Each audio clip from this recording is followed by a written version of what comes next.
Stars. The 14th season of MPL Philippines is brought to you by the following sponsors. Smart, the official telco partner of MPL Philippines Season 14. The official tournament phone of MPL Philippines, Infinix GT20 Pro. Official suppliers, EMC Asia and Index Salon. Experience the MPL PH Season 14 action live at Green Sun, Makati City. Grab your tickets now via official MPL PH website. Don't miss any MPL action by following our official Facebook and subscribing to our YouTube channel. Follow MPL PH on TikTok for more content. And to ensure the equality and fairness of our games, MPL Philippines is also monitored and supervised by the Games and Amusements Board.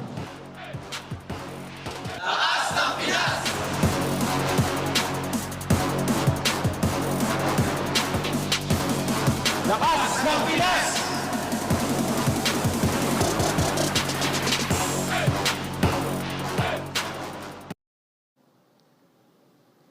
Maligayang pagdating sa MPL Arena! The third day of Week 2 is about to begin, and today's matches are something you wouldn't want to miss. We have teams looking to find solutions, and others looking to continue showing the hero within. Ako po si Mara Aquino at sabay-sabay natin subaybayan ang mga bakbakan dito lang sa MPL Philippines Season 14. Casters, pasok!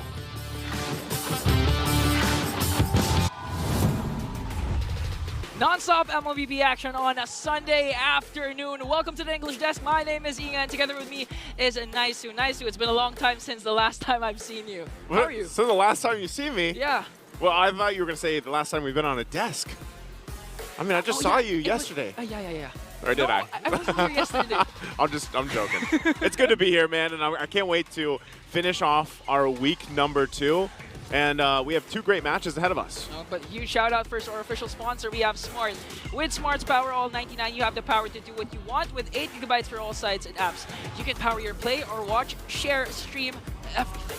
Everything for you guys, and you can do all this plus get a free Giga Arena ticket so you can unleash your inner game in you. And this also comes with Unleashed TikTok and Unleashed Text to All networks. You can get all that power for 7 days for only 99 pesos. So get yours now. And especially after witnessing yesterday, you're going to really need a lot of gigabytes. You know, Yeah. You were here yesterday. So it was a long day. Walk me through what happened yesterday. Oh, man.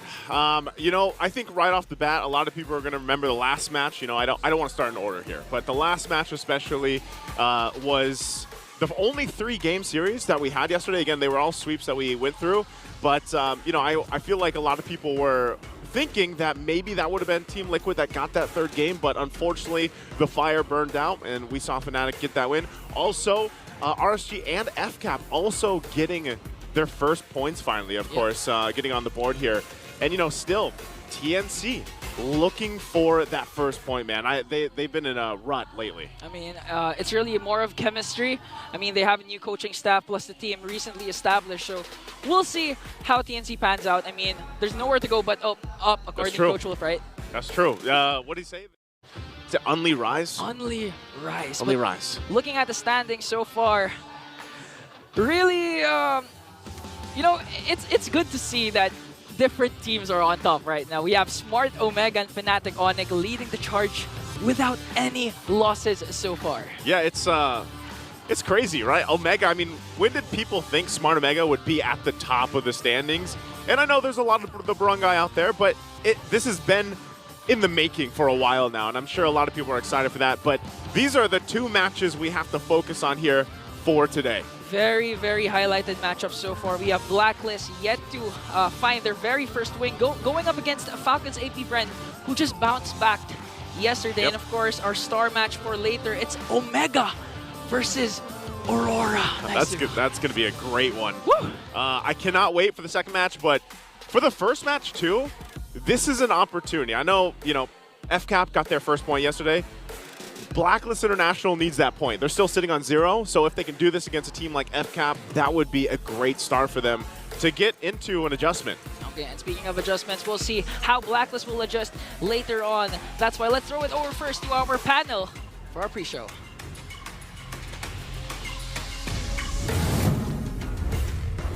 Maraming salamat to our casters. It is me, Hans Galeria, Midnight, and Rockhart. At kami ang makakasama nyo dito mismo sa Infinix Game Tambayan. Kung saan pag-uusapan natin ang lahat ng mga posibleng ganap between all of the 4 other teams na makikita natin na para sa huling araw ng Week 2 ng MPL Philippines Season 14. This is going to pace themselves kung saan ba nila ilalagay yung sarili nila bago matapos yung ating linggo. Yeah, actually mabigat yung mga laban natin dito, no. Maglalaro mamaya yung currently number 1 sa ating mga standings, and naglalaro din yung struggling na Blacklist International, laban naman sa Falcons EP Brand. And the way for them to do that is of course through our Infinix GT20 Pro. That is the official tournament phone of the MPL Philippines Season 14. Major love ang ating nakikita from Infinix, and of course, our players, dahil kung tutuusin, ang dami nating panalo. We got wins from Infinix, we got wins here in the MPL Arena, at tayo din. Mobile Legends Bang Bang is winning and just won the Esports Mobile Game of the Year at Esports Awards. Ladies and gentlemen, maraming salamat po in behalf of everyone na nanonood ngayon. Just a major achievement na nakuha natin, and it wouldn't be possible without all of our players, our teams, and everybody else na bumubuo. Yes, this is a very prestigious award, International Esports Award. And I feel like, you know what, finally, not just in Southeast Asia, but all around the world, people are starting to realize, you know what, MLBB as an esport is definitely at its prime, and it's something that a lot of fans are looking forward to. And guys, hindi posible ang award na to kung hindi dahil sa inyo. Kaya everyone in MPL Arena, make some noise! I love the environment that we have here. Umpisa pa lang ng laban. Di pa nga nag-uumpisa. Di ba? Punuan na tayo kaagad. And I am sure that you guys na nandyan ngayon sa kanilang mga bahay, you'd also want to experience this moment. Kaya on behalf of all of us that are here in the panel, lahat ng mga casters sa lahat ng buo-buo ng Mobile Legends Bang Bang, maraming salamat po. And speaking of which, ito ngayon ang kailangan buuin ng isa sa mga teams, specifically chemistry. You have to establish chemistry if you're Blacklist International. Heading forward into the first matchup, mula nung Season 8, Season 10, parang parehas yung naging trajectory. Or, that's the question. Kasi Bren Esports also had the same 10-man roster before. Yeah, it's the same story with what Falcons EP Brand had 6 seasons ago, na after nung championship winning roster nila, nag-rebuild ang kanilang franchise. That is also happening with Blacklist International. I think they've been trying to find kung ano man yung winning recipe nitong roster nito, and now they've landed themselves into the 10-man roster na lagi nating binabanggit even before sa mga past seasons na it's helpful. Pero again, ito yung storya kasi ng trust the process mentality sa mga pro teams. Yeah, this is exactly what I think whenever I look through the MPL PH group, the MLBB news and events. Shout out to you guys. Every time I look through there, I feel like they're giving Blacklist a bit of a harder time, and they kind of forget that this is exactly where Bren Esports was way back then. And I think you have to give them time, right?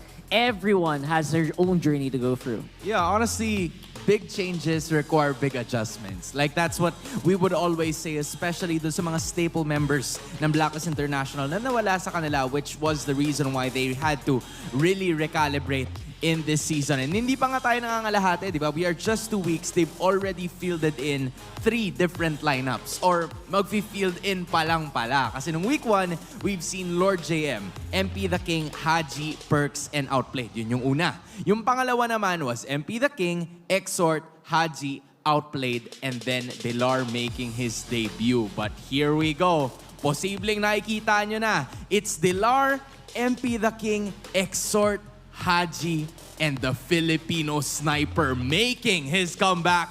Oheb, what do you think about this one? This is a major return for such a major player. I mean, if Blacklist has to pull out something from their pockets, it's the Prince of Gold Lane. Alam natin, kilala natin, the Filipino sniper has always been consistent. Ito yung mga times, even nung time ng season 10, even season 11, lagi yung return ni Oheb. Remember na hindi siya naglalaro nung mga time na yun. Nung bumalik si Oheb, na reinvigorate yung Blacklist International. So maybe this is the time na para ilabas yung kanilang Prince of Gold Lane, and just maybe kung gusto nyo ng bagong Gold Laner, Beatrix pick kaya, no? Man, we all been waiting for the Beatrix pick. Very excited, if ever.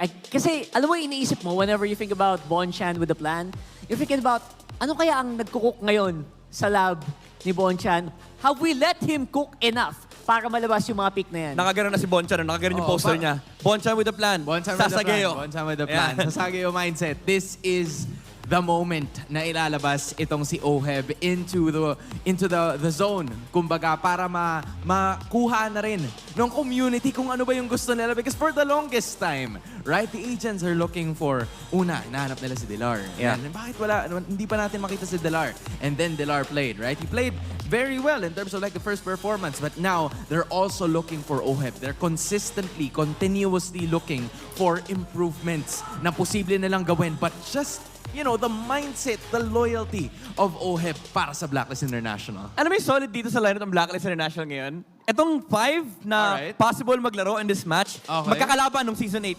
Magkakalaban nung Season 7. So ngayon, nasa iisang team na sila. So it really does go into the storylines of, can you find chemistry between these players? And I feel like the experience is there. Nandun yung veterancy. It's just that pagdating mo talaga sa game, kailangan mahanap nyo yung solid ground na yung 5 players, they work as a unit. Yeah, and Rockert, ibabalik ko lang dun sa trusting the process mula nung Season 8. Because Season 8, it was Bren Esports, right? And now, is Falcons AP Bren fielding a 10-man roster for teams na magkakalaban, right? And you are familiar with your game. How do you usually build on that chemistry, especially with Oheb joining the mix? I think you just look for yung common ground nyo. As a team, you look for common ground, you look for solutions to problems. Like yung ginagawa nila, maybe they're trying to do as much as they can to fix something that needs to be fixed. Have they solved it? That's the question. Blacklist International and Falcons AP Bren. Let's go. Introducing first, the 4 men that make sure the integrity of the tournament is here.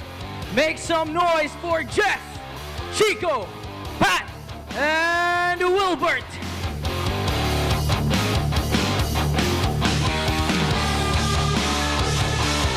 With the Filipino sniper and the general in, is this the code they've been waiting for? Agents, let them hear you shout! It's Blacklist International!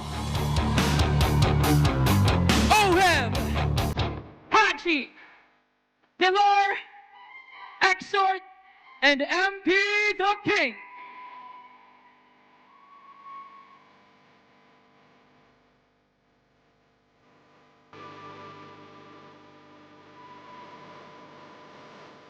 And their opponents, world champions looking to gain more trophies to decorate their base and complete their world tour. Make some noise for Falcons AP Brand! Leading the pack, Super Marco, Kyle Teasy, Clap Teasy, Ogwen, and Captain Fiu!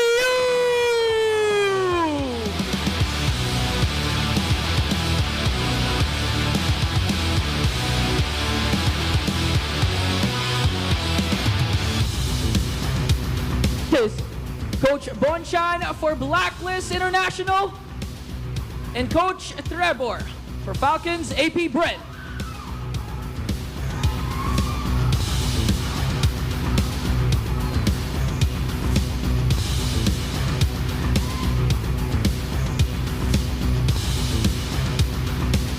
It's time for the face-off. Super Marco, Oheb, come forward.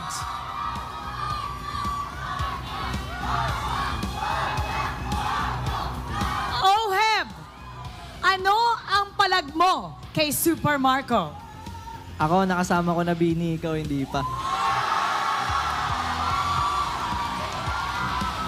Super Marco, ano ang palag mo kay Oheb? Sige, pakalalaborin kami. Palag kong palag, fist bump. The Filipino sniper is back. But who will destiny favor? Umpisahan na ang ating bakbakan in the Lanadon. Panel, pasok.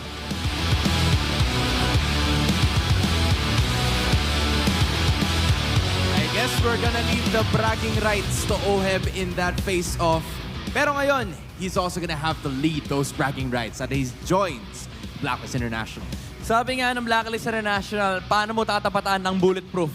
Tapatan mo ng sniper. Kasama si Oheb, MP the King, Exort, Dilar, and Haji. Again, test na to for this new and reinvigorated roster of Blacklist International. Maybe ito yung bagong code na hinahanap natin or hinaharap ng mga agents. And maganda magiging magiging testing ground talaga kasi nakita natin yung shape and form ng Falcons AP Bren yesterday.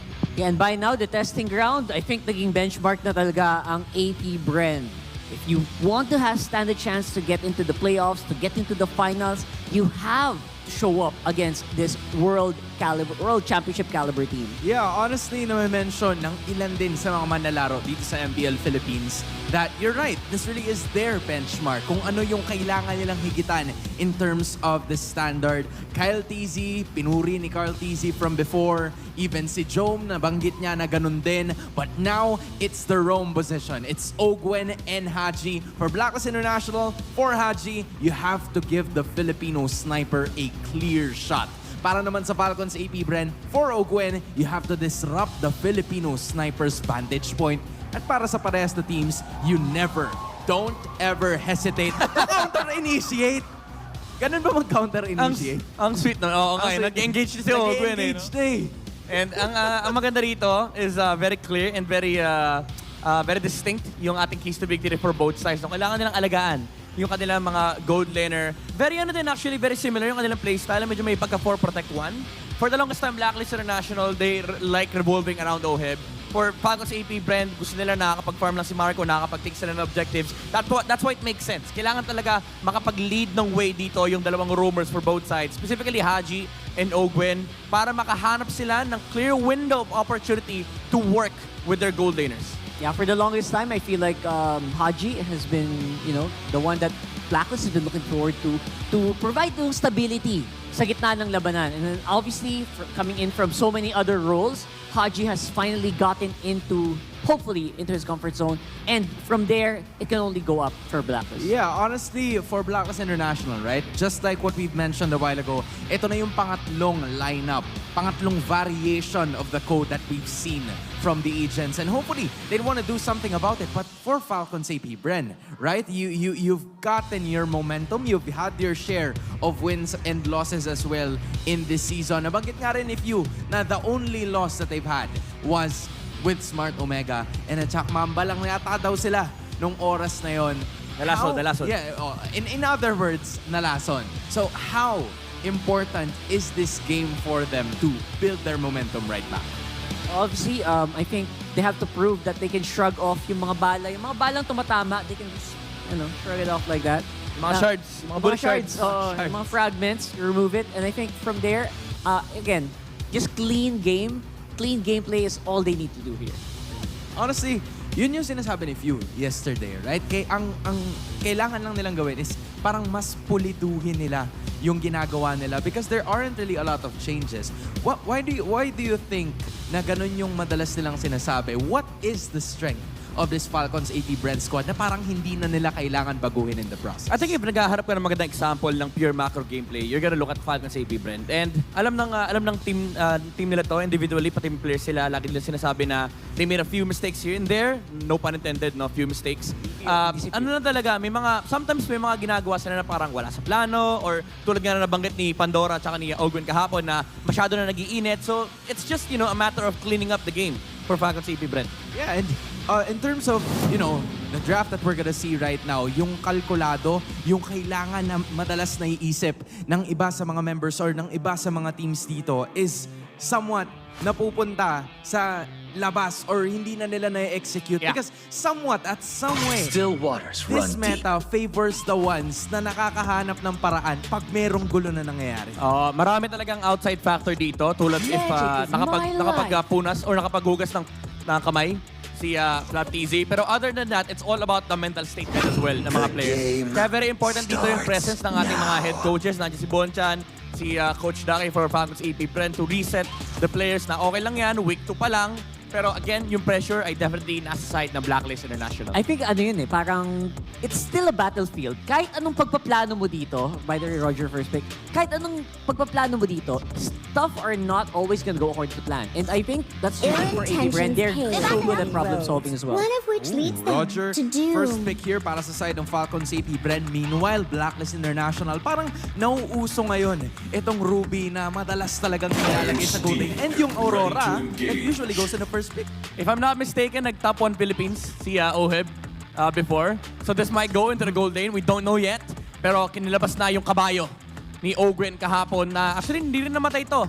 Yung Oyabak ng Falcons AP Bren could be paired up with a Zask dahil open pa rin naman yan. Actually, I'm very surprised na hindi nga first pick ng Falcons AP Bren and hindi rin kinuha ng Blacklist International. Although the Juicin is banned out, so this is a very good spot for Falcons AP Bren to pick up the Zask for few. But instead, again, very methodical yung draft ni Coach Trevor dito. Talagang hindi sila nagpapanay, hindi sila nagpapabulag doon sa mga parang magandang hero lang or magandang matchup. They're more on the composition. And nakita natin ito kahapon, super parang immortal yung Hylos ni Ogwin. That happened yesterday, 2 layers. You know, you take out 1 layer of the high loss, good job. But what do you do the next layer of HP? Yung nagiging problema. And again, teams are having a hard time dealing with it. Ultra heal Revitalize, Netherrealm, Glorious Pathway, may movement speed pa. But MP the King once again goes for the Joy. Yun yung tinatawag natin na but wait, there's more meta. Oo. Kasi sobrang dami mong kailangan na tanggalin. You have to feel so much just to tank down and just to bring down a single hero. But I think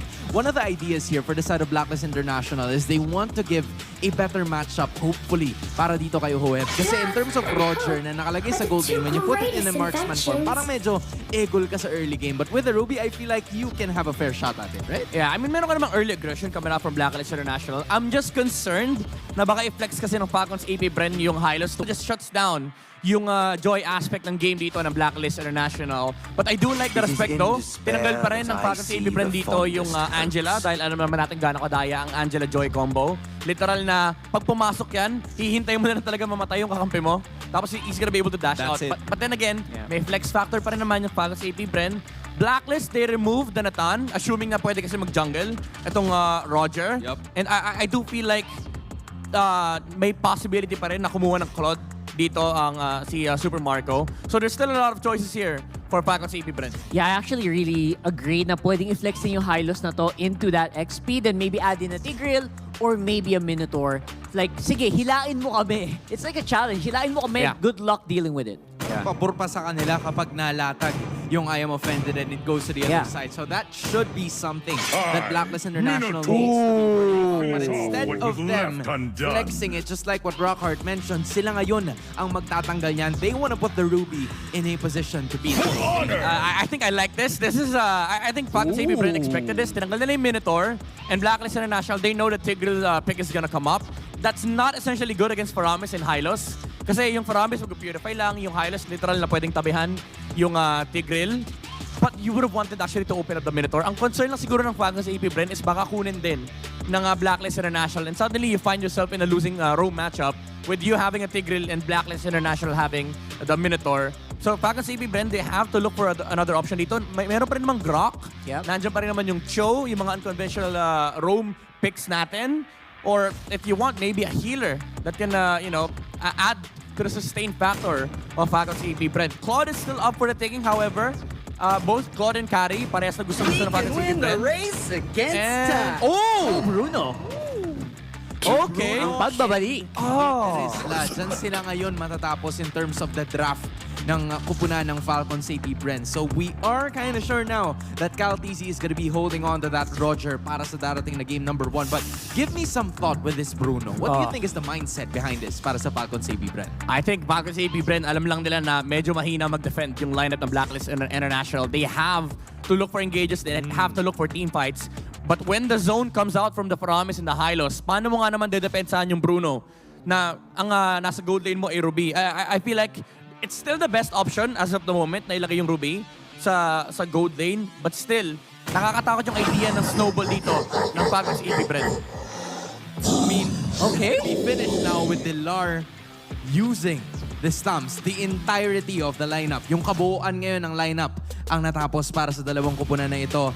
It's Tigreal and Tamus Meanwhile, yung nabanggit ni Midnight kanina na Ruby Gold is somewhat gonna be seen again for Blacklist International. What makes this Ruby so effective para sa I feel like it just can't die, right? It normally shouldn't be able to die, especially if you doesn't get ganked too much on the gold lane.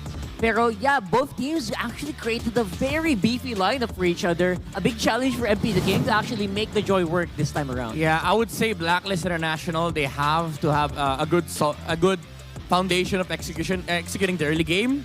Pero if the game does not go out of control in Falcons AP Brent's hands, I think they have the superior lineup here in this game. There's only one way to find out kung sino mananalo sa game number 1. It's FCAP versus Black. Casters, it's go time. Falcons AP Brent going head-to-head against the third iteration of Blacklist International's lineup. Once again, my name is Ian. Together with me is Naisu. And we are heading in to the land of Dawn and looking at the lineups, Naisu, so far. You've been mentioning this a while ago. Yep. That this is the same concept Falcons AP Brent is doing up against Blacklist International. Yeah, yesterday they had a similar concept with the lineup here. And that is noted. It's Ogwin on the Hylos again, Stame revitalized, and then Few having this, Faramis available to him. And I know the panelists already mentioned this. Midnight pointed out the Purifies here are going to be very difficult for Blacklist International to deal with. And I think you put it well too. Hang on. This is the third version of Blacklist International that we're seeing here. And, that's what a lot of teams do when they have 10-man rosters. Let's take a look at the emblems, though. Yeah, similar to what happened to Falcons AP Bren during Season 8, Season 10. They also had the 10-man lineup. Even during Season 8, when Carl PG was still there. And Blacklist so far, they haven't found their identity. They haven't found their 5-man lineup. So it's really going to be interesting how they go through the process. Similar to TNC, they have to trust the process. It's going to be a slow process so far for Blacklist. Let me ask you this, man. How do you feel about the Joy? We saw it pop up yesterday. Unfortunately, it didn't get played through that Game 3 at the end of the series yesterday. But do you think like this is actually going to be a good pick for MP the King? Me, right now, it seems like it's so hard because even if you go to the backline again, there's the Few with the Faramis Netherrealm. It's easily going to be countered out, and at the same time, it's not. It has a lot of factors to be able to have a good performance with the Joy. Again, you have to dominate the early game. You have to have a good lead, especially for Blacklist. But with their current lineup, it's really going to be a hard game for MP the King unless they pull it off, especially in the gold lane with Oheb being a Ruby. So Ruby's really going to have a good time up against Super Marco with the Bruno. It's so funny because, even coming to this matchup, we're like, the Filipino sniper is back. Yeah. And then he's on a hero that just doesn't even have a gun. Doesn't even have a so basically he's just the Filipino. He's the Filipino scythe right now. Glorious Pathway going to be laid down. Delar. There's the penalty zone, too, on the backside against Xord. Taking a couple shots from the hammer from Flap TZ. First blood in the hands of Few already. And they're still going to chase him down. Xord gets hit. He's dead. He's gone. Couple of hits to the hammer as Flap picks up another kill and stands there menacingly looking at Haji. Feeling like he wants some more here. And they're going to be able to get the objective, put some pressure even on the buff. MP the King, implosion! 2 members right there for the pickings. And even with the objective taken, MP the King, Blacklist International ends up getting 2 kills. Okay, there's your answer, Naisu. Haji wants some more, and I think MP the King wants some more too. Like fine beat's gonna be dropped. Won't be able to catch up Kyle TZ, but hey, good response there from Blacklist International. I was wondering why 2 members of FCAP were even there. I think the concept was they wanted to delay MP the King, especially since they already got 2 kills and at the same time the Turtle. So as much as possible, they want to extend the level gap between the 2 junglers. But don't forget, this is still Haji. Yeah. The KDA machine alongside Oheb, who came back after a week and a 2-day break, sitting on the bench for Blacklist. And so far, so good. They found their trade even after FCAP had a very good start. And looking back, Owen with the high loss, the Glorious Pathway, casted right on time, as well as the follow-up coming in from Flap TZ. So far, in terms of clashes, you'd really lean towards Falcons AP Bren. But for some reason, Blacklist, with those isolated clashes that they get, it seems like they can always find an answer. That's what they have to do. I mean, if you're looking at the lineup that they brought to the table, there's got to be a response from Blacklist International. And so far, with what FCAP just did, Blacklist International kind of evens out what those last, that last turtle fight ended up being. And so really, eyes are going to be on MP the King. How does he utilize the Joy? How does he get farmed up here? And how do they find an answer to deal with the Purifies, that Hylos combination? Part of it might just be displacing themselves. I mean, they have a very fast lineup that they can use. Joy is that hero that, you know, typically you see just kind of zooming around, especially when the electrifying beats are popped. Oh. But even with that, Turtle's going to be up here in about 10 seconds. You're going to try to set things up. Haji's going to go in. What? The pull from Few. I don't think they get anything, though. They're just going to set up for this objective. Surprisingly, MP the King's actually the one level ahead prior to Kyle TZ reaching level 8. So far, MP the King still on the roll with a 101 KDA. A while ago, if you can recall correctly, FCAP got the Turtle, but again, the trades coming in from Blacklist was there. They also got the 2 kills. And this time, a lot of pressure coming in from Haji. I mean, they said it in the panel. It's really going to be a hard setup coming in from the Stigreal. Yeah, that's the task at hand here. Delar, too, on the Thamus, kind of the front line. Haji, look at this, already brought to half health. They're going to jump in, force the fight. Glorious Pathway drop down. Huge penalty zone, though. Going to force them back a little bit further and chasing them down on the pathway. They'll get frozen a little bit further, but Kyle TZ on the hunt, jumps in with a Lycan Pounce. We'll be able to find one. Haji falls, and they run to the tier 2 turret. They're going to get sandwiched in, though, as Few still looking for MP. Picks them up with the Ghost Bursters. And that's tough. Objective also secured. FCAP getting a big win. How do you play against a Faramis, Hylos, and Terizla combination? I mean, you've seen it yourself. The layering of skills was on point. They didn't cast it, the ultimates, all at the same time. Yeah. It was proper timing, starting things off with the Glorious Pathway, then a good follow-up with the penalty zone coming in from Flap, connecting onto 4. And honestly, the Nether Realm coming in from Few was just a bonus. They didn't even need the Nether Realm at that point. It's like an extra layer, you know? We're going to look at the replay here just in a second, brought to us by Infinix. Look how this unfolded. This is actually the end. After everything you just explained there, Ingan, you know, everything was beautiful, and even at this point, they probably could have pushed this a little bit more, but they end up just saying, nah, let's get MP. Let's not make a mistake like we did in those first few minutes of the game. Yeah. And right now, FCAP really capitalizing on the lead, making sure that all their micro mechanics will translate to macro objectives as well, getting a tower onto the top lane. And MP the King, so far, if you're MP the King with the Joy, this is as much as you can do. Just really try and split push. There's nothing much because you don't want to force a clash, and at the same time, you can go for those isolated pickoffs. But the problem is, Few is always present. He's like a Faramis that's a chip. Wherever he's needed, he's always there. It's tough because the Faramis has been like a mainstay for some teams for a while. It was a mainstay, and then it became like a niche pick. And now more teams are picking it up with the Hylos. So I'm actually still surprised that, you know, we see the Hylos even slip through, because Faramis is kind of in the back of the mind of a lot of teams. But when it pairs up with the Hylos, it works so well. Like, how do you deal with that? How do you deal with the Nether Realm? How do you deal with the Revitalize and the Glorious Pathway? Yeah, and I actually agree because we've been saying during the draft, well, us, not the panel, backstage, you were saying that the Zask was open actually, but implosion play coming in from Haji. Haji again, gonna get cut off with the Glorious Pathway. Delar pops his own vengeance, jumps back in on the backside. Doesn't have enough tankiness to withstand the firepower from FCAP. And that's just gonna be a lost objective again to Blacklist International. They won't be able to deal with FCAP. Now 3 for 3 in the Turtles. So far, wait, Kyle TZ.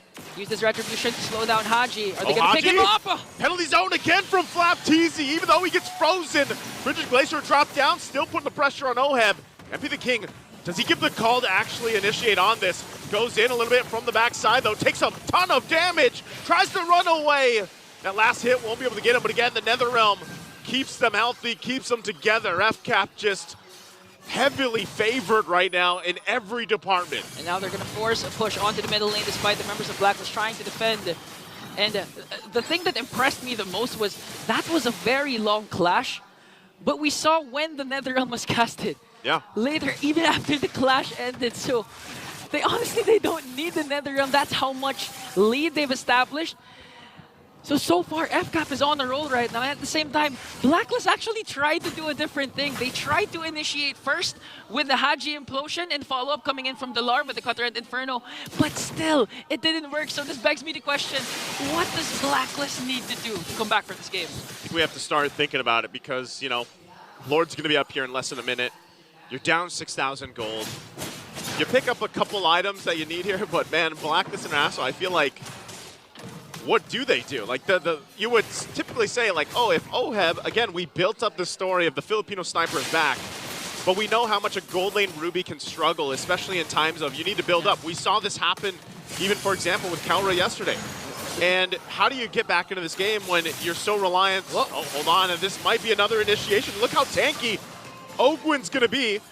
A lot just expended on him, but he's gonna be fine. Didn't even use the Revitalize. And that's my point, going back to it. Who is the one to turn things in their favor for Blacklist International if it's not gonna be a traditional marksman, so to speak, here for OHEB? You look across the lineup that they have here, and they kind of have to rely on MP the King and Exort to make this work. Ruby is more so grab them, pull them so we can freeze them. But look at the penalty zone again from FFWS. They're going to force the fight no matter what. Blacklist on the run. Delar will get taken out. Super Marco still in the hunt alongside Kyle Teasy, but they're happy with one. They know the Lord is up. We'll see FCAP go ahead and turn the focus. Blacklist, it's going to be hard for them to contest for this Lord, so I think they're just going to give it up. And looking at the lineup of Blacklist, you'd expect them to dominate the early game. That's why they picked up this Ruby, as well as the Thams. Because towards the late game, you don't have a natural gold laner. You don't have a marksman, so it's really going to be hard to go for those pushes in the late game and dish out the damage that you need, especially if you have a Faramis and the Hylos. So right now, I think the window for Blacklist opportunity to turn things around is really over, honestly. It's more so you got to get the AoE dream set of your life if you're Blacklist International. And that's got to be on Haji. You get a multiple member freeze down with Exort, and then you hope from there. Holy Shields are going to be popped. Lord's going to be worked on here in the mid lane. Still MP the King's going to join the fight. Pops electrifying beast. Going to force the fight here into the base. Glorious Pathway comes down again. There's the Nether Realm we're talking about. But Haji has to flick around just to save himself from getting hit down by Super Marco. And I think FCAP's not yet done. They have minions onto the middle lane as well as the bottom lane. They're trying to get an inhibitor turret. The Delar trying to answer back, but OHEB! OHEB gonna jump in. I'm offended, but he's gotta walk back to the turret. They're not gonna give him a chance. He takes a couple shots as OHEB does get a kill, but OHEB's gone out of the picture. And they still deal with it. It's gonna be a 1-for-2 trade. FCAP staying here. They wanna push in the base. Possibly getting this mid lane turret. And Few just picked up a Blood Wings there, so added sustain coming in from this Paramis. And again, minion waves in the middle lane. Glorious Pathway already casted as they take down an inhibitor turret. And this is what's hard for Blacklist. They're bursting, they're giving a lot of ultimates to one person, yet they can't take Ogwin down. Oh, do they look for it? FFWS has the penalty zone. 2 turrets in the base down, though. They might just call the retreat as everybody from Blacklist is going to be back up here. So FCAP gets a ton off that first Lord. Two inhibitor turrets for a first Lord in exchange for Kyle TZ only. And I believe he doesn't even have a Sky Piercer, so that's really worth it for Falcons AP Bren after extending the lead to 8.5k gold lead. But so far, there's still a glimpse of hope for Blacklist. Again, what you mentioned, a powerful setup coming in from Haji, paired up with the Frigid Glacier. Yep. They can actually turn things around, but then again, we have to remember, Falcons AP Brand has to revitalize that even Few rarely uses. So far, Blacklist, they're really going to climb a very, very high mountain just to overcome the Falcons AP Brand. That's what I'm saying. For all the Blacklist International agents and fans out there, it's like throwing a Hail Mary. That's what Blacklist International has to do. And the great thing about it, to break it down a little bit further, it doesn't only have to be Haji that starts it up. It could actually be OHEB. And we've seen this on base defenses before with the gold lane Ruby. You get to a point where, you go in, you grab multiple members with the I'm Offended, and then Haji can get that set with the implosion. And that might be enough crowd control time to, let Exort and MP the King work together with their kits and get favorable team fight going. But again, it's a huge wish, it's a huge Hail Mary that they have to make work. And it works better in their base, not around the Lord here. So it'd be better if they actually just give this up, even though they're trying to get some vision. Lord's already going to be secured though, and they might get forced to fight. They always have to be conscious of that Glorious Pathway. I think Falcons AP Brand's going to do this by the book. Wait for the Lord instead of just using the Glorious Pathway to chase members from Blacklist. Because right now, all the flickers for Blacklist side is still up. So far, we might see a game-ending clash once this Lord comes. But at the same time, I do agree. Even if the setups coming in from Blacklist connects, is the damage though going to be enough? Because at the same time, they don't have the natural gold laner with a marksman. Looking at the items, it's just the Sea Halberd coming in from the Ruby that's going to be the main damage source from Blacklist. So far, I think it's really going to be hard defense as the Lord marches in the middle lane. Well, who's going to set up first? It's going to be FCAP, but the Glorious Pathway will be casted. Going to be dropped down. Oheb goes in with the pull. They try to collapse down on Super Marco. Super Marco finally going to get taken down. Riven Glacier going to be dropped. There's the implosion we were talking about. But do they have enough damage to follow up? They don't, as the base is worked on. And FCAP will take game number 1. With the same concept from yesterday's matchup, Falcons and AP Bren executed this lineup once again to perfection as they take a Game 1 lead over the third iteration of Blacklist International. Let's go over to the panel so they can break down what happened in game number 1. Clean execution, knowing when to strike. The Falcons are here, taking game 1. Yeah, I mean, not gonna lie, that was expected. Sinabi natin kanina, kapag hindi lumabas sa control ng Falcons AP Bren yung game, their lineup was really superior. On behalf of the towers na binasa ni Super Marco, I'm sorry. Pero talagang nag-objective lang.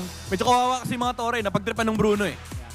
Honestly, I think I called it before the game started. This is going to be a big challenge for MP the King in that lineup. And he was facing against this guy, who was very aggressive very early on as well. I mean, we've had our reasons. He probably had his reasons now that he is hailed as the MVP. Kapitan Few of Falcons AP Bren using the Faramis. We've had some suggestions kanina in terms of the draft, pero they stuck with the Faramis, and yun yung nag-lead with his performance. Yeah, again, dito mo appreciate yung identity ng Falcons AP Bren. Talagang stick sila to what works, stick sila sa mga solid composition. And when they pick up the Hylas, parang straight to the idea na protektahan natin si Ogren and si Few. Again, one of the most low-key mages out there. Ang trabaho niya rito is assist niya yung kanyang team. And of course, mag-deal ng damage, but mostly just being the the solid foundation of the aggression ng Falcons AP Bren under the protection of the Netherrealm. Nagagawa nila yung mga kailangan nilang gawin. Yung UDR na binabanggit ng nila Ogwen kahapon na sama-sama technique lang. Very similar sa previous iteration ng Ube. Pero ang ganda kasi nung ginagawa ng Falcons AP Bren dito, ang kailangan lang nila gawin is step 1, hayaan nila mag-initiate yung Terizla. Kapag lumaban yung Blacklist International, kalaban mo rin kabayo na may Glorious Pathway. Kapag nanlaban talaga yung Blacklist International, nandyan na yung Netherrealm. Of course, after takbuhan portion, si Super Marco may iwan sa likod, magde-decide yung Falcons AP Bren, either to back off o hindi. Kapag lumaban talaga yung Blacklist International, doon natin nakikita na nagko-commit si Marco sa mga team fights. Very methodical yung approach ng Falcons AP Bren. Sa totoo lang, ang sarap i-dissect nung kanilang playstyle. Yeah, that's true. I think yung pinakamalaking pick-up ko doon, parang never nagkulang dito sa AP Bren yung boses eh. Yung boses na, si Few pag nagsasata niyan, kita mo sa camera pa kanina, nonchalant, very chill na, guys, ito gagawin natin. This is just another day at work, kumbaga. And it's very clean to watch. Yeah, and honestly, kung sisilipin mo din kasi yung the way that they executed, it's always Ogwen na parang nasa harap na you see the joy, you see Thumbs, and even yung Tigreal ni Haji, na yun lagi yung nakakasalubong nila eh. Yung huling laban lang yata, yung huling team fight lang yata yung oras na nakita nila si Super Marco. And then all of a sudden, for the entirety of this game, it was always Ogwen that's meeting them at the door. Yeah, honestly, sobrang stupid nung interaction kanina sa may mid lane nung nag-Netherrealm si Few. Kasi nahuli si Ogwen eh. Diba? Nahuli si Ogwen. 10% HP by the way. 10% HP, Glorious Pathway, Netherrealm, Revitalize. Pagtapos ng Netherrealm, 50% pa yung HP ni Hylos. May elegant gem din kasi. Yeah, that was actually pretty insane. That's something you wouldn't notice in the middle of the fight. Pero ang laking bagay nun. Basically, parang kang semi-umuwi sa bahay. Di ba? Ginamit ng Blacklist lahat. Tapos after lang lahat ng effort nila, 50%, yun na yun. Tapos lalakaran lang sila ni Ogwen palayo. That is the exact scenario, which is the reason why he is the sandbag of this matchup. Kasi nga siya yung unang nasasalubong. And siya rin yung nag-take ng utmost or ultimates coming in from the rest of the members. Yeah. Pero dahil doon, he was also dealt as someone with the most assists coming from this team. Imagine almost 50% of the damage output ng Blacklist International dun sa kabayo pumunta.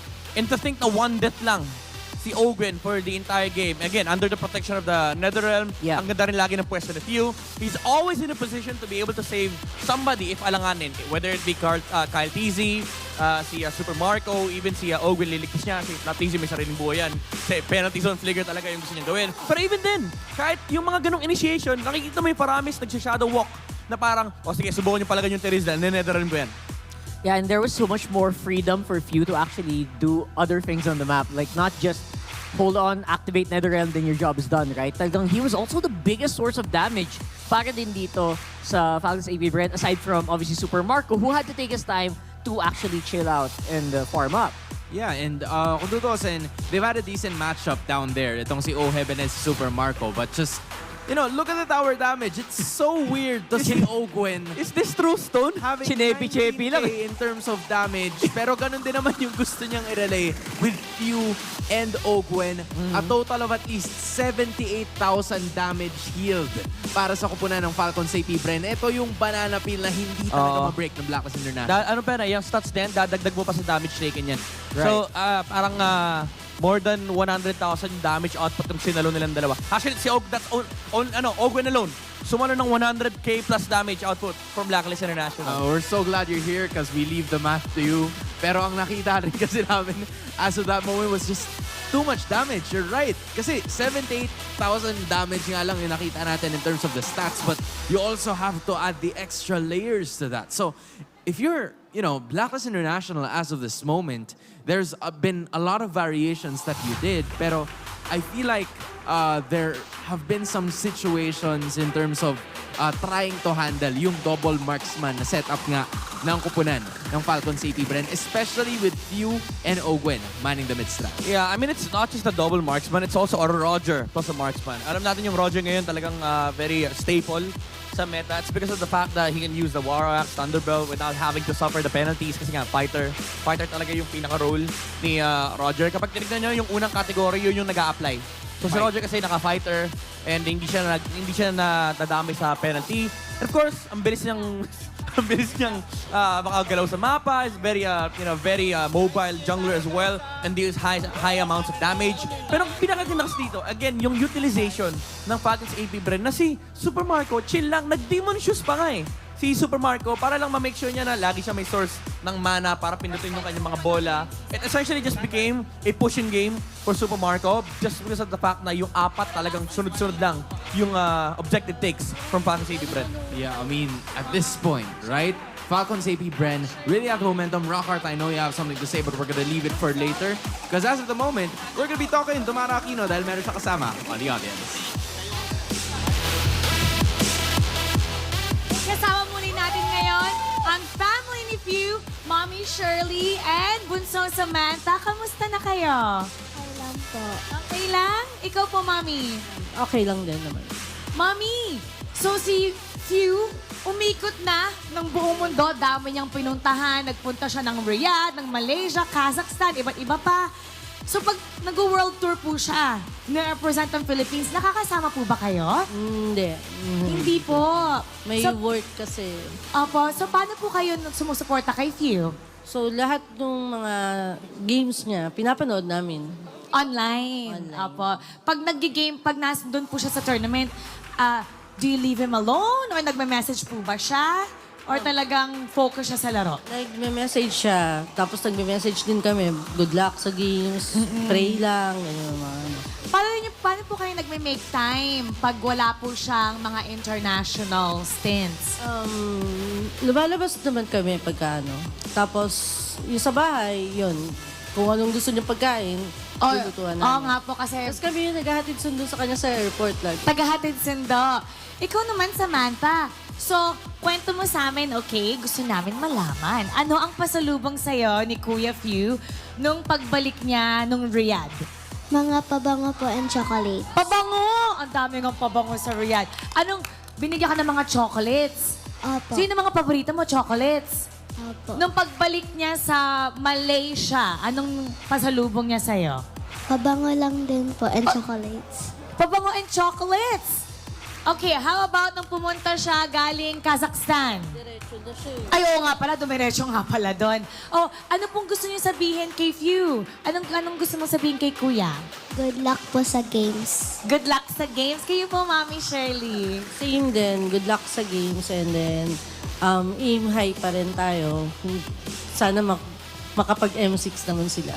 Sana. Mami, natutuwa kami tuwing nandito ka. This is your first time ngayong season 14, pero alam ko, last season, lagi kang nandito. Lagi, lahat ng seasons. Lahat ng seasons, lalo na nung playoffs, we always saw you. Thank you so much for always supporting. So ngayon, babalik na tayo sa ating laban. Sabihin natin, pasok, okay? Paano? Casters pa. Pasok! That's so adorable. Maraming salamat, Tamara, and of course, Fuse family. Man, sabi ni Tita, mula pa lahat ng seasons, pinanood niya si Few. Season 1 pa si Few. Nagpapani pa si Few dati. Andito pa si Carlon. Andito pa si Carlon. Andito pa si Carlon. Kasabay mong manood si Tita. Pwede, alam mo sa totoo lang, pwede niya sabihin eh. Since season 1, pinapanood. Sige, we'll give you the floor. Yeah, technically. How does it feel to watch Few from season 1 to season 14, and how has his development as a player transformed him to be, you know, a multi-champion sa iba't ibang parte ng mundo? Ang part 2 ba ito ng interview? Anyway, I feel like... Why not? You know what? Starting from season 1, I don't always talk to these players. Pero, you know, pag nasa bahay ako, sino ba inaaral ko sila din, di ba? Pag nasa, whenever we go on meetings, sila din pinag-uusapan natin. So I feel like I have a connection with a lot of the players, almost all the players here in the league. Kasi isa sa puso mo dapat yung alam mo tungkol sa kanila eh. And you have to translate it into the game, and you have to translate it into a good story.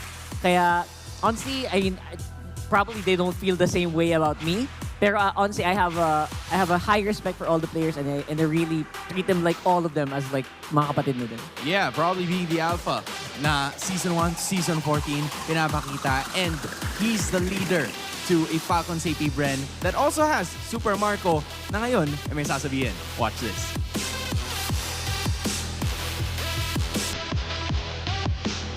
Sarili ko, parang best player. Tingin ko ako talaga.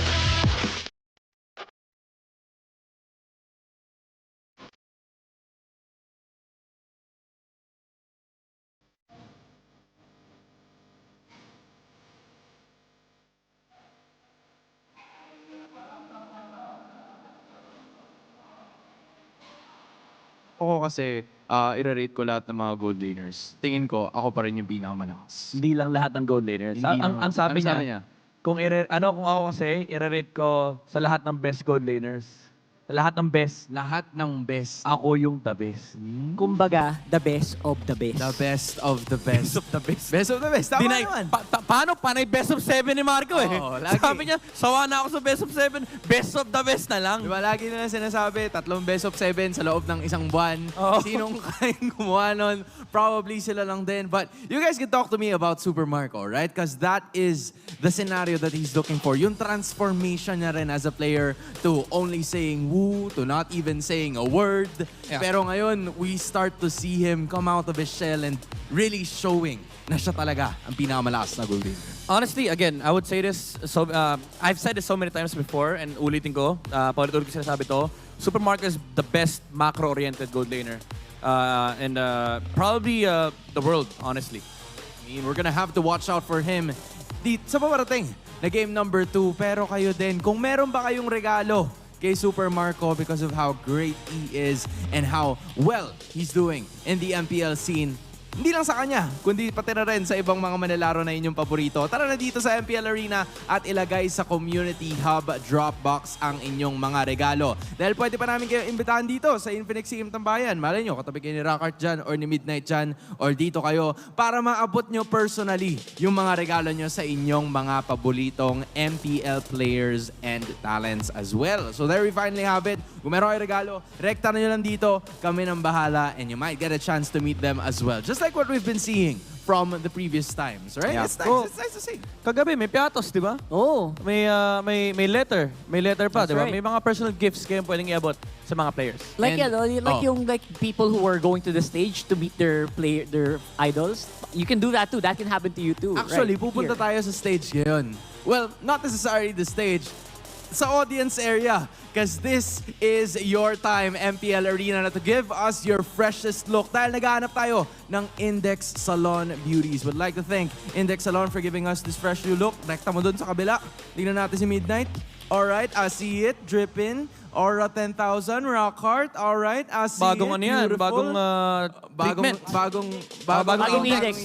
Bagong index. Akala niyo si Wolf lang may Liwatan index, ha? natin ngayon sa mga nagagwapuhan at nagagandahang audience natin Ayan na. dito sa MPL Arena. Give Alam us kong naririnig nyo kami. the freshest look. Grabe. freshest. Give it to us. Ay, busy si Madam. Busy si Madam. Busy sa pag-support. Ayan. Oh, very cutesy, very demure, di ba? Ayan. Pakita nyo na ang inyong mga freshest look. Di ba may mga ano pa yan? Visit. May mga ano pa yan eh. May mga dinidikit pa sa mukha. Yung mga heart, heart shape. Tama. Oh, yung mga smile. Ayan. Fresh face. Uy, Rocker, tados parehas kayo ng kulay ng buhok. That's so cool. Nice. Ayan, maraming salamat sa Index Salon for that one. I love it. I love it. And again, that's just showcasing the people who are obviously great fans of the league as well. So thank you so much. At nakikitambay kayo sa amin dito. Tambay. Oo nga, pwedeng dito sana sila kung kung kasya lang tayo lahat dito. Hindi, pag may regalo sila sa sa players. Pwede sila ma-invite dito sa yun. Infinix game tambayan. Oo, pero kahit wala kayong regalo, masaya kami na nandito kayo and you're actually having lots of fun with us today. Going back to the match now, right? It's Falcons AP Bren at match point. Blacklist International, they're gonna have to go reverse sweep to get their very first match win. Yeah. Right? They've won one game. I believe out of those 8 games na kanilang nilaro, they've had 3 different variations. And now, another problem for them is gonna be Falcons AP Bren na PPD ng blue side. Yeah, yun nga. Mauulit yung pwede mangyari nung game number 1. Again, yung first pick selection, napakataas ang priority niyan. There's a lot of heroes to flex. Yung mga Zas, mga Roger, even some other teams, they're still doing the, no Zas care at all. Na parang, bahala ka dyan, Zas. Mamaya ka namin pipick. Yeah, honestly, I feel like that's one of the things that I had, low-level thinking lang. One of the things that maybe kinulang sa draft kanina for Blacklist is I'm trying to look for the source of damage aside from the MP the King, right?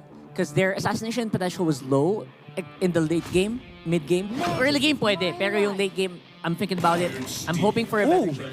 Alright, this might be it. You're asking for a source of damage. Yun. Yeah. This is probably it. Harit. Ganda. Yeah, this is something na hiningi natin kahapon. Whenever you see a Roger, tapos bukas yung Harit and Hylos, you pick it up. Now, Blacklist International does it against Falcons AP Bren. Smart. So, medyo curious ako kung ano yung counter ng Falcons AP Bren dito sa Hylos. Some teams have experimented with the X-Borg. There's a little sample size to begin with, so di pa natin alam kung gano'n talaga siya kagana. But there's definitely a lot of options still available for Falcons AP Bren. Number 1, nandiyan pa rin yung Arlot na pwede nilang gamitin versus the Harit para meron kang displacement para sa Zaman Force. And also yung Claude.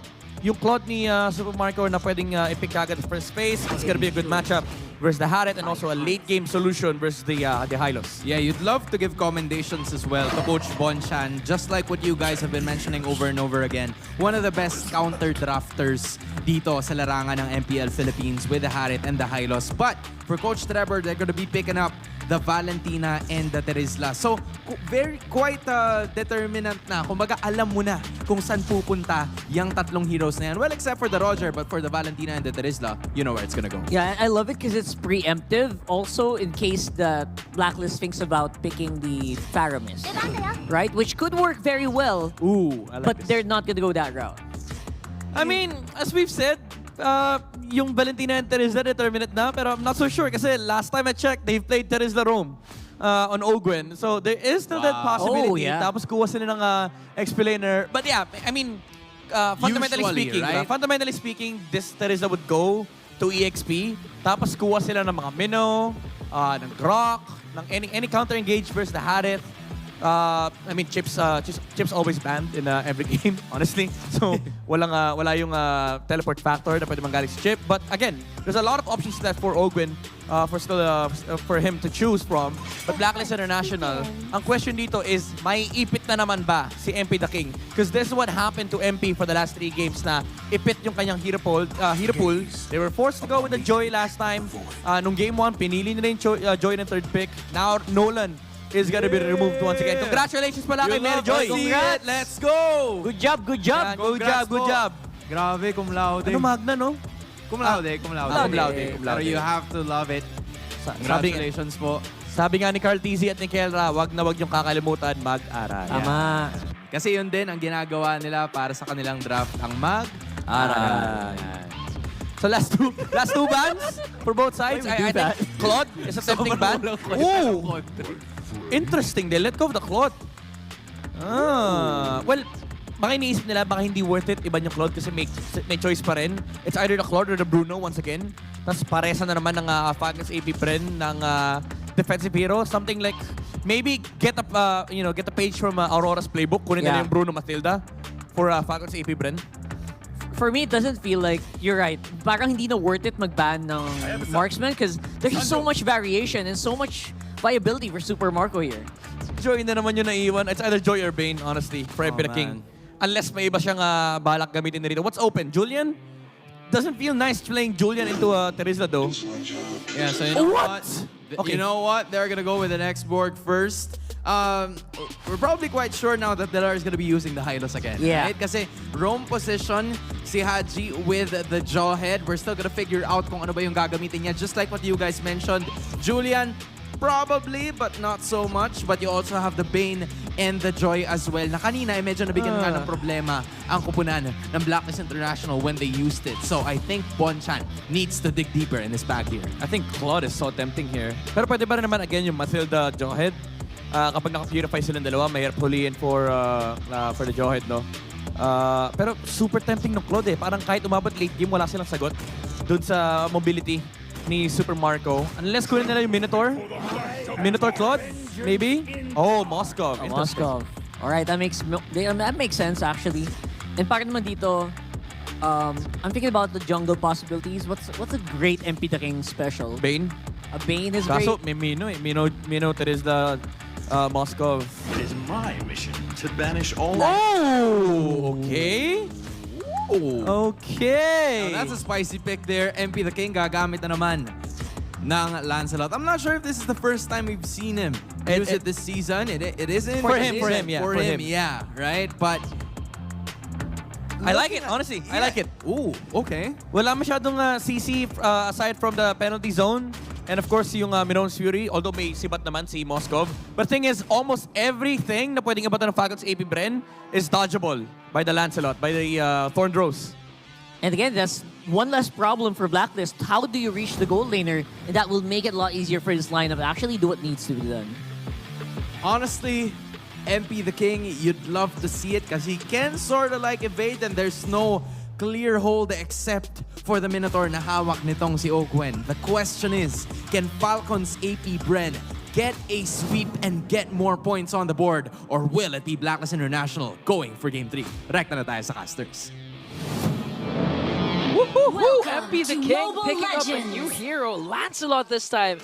And for me, this Lancelot is more of an MP the King hero alongside the Ling, the Fanny, as we've seen him in the previous tournaments. What do you think? Way better than Joy. Yeah, for sure. I'm not knocking his Joy, okay? I don't like the hero in general in the current meta. And I haven't seen it be too successful. So, now Lancelot, on the other hand, this is, more fitting, I would say, for MP the King. More fitting for the lineup that they brought to the table, too. And the Jawhead's done great, too. The way I look at it, Jawhead's been relatively good. They locked into Hylos. Yeah. So this is probably the best draft that they're going to get with this. Now, can they execute it? I guess that's the question. Yeah, the first thing to do for Blacklist, obviously, is to really dominate the early game. This is a Harith going up against a Moskov, and we should expect Oheb to dominate up against a Moskov, especially since they have, as you mentioned, the Hylos and the Jawhead. That can actually... Speaking of Jawhead. There's the toss right into MP the King. Oh! Ogwen, he's not going to be able to escape that. MP the King will grab the first blood. Great synergy there, I would say, with the toss. This is what we're saying. The Lancelot. This is the identity of MP the King's. Oheb almost picks up Super Marco, but Super Marco was able to evade. Oh! Wait, all right, he's fine. He's fine, he's fine. That's bulletproof Marco we're talking about. But Haji, though. Haji waiting around the corner. He might go in for this. Oh man, Super Marco, he's got the help of Ogwen too. They're gonna push him off here. And he doesn't need to go home because the motivational roar is there for Ogwin, saving up Super Marco with the Minotaur. But going back to MP the King, again, we will see the aggressive MP the King this time. Before, especially during week 1, he's been using the different kinds of heroes like the Nolan, even the Bane, which he's known for. But this time, this requires more micro mechanics. And with MP the King, we know how fast MP's hands are. He can do it, definitely. But again, you're talking about Kyle Teasy here, who, if I recall correctly, is #1 right now in the league with the most Lord kills.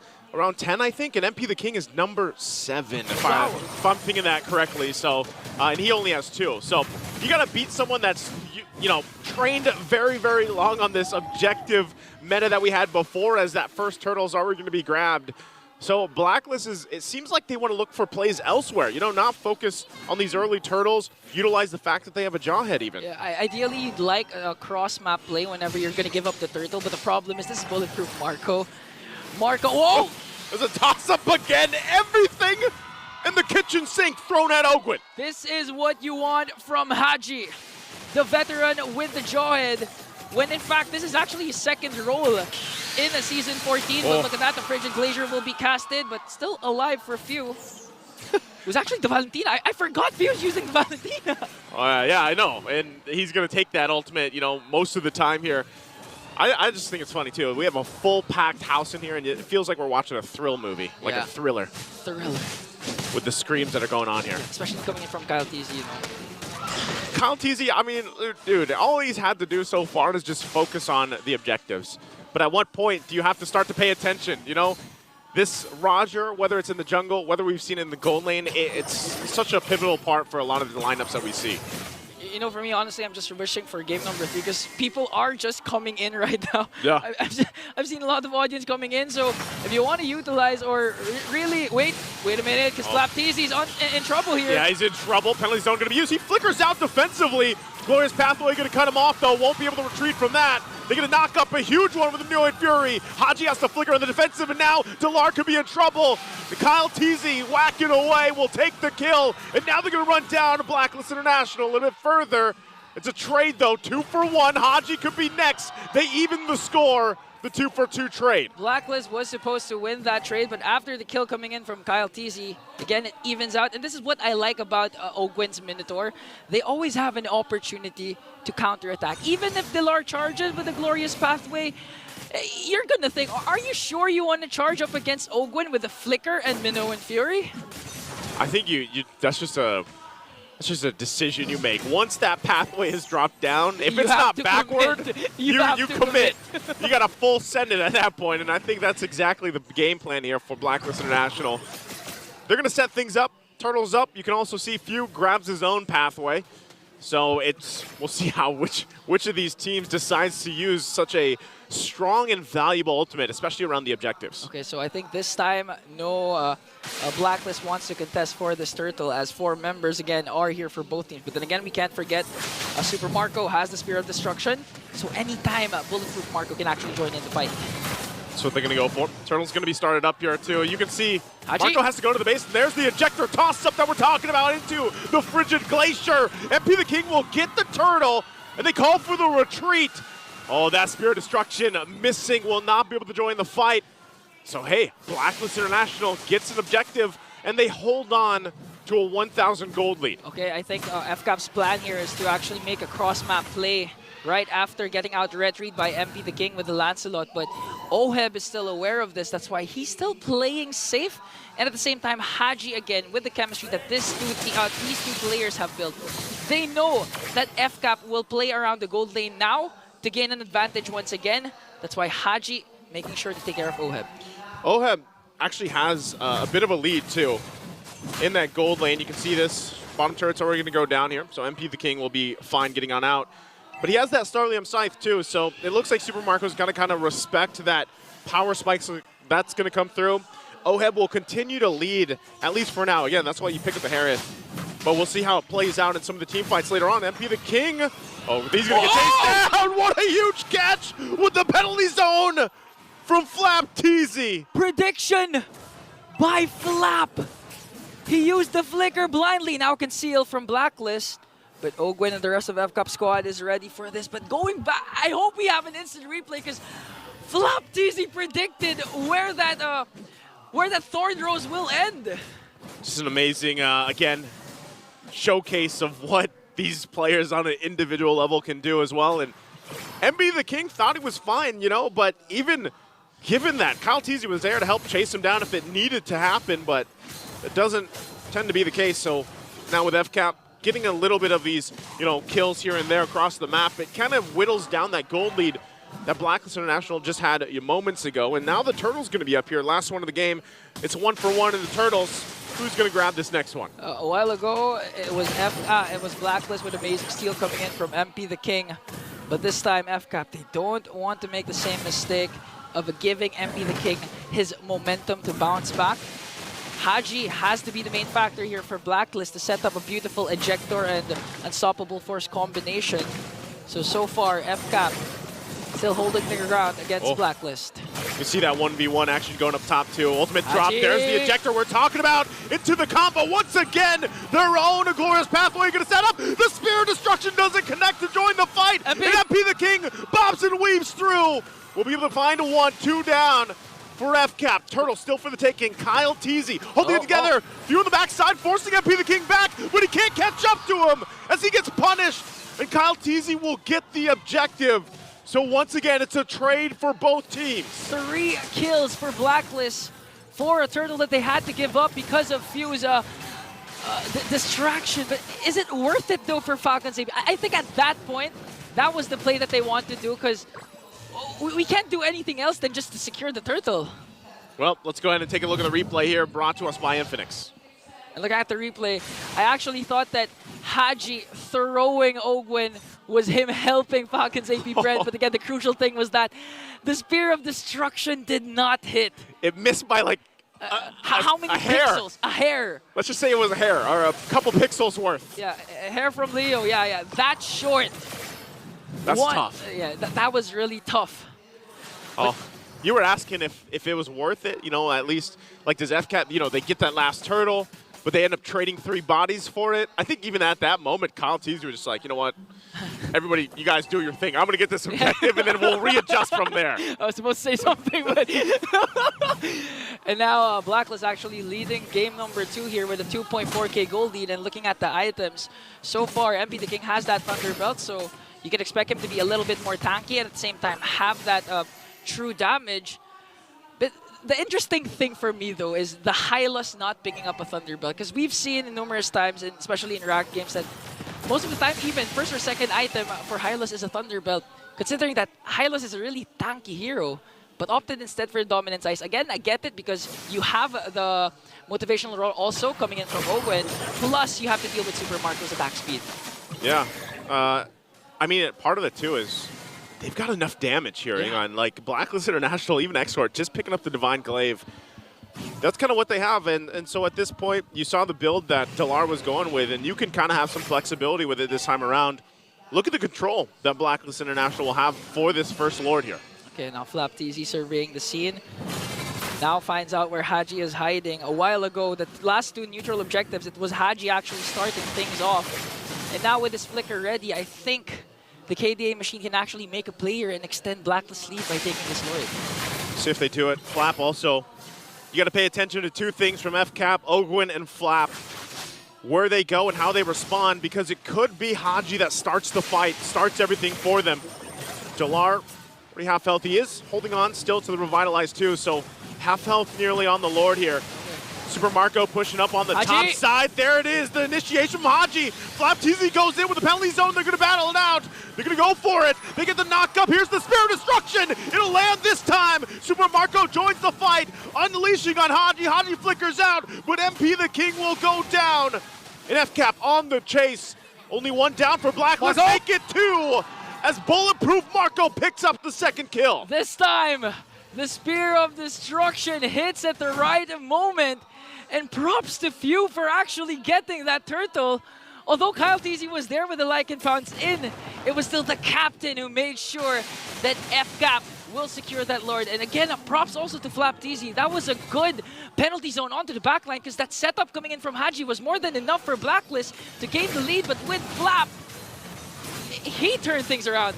Yeah, again, you always got to pay attention to Flap in the penalty zone, and now on the base defense, Oheb drops down to Zalman Force, forcing FCAP to back off.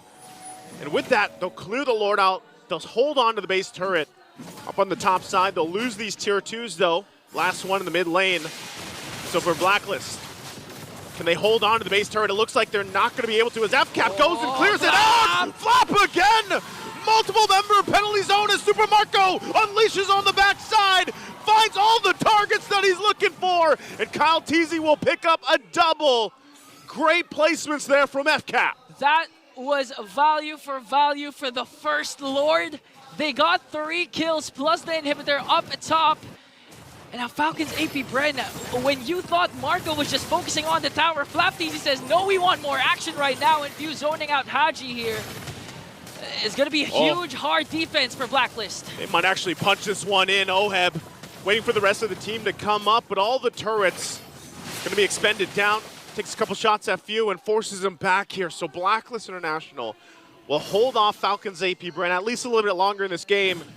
But look at the items here. Look at the difference in terms of even the economy now. 6,000 gold ahead for Falcons AP Bren. This is what you don't want. You're up against the Moskov. You're hard towards the late game. Moskov is really leading. A couple of one core item left for Super Marco. So it's really going to be a challenge for Blacklist how to contain Bulletproof Marco. Although the first 3 neutral objectives, Marco wasn't there. This time he's making his presence felt for Falcons AP Bren and MP the King here going up against Few. Blacklist, they can actually do a pick-off here with Haji, but the problem is FCAP is starting to group up. FCAP is starting to do the overstrat that Blacklist is known for. And if you look at it here, Ingan, like, Blacklist International has not been able to get a kill on Kyle Teasy. They have not been able to touch Super Marco because most of the time he's farming in a side lane, joins the fight. And so you're really wondering, how can they find one of them? MP the King being pretty aggressive here. He's going to have to back off. He uses the Phantom Execution. Oh! What a shot from Super Marco as he picks up the kill. You thought you could get away, MP the King. You can't escape that one. Super Marco proving what he said during his interview, that he is the best of the best among all the gold laners in the world with a crucial Spear of Destruction. This is up against MP the King's Lancelot. I'm just lost for words for Super Marco. I'm Super Marco now because I have nothing to say. Dude, when Marco does stuff like that, it brings me back to the time when you see his stone cold face like it's just another day for Super Marco. Perfect target. MP the King results into a Lord, and now this could be a game-winning push. They're so far ahead. Blacklist International probably feeling a little demoralized after what they've been trying to do. Are they going to be able to defend this? Oh, they have to watch out for the initiations coming in from Flap Teasy and Ogwin as well. There it is. 2 glorious pathways have been landed here. There it Ogwin is. flickers in.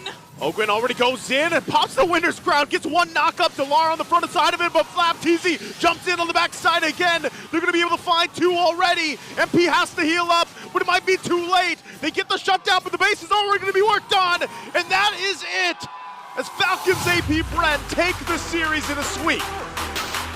And the Bees breeze through the Agents with 2 fast games to take down once again a new lineup coming in from Blacklist International. I'm not quite sure if Super Marco died in the first game, but one thing for sure is he's untouchable for game number 2 with an amazing performance with the Moscow 3-0-3.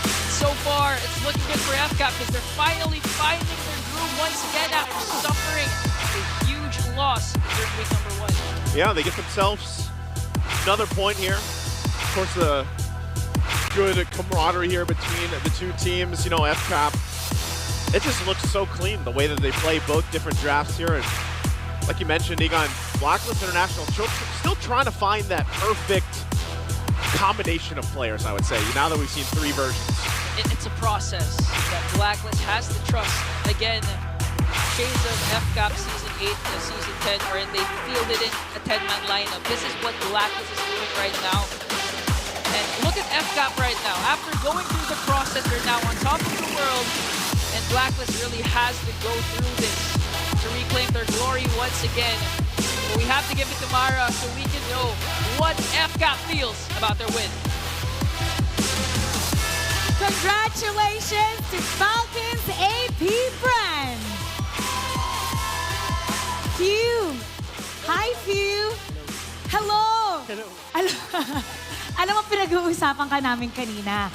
At bring up yung fact na ikaw yung longest standing player na pinakamatagal maglaro in MPL history na walang break since Season 1, 2018. So we want to know, ano nga ba yung mga personal goals mo and motivation for still staying here in the MPL? Maliban sa championship. Sige. Maliban sa championship, siguro yung pera. Palaki ng palaki yung lalo na ngayon palaki yung mga prize pool. Tapos, syempre passion ko din talaga yung maglaro eh. Masaya naman ako sa ginagawa ko, kaya di ako magpapahinga. Okay, eto. Picture natin. Kunyari, nakuha mo lahat ng mga championship sa lahat ng sinalihan mo. Just like what you're doing now. Okay. Yung top 3 na gagawin mo sa pera mo. Top 3 na hindi mo pa nagagawa. Top 3. Negosyo. Ayun. Tapos, Negosyo. Yung iba kasi nagawa ko na ano pa ba? Mag-travel, ayun. Kasama yung family. Saan? Anong bansa? Kahit saan. Japan siguro. Ganun. Japan. Okay, isa pa. Tapos, di ko na alam eh. Ayaw mo mag-esports? Ayaw mo magtayo ng sarili mong team? Ayoko. Gusto ko naglalaro ako. Gusto mo naglalaro. And you know, we wish for all your success at sana nandito ka pa hanggang 10 more seasons. Yeah? Congratulations once again. Si Super Marco naman. Super Marco. MVP? Isa sa mga highlight na quote ngayon, yung sinabi mo na naniniwala ka na ikaw ang best gold laner in this league. Pero kung makakapangalan ka, if you could name a player na talagang feeling mo kayang makatapat sa'yo, who would that be? Kahit DPH. Kahit wala sa PH. Sige, in the Philippines and outside the Philippines, sige. Sa Philippines, si Benecutie. Benecutie? Tapos, pag outside the Philippines naman, si Eman. Si Amen? Okay. Well, you know, next week, you're gonna meet Benecutie next week, TLPH. Meron ka bang gustong sabihin sa kanya na hindi good luck, have fun? Wala, galingan natin. Okay. Pati dun, may coaching pa pati dun eh. Pati dun. And we have the MVP of game number 2. Can you guys guess who it is?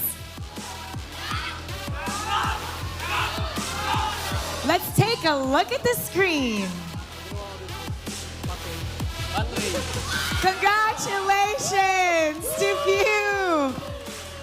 Is there anything that... Meron ka bang gusto sabihin sa lahat ng ating mga manonood? Salamat sa mga nanonood dito. Napakadaming fans. Sobrang saya maglaro pag maraming nanonood eh. Tapos happy birthday pala kay Ate Doc. And kay Ate Claudette. Happy birthday! May habulin lang akong isa because next week, makakalaban nila ang TLPH. At para naman to kay Kyle, kasi Kyle, pinagkakaguluhan nga yung top 3 junglers, di ba? 1 and 2, kayo ni Carl. Meron ka bang, other than galingan, other than good luck, have fun, meron ka bang gustong sabihin kay Carl? Kasi we're gonna be seeing who people are saying top 1 and 2 junglers in the Philippines. Wala naman po gustong sabihin sa kanya. Kasi palagi naman po kami naglalaban kahit saang bansa eh. So parang normal na laban lang po.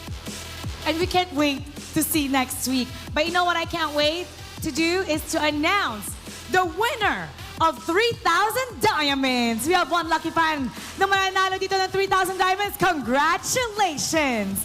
Come on up! Happy birthday to you! Wait! The entire crowd is yelling happy birthday. Birthday mo? Opo.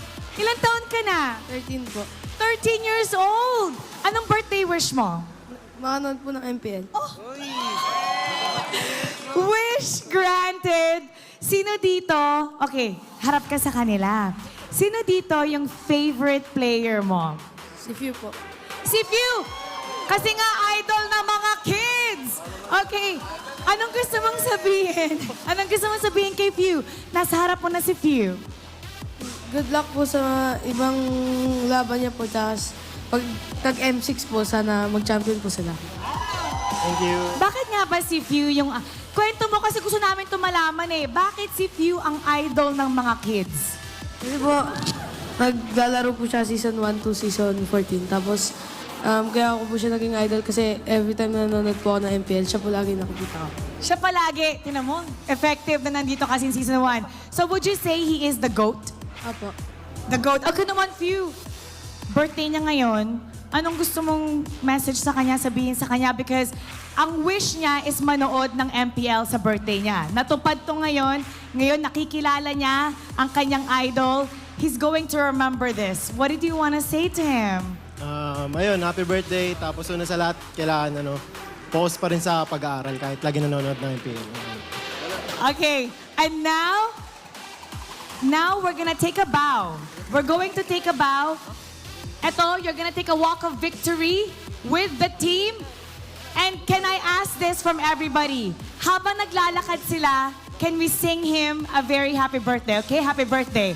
You may now take your bow and take your walk of victory. All right, everybody. Happy birthday to you.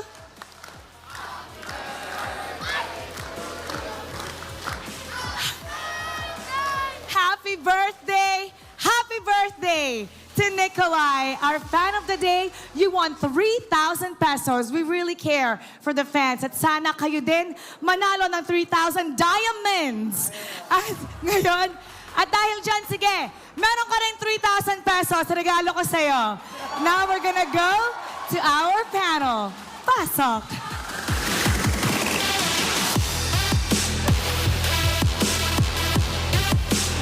Mara, wala pa kami namin, Mara! Birthday namin! Mara, birthday namin! Mara! FPL Arena, sumigaw kayo kung gusto nyo ng 3,000 pesos!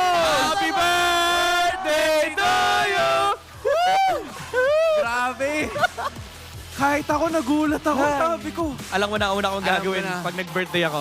Ano? I-message ko si Mara Aquino. Tama, birthday ko ngayon. Pero parang birthday rin ni Pew. Kasi 2 beses siya nag-MVP sa larong ito at na-sweep nila ang kanilang kalaban using the Valentina this time around para sa Falcons AP brand. Alam mo, ano pa rin talaga eh, low-key eh. Di ba? Parang hindi mo masyado mapapansin. Pero again, yung fundamental playstyle dito ng Falcons AP brand, specifically yung kanilang mga player, Pew, Flap. Actually, ang hirap pumili ng MVP sa Falcons AP brand kasi ang dami nilang ginagawa. Itong snipe na ginawa nila sa may baba, sobrang importante nito versus MP the King. Guys, gusto ko lang sabihin the entire time that we were talking here in the panel, iniisip namin kung sino ba yung MVP. Yeah. Mahirap. And you're a Mahirap. contestant, alright?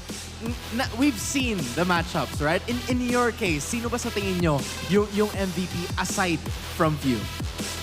I feel like for me, I feel like Super Marco did a great job of avoiding the Lancelot. Ben, may Lancelot sa laban.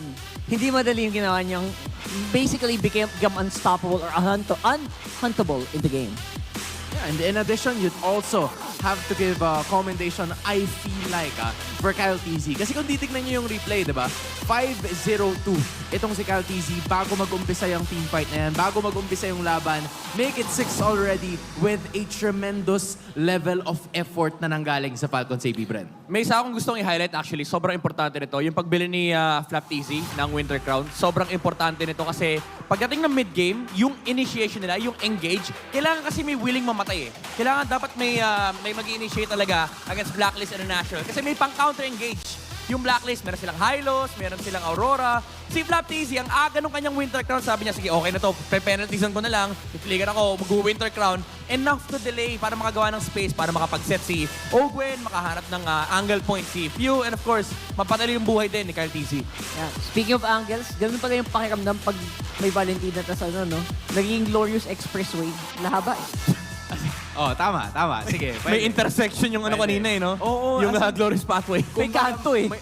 May red light, tapos may green light. Depende kung saan ka titigil eh. And I'm sure that's something that we've seen all throughout from the rest of the members of Falcons AP brand, knowing when to strike the best. Kasi I feel like for the early game, right? It was Blacklist International na may tangan ng labang. Ang isa pang magandang i-highlight dito again, yung typical playstyle ng Falcons AP Bren. Yung talagang ang hilig nila mag-regroup. Hindi sila yung basta-basta lang nawawala. Again, gusto ko i-highlight yung ginawa nila kay MP The King sa may bottom lane. Alam nila, yung mga damage junglers, pumupunta sa mga XP lane. Ang ginawa nila, inabangan nila yung Lancelot. Alam nila na kasi magpo-farm si MP The King doon. And nakasalubong niya at one time si Kyle TZ, pati na rin si Flap TZ. And then diretso cut sila. After mag-cut ni Flap, pumunta ng mid, and then nag-regroup na naman yung Falcons AP Bren. And you'd see this continuously happen in the game na parang walang pake yung Falcons AP Bren na harap tayo ng 1v1 or harap tayo ng papatayin. Laging abangan natin dito, pag wala, cut the waves, go to mid lane, regroup. Yeah, interestingly enough, I mean, the star power for Blacklist for MP The King on that Lancelot was very apparent. But again, that just wasn't enough. And like Midnight said, Falcons AP Bren just doesn't care about that. They don't care that MP The King is going hunting. They're just gonna do what they do, and they're gonna do it good. Alam mo, isa nga sa mga bagay na tinitignan ko talaga at sinisilip ko kung paano ba nila nabaliktad yung sitwasyon. Flap, kwento mo nga sa amin kung ano ba yung nangyari during that matchup. Kasi medyo lamang yung Blacklist International nung first few minutes ng ating laban, di ba? Tapos bigla nyo nabaliktad, right? Oo. Sa tingin ko, nabaliktad namin yun nung nung napatay namin si MP sa baba. Ayun, nakapag-farm si Kyle. Tapos nung mga sumunod na clash na parang walang namamatay sa amin kahit iba to kami, ganun. Ng Johead. Nagulat kayo. Kasama na namin si Flap. Nagsasalita na bigla si Flap dito. At Flap the analyst, Flap the player kanina. Welcome, pare. And of course, Mara Aquino, ikaw ang leader ng birthday party ni Nicolay kanina. Mara, birthday. Mara, ay, ito. Mas malapit ka na. Mara, pa-birthday namin. Happy birthday once again kay Nicolay. Ang birthday wish na kasi manood ng MPL. Kaya nakakatuwa lang dito yung buong pamilya niya kanina. Kaya di ba nakakatuwa nanalo siya ng 3,000 diamonds? Kaya nga po eh. And 3,000 pesos. Binigay na. Both. Dahil birthday niya. Okay, eto naman. Ito yung gusto natin. Kailangan natin i-testing yung skills mo. Hindi lang sa Land of Dawn. Okay. Kailangan i-testing natin yung selling skills mo. Okay? Nandun kasi sa labas yung booth ng Falcons AP Brand. Paano mo ibibenta kung ikaw ang tindero? Tama ba? Tindero? Tama, tindero. Kung ikaw ang tindero. Okay, pipili ako dito. Random stuff sa loob ng box. Okay? Pili na. Ito. Ayan, buksan natin to. Malinis yung kamay, malinis yung kamay. Malinis yung kamay. Pamoy. Pwede. Amoy ano? Tanggalan germs. Okay, ano? Paano mo ito ibibenta? Guys, bilhin na kayo ng merch. Shoutout ko kayo with picture pa. Picture? Ano mga nandito? I-highlight mo. Benta mo sa amin. Ito guys, kita nyo, ang daming trophy. Ang daming trophy! Grabe! Pati yung ang daming trophy, bilhin na kayo. Men, sa sobrang daming trophy, kahit si Flap nalulula. Lupit. Pati yung daming trophy ng merch. Hindi naman name. Para naman sa ibang bansa na pupunta dito. Kasi meron kayo mga fans na lumilipad, English, diba? English. International. English. How would you Guys. sell this to them? Do you see this? So many trophies, huh? Come on, buy it! Next. Ayan, ang bigat. The all-time favorite. High quality. Ang ganda nito. Ang ganda. Ang ganda. Bilhin na kayo. Dito. Ayan. Ang ganda guys, Benta mo dyan. English. International. There's a bee in the back of the jacket. What does the B say? The bee say, bzzzt, boy, this. Ay, Convinced na ako. Ito. Ayan. Gusto ko to. I like it. Ayan. Paano may ibebenta yan? Sa ating kapwa Pilipino muna. Ito, ayan, dyan. Dito. Guys, nakikita niyo tong mukha na to? Ayan. Galit na galit, oh. Pag di kayo bumili, yari kayo dyan. Mapagalitan kayo dyan. Okay, transition to international audience. International audience. Paano? Coach Ducky is so handsome. You see, Coach Ducky? Go buy it now. Please.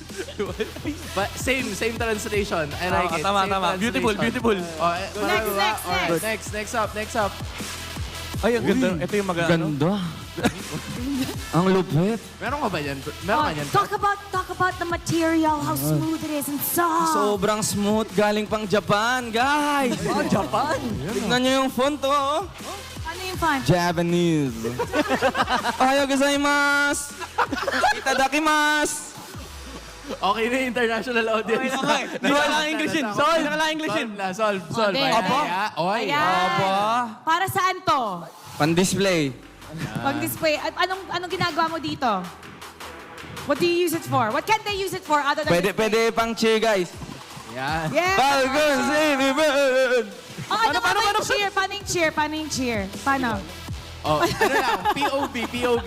Ikaw ang fan ng Falcons AV, Oh, bro. Ba't si Super Marco? Bakit Super Marco? Hindi, fan siya si Super Marco. Gets. Uy! Ayan. May pin! Eto. Wow! Ang dami, oh. Trophy ulit. Oh. Trophy. Pili na lang kayo, guys. Flex lang, no? Flex lang. Oh, mga world champion. Pwedeng pang bag. Oh. Pwedeng pandamit. Saan pa? Kunyari, nasa Quiapo ka, nagbebenta ka nito. Paano mo ibebenta yan? Bili na kayo. Tatlo 50. 350?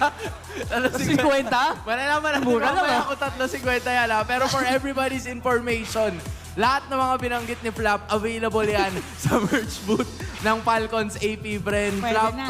maraming salamat. Pasado Thank ba you siya? so much. Pasado. Bibiling ko yan lahat. Pasado. Nice one. Bili na kayo, guys, ha? No joke. Sige, hindi ka nagbibiro. Kami rin, bibili na rin sila. Lahat ng nasa MPL Arena and of course, everybody else na nakatambay dyan. Pero sa Franco mains, sa lahat ng mga Franco mains, ikaw ba, Flap? Franco main ka ba? Dati, Franco. Oh, sige, pwede.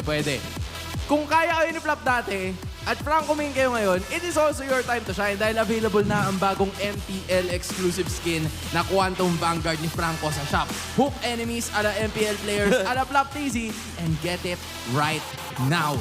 Yun na, kita nyo na. Diba? Yung cheer, yung stickers, yung shirts. Na ngayon, feel ko, aarborin na nila. Kahit nararamdaman ko na, hindi ko na lubos maisip kung ano ba yung ganap.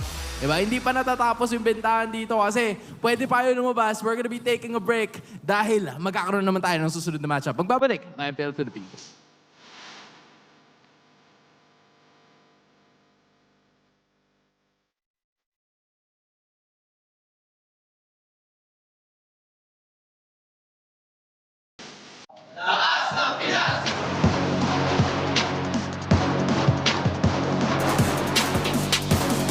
Lakas ng Pinas!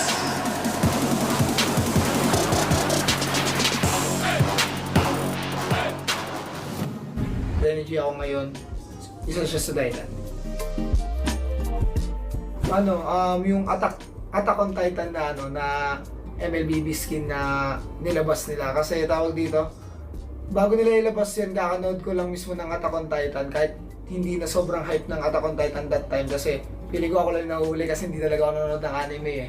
Pero dahil na-encourage ako ng mga ka-team ko manood ng anime, pinanood ko siya at sobrang nagustuhan ko. Tapos nung nilabas yung Attack on Titan na na skin ni ML, talagang gumastos talaga ako ng pera ko. First time ko gumastos nun. So, gusto ko talaga ilalim kay Levi. Yes, thank you kay Muntun dahil dami kong nakuha ngayon na bagong MLBB skin na libre lang, yung 4 na skin. Tapos, meron pa siya yung pagka 500 na total skins mo, umihilaw yung loading screen. So, yan. Siguro yung recent career ko ngayon para sa akin, parang ulit from the scratch ulit kasi bagong kami, bagong team, tapos new journey kasi bagong bagong org din. So, yun, sana maging successful lahat, tapos yan, champion tayo.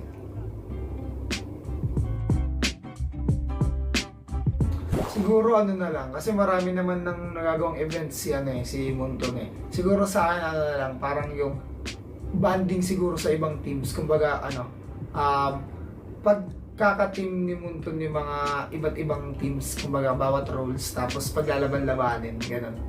Yun lang siguro sa akin. At syempre, unang-una gusto ko magpasalamat sa lahat ng mga MLBB fans ko. Yan, sa mga sumusuporta pa rin sa akin since day one, since pumasok ako sa MPL. Yun lang.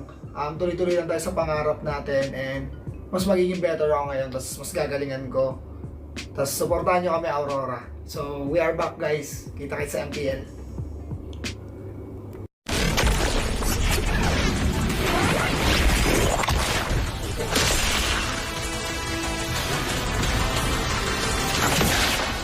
Strike first and without mercy.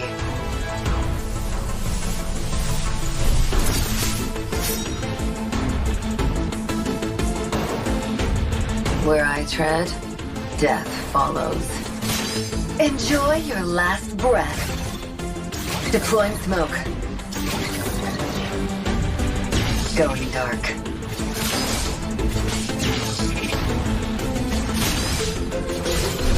War is my trade. Death is my craft. Backup plan? I am the backup plan. My destiny is what I make of it.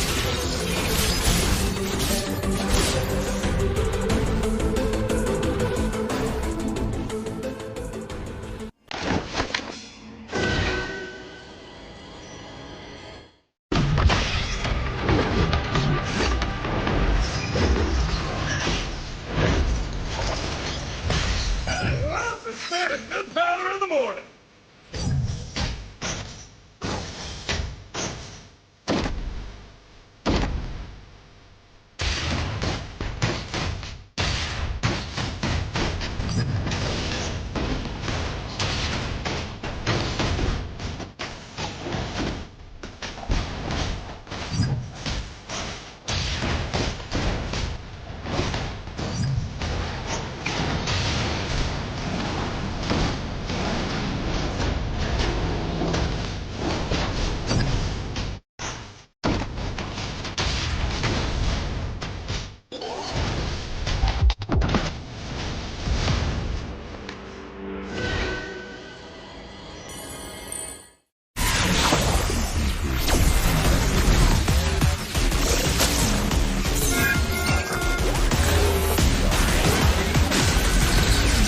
There's no time to chit-chat.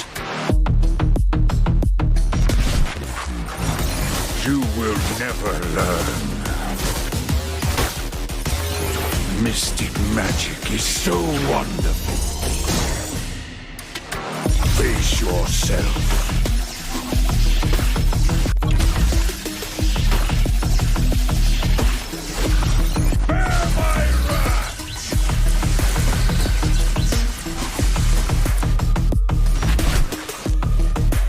Imagination is the driving force of the energy. I'm not a monster. I'm a demon.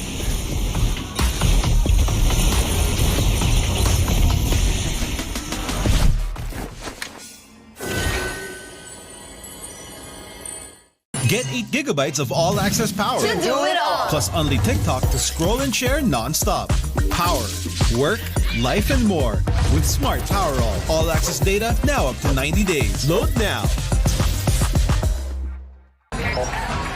No signal, no fun. If only you could switch in an instant. But wait, you can with the Smart eSIM.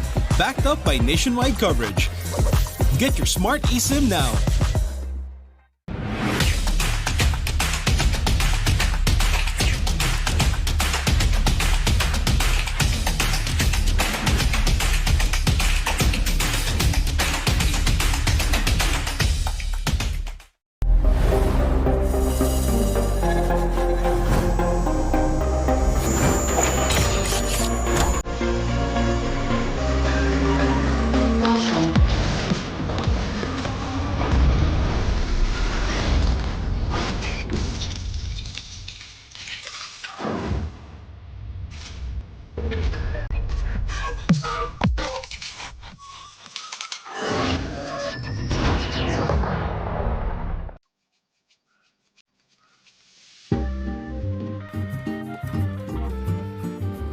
Ang una kong paglalaro ng ML is nung nag-champion ni Archangel. Ay hindi, bale yung siguro mga season 2. Kasi nag-champion ni Archangel, season 3 siya, pero yun yung 1,000 stars na ako.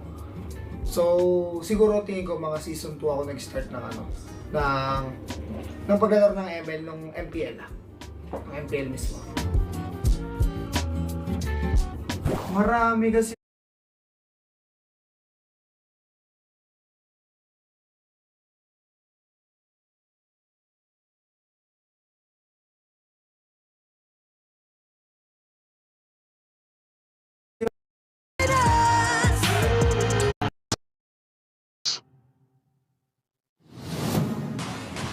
The 14th season of MPL Philippines is brought to you by the following sponsors. Smart, the official telco partner of MPL Philippines Season 14. The official tournament phone of MPL Philippines, Infinix GT20 Pro. Official suppliers, EMC Asia and Index Salon. Experience the MPL PH Season 14 action live at Green Sun, Makati City. Grab your tickets now via official MPL PH website.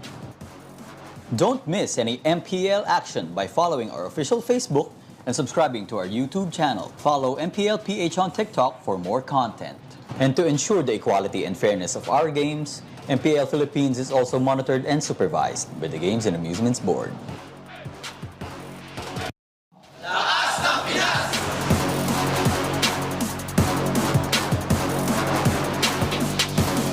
Lakas ng Pinas!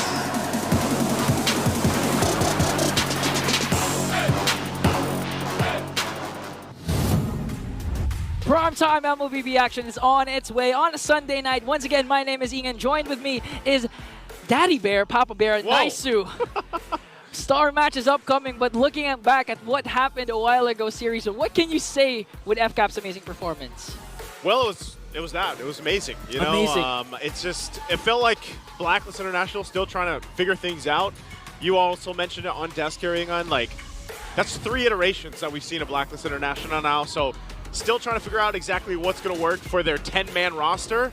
But FCAP looking good. They get the second point, and now we have, like I mentioned, it's our star match for the night. Okay, so far the undefeated Kings of C before, but now Kings of MPL, because they're on top going up against Aurora, who just suffered their first defeat against FCAP. So these two teams are willing to extend their lead for Omega and for FCAP to bounce back after a devastating loss. Yeah, and you know, looking at how things have fallen into place already, now that we're about to finish off week number 2, Smart Omega at the top. Like, who would have went into this season thinking that this would be the case, Inga? No one expected this, but at the same time, no one doubted them as well, because Chaknu, the captain, is now leading Barangay to a 3-0 win streak. And on the other hand, Aurora, a recently established team, they still have chemistry because of the other players, but apart from that, Demon Kite in the mix. Yep. And look at the team standings. Falcons AP Bren going back on top again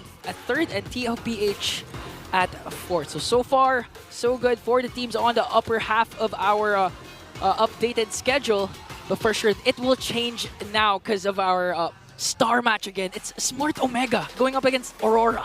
This is my question, man, is like the super team that we've been calling Aurora, you know, kind of building up here. Do they have what it takes to adjust and get to this point? I guess against a team who went through hell the previous seasons, by the way. Like, mind you, Smart Omega has been going through their own kind of process here, trying to find adjustments, and now they found it going into this season 14. And for Aurora, everybody built up so much hype around them coming into this. I mean, even me, I was part of that. I was like, yeah, look, I love Demon Kind. I love all these players coming together. Yeah, but hopefully, they make it work. And we'll see what's going to happen later on as we throw it onto our panel. Again, this is Star Match Omega versus Aurora.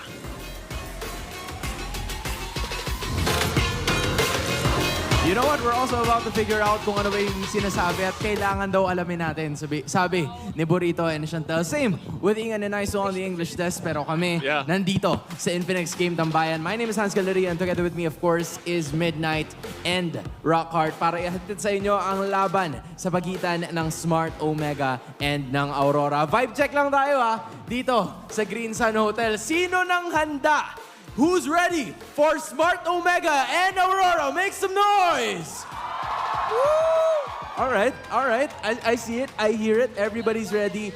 At mukhang ito ang magandang matchup ng Lason kontra sa Bala. Because it is going to be Cap Mamba. Kasi captain na siya So, Chak to Cap, Cap Mamba versus the Hitman. And as for the two best teams after week 1, si Chaknu at si Rene J emerged as the heroes who led their team in and out of the game. Yung development din kasi ni Chaknu is something stellar that you really have to watch out for. I mean, it's so interesting, it's so prevalent na ginawa na nga siyang verb ni Few eh.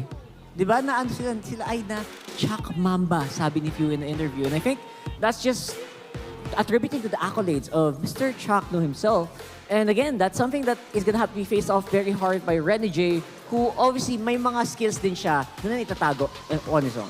Yeah, ang biggest question kasi dito is, lagi natin sinasabi yung tawag kay Rene J, the hitman or the healman. Pero I feel like ngayon kailangan niya maging medic or the healman kasi kailangan mo gamutin yung lason. At this point, undisputed number 1 ang Smart Omega. Pero ang malapit kasi dito, may chance na i-overtake ng Aurora MLBB yung spot ng Smart Omega. And very, very clear yung contrast nitong dalawang to, no?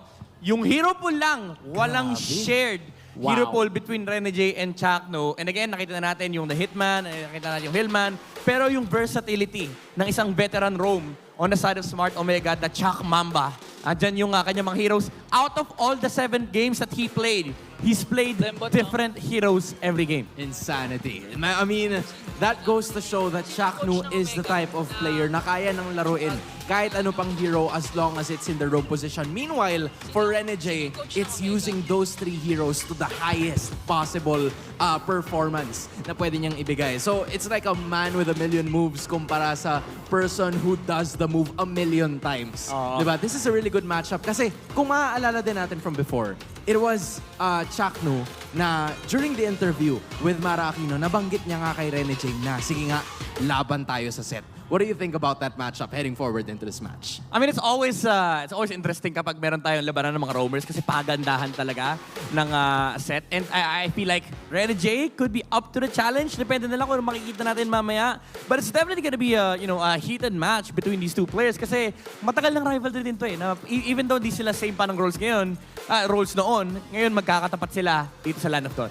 And I think it's more of what the team needs, diba? I think that's what Rene J is trying to go for. The team needs these kinds of heroes. Kahit na iba yung heroes na ginagamit niya before, he's willing to actually do what needs to be done to enable this team of, sabi nga nila, sila yung mga rookies na nagsama-sama for the first time, to actually get those W's. You talked about sama-sama, grouping up together. We have fans here at the Green Sun Hotel, pero meron ding fans ang Auroras dyan. At shoutout sa inyo kasi alam namin na medyo hindi kayo makapunta dito sa MPL Arena dahil naubusan kayo ng ticket, pero pwede kayong pumunta sa KMC Armstrong Cafe dahil meron ding ginaganap na watch party ang Aurora kontra sa Smart Omega. You'd love to see it, right? Like, usually kasi nangyayari yung mga ganito, playoffs pa eh. Yeah. Diba? Pero the fact that it happens during the regular season just goes to show the love for both of these teams. Yeah, masaya din kasi yung kasama mo, yung mga co-fans mo. Kahit nga dito sa MPL Arena, diba? Seated yung mga teams na left, right. Minsan nagbabanters yung mga magkakaibang fans. And kapag nanonood ka ng watch party, ang sarap din yung sama-sama kayo sumusuporta habang kumakain, umiinom ng kape or ng tsaa or kung ano man yung iniinom nyo. Yung yung nandun kayo para sa isa't isa. Love to see it from all of the members, but I feel like it is now time. Oras na para makita ang Smart Omega at ang Aurora. Teams, pasok.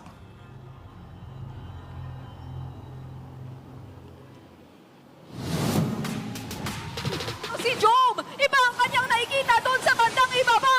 Nagka-access sa tore ng TNC at mukhang tatapusin with a 2-0! Pero mukhang hindi sila magtatagumpay sa pagkakataon na yon dahil buhay yung Lord, naka-clear ng wave, and Smart Omega will take the win! I got the skill set, I got the energy, working hard. Iba yung aura mo. For the first time sa career mo, ikaw na ang captain ng isang koponan. Bago yun na. So, kamusta bilang captain? No, masaya naman. Kumbaga, masaya parang maging kuya parang.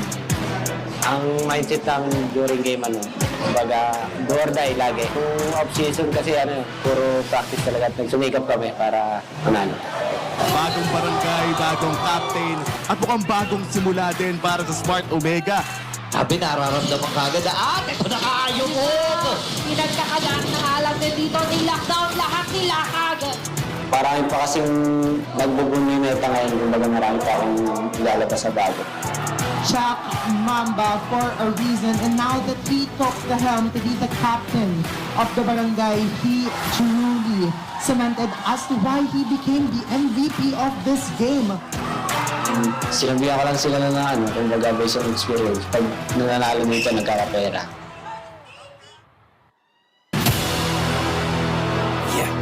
Yeah, you ready for this? They have answered the call of light. A roster familiar to your eyes, now fighting under a new light. It's Aurora!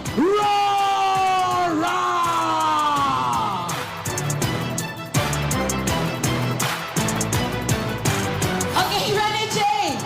Hitman or Heelman? Ano ba ang Rene J na ipapakilala mo ngayong Season 14? Tinarang pa! At si Rene J ang makakakuha! Sana ngayon ni Hitman, makakaisa kayo ng Aurora. Puro ngayong Season 14, kailangan ko na lang siguro kayo mag-focus ako sa sarili ko, focus ko yung goal ko, and kung ano yung pangarap naming team. As Aurora MLPBs wins RSG Philippines. Kung ano yung pwedeng gamitin ko na hero sa ML talaga. As ibeta siya ngayong season, lahat yung expect na gagamitin ko. Talagang pinaghihirapan ko yung pagpapractice eh.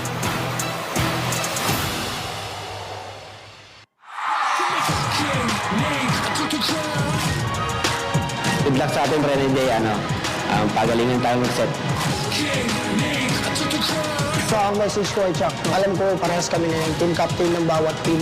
So good luck sa amin kasi alam ko maganda rin yung performance niya ngayon pero hindi kami magaling kalaban ngayon. Sana respetuhin nila kami and respetuhin din namin kayo.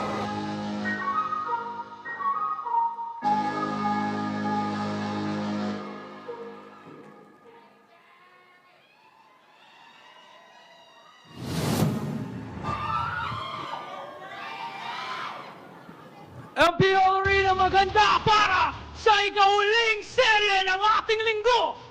Introducing first our marshals, Ems, Wilbert, Pat, and JJ.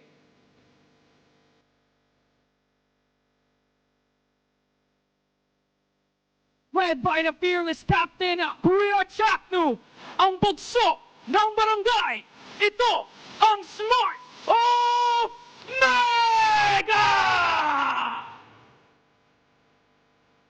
Chaknu, Ryota, Andoryu, Ukir, and Big Joe!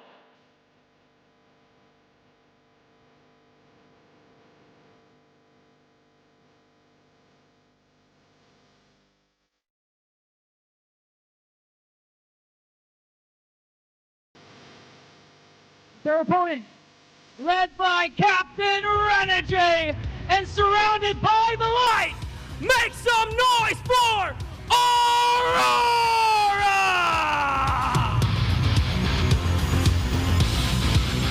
Demon Kite, Edward, Doming, and you!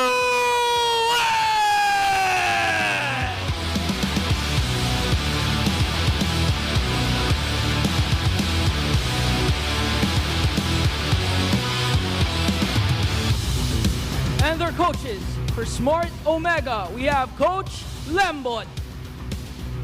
And for Aurora, Coach Master the Basics.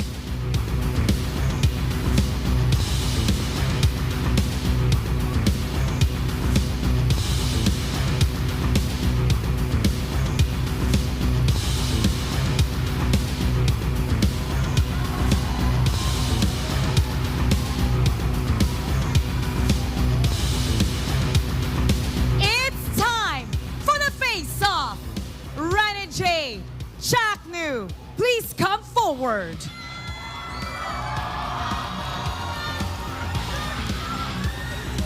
Rene J, ano ang palag mo kay Chaknu? Mas malupit ako. Chaknu, ano ang palag mo kay Rene J? Mas malupit siya.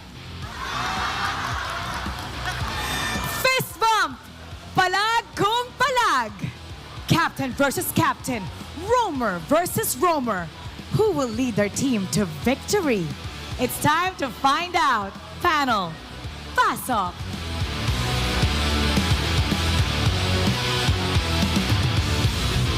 Mga kaibigan, para kay Rene J, mas malupit siya. Pero para kay Chaknu, insert sound effect. Smart Omega, looking forward to continue the streak. Again, bihira na natin masasabi to na nasa #1 spot ang barangay dahil sa leadership ng isang Chak Mamba. Kasama ang kanyang mga teammates na binibigyan niya ng experience. Nandiyan si Ryota, si Okiri, si Andoryu, and Jome. Kita na natin, for the longest time, lagi natin sinasabi yung identity ng barangay. Even last season, hinahanap nila, and now they found it. And para naman dito sa Aurora, nakita natin sa interview, talagang handa, ready si Rene J na bigay ang lahat para sa kanyang team. And I think that is something that you really need in a captain. The one that you look forward to, the one that will lead you to victory. That's actually cool. Kasi yung kanina yung pinanood natin na trailer before the start of this matchup, it was contrasting between the two captains. Yeah. Chaknu really wants to, serve his teammates, be the pillar na pwedeng asahan ng kanyang mga kakampi. Meanwhile, for Rene J, it's to force Cap Mamba to Mamba out, courtesy of our Infinix keys to victory. For Smart Omega, you have to continue flexing your versatility, gaya nga ng nakita nating hero pool ni Chaknu. Pero para sa parehas na kupunan, you have to establish vision and position during objective fights. Usually, vision lang yung ine-emphasize, pero sinama yung position ngayon sa keys to victory. Yeah, sobrang importante dito yung aurahan ng dalawang roamers, yung kuhaan ng vision between Rene J and Chaknu. Well-versed yung apat na players behind these stellar players from both teams. Pero again, ang sabi nga ni Chaknu dito, laban na ng set. China-challenge niya si the man with the million hits. Pero this time around, Rene J needs to create, instead of a hit list, a set list.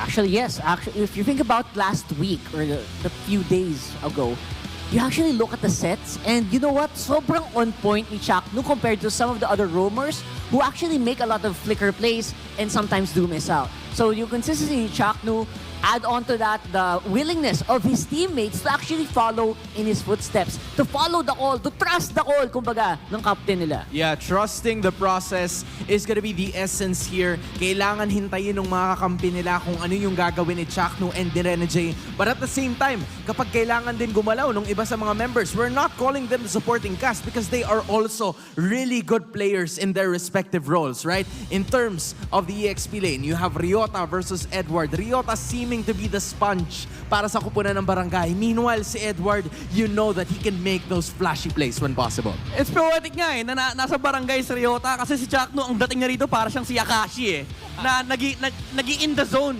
yung kanyang mga teammates para lang may context kayo, no? Basically, yung character ni Chaknu ay pinapalabas niya kung ano ba yung best form nung kanyang makakampi. Meanwhile, si Rene J naman, yung contrast is instead sa teammates, focus siya sa sarili niya. Gusto ko i-highlight kahapon actually, nakasalubong ko si Rene J. Siyempre, tinago siya, parang nag-good luck ako, ganyan-ganyan. Pero focus talaga siya. Yung lakad ni Rene J na parang walang nagmamatter, kundi yung game ahead of me.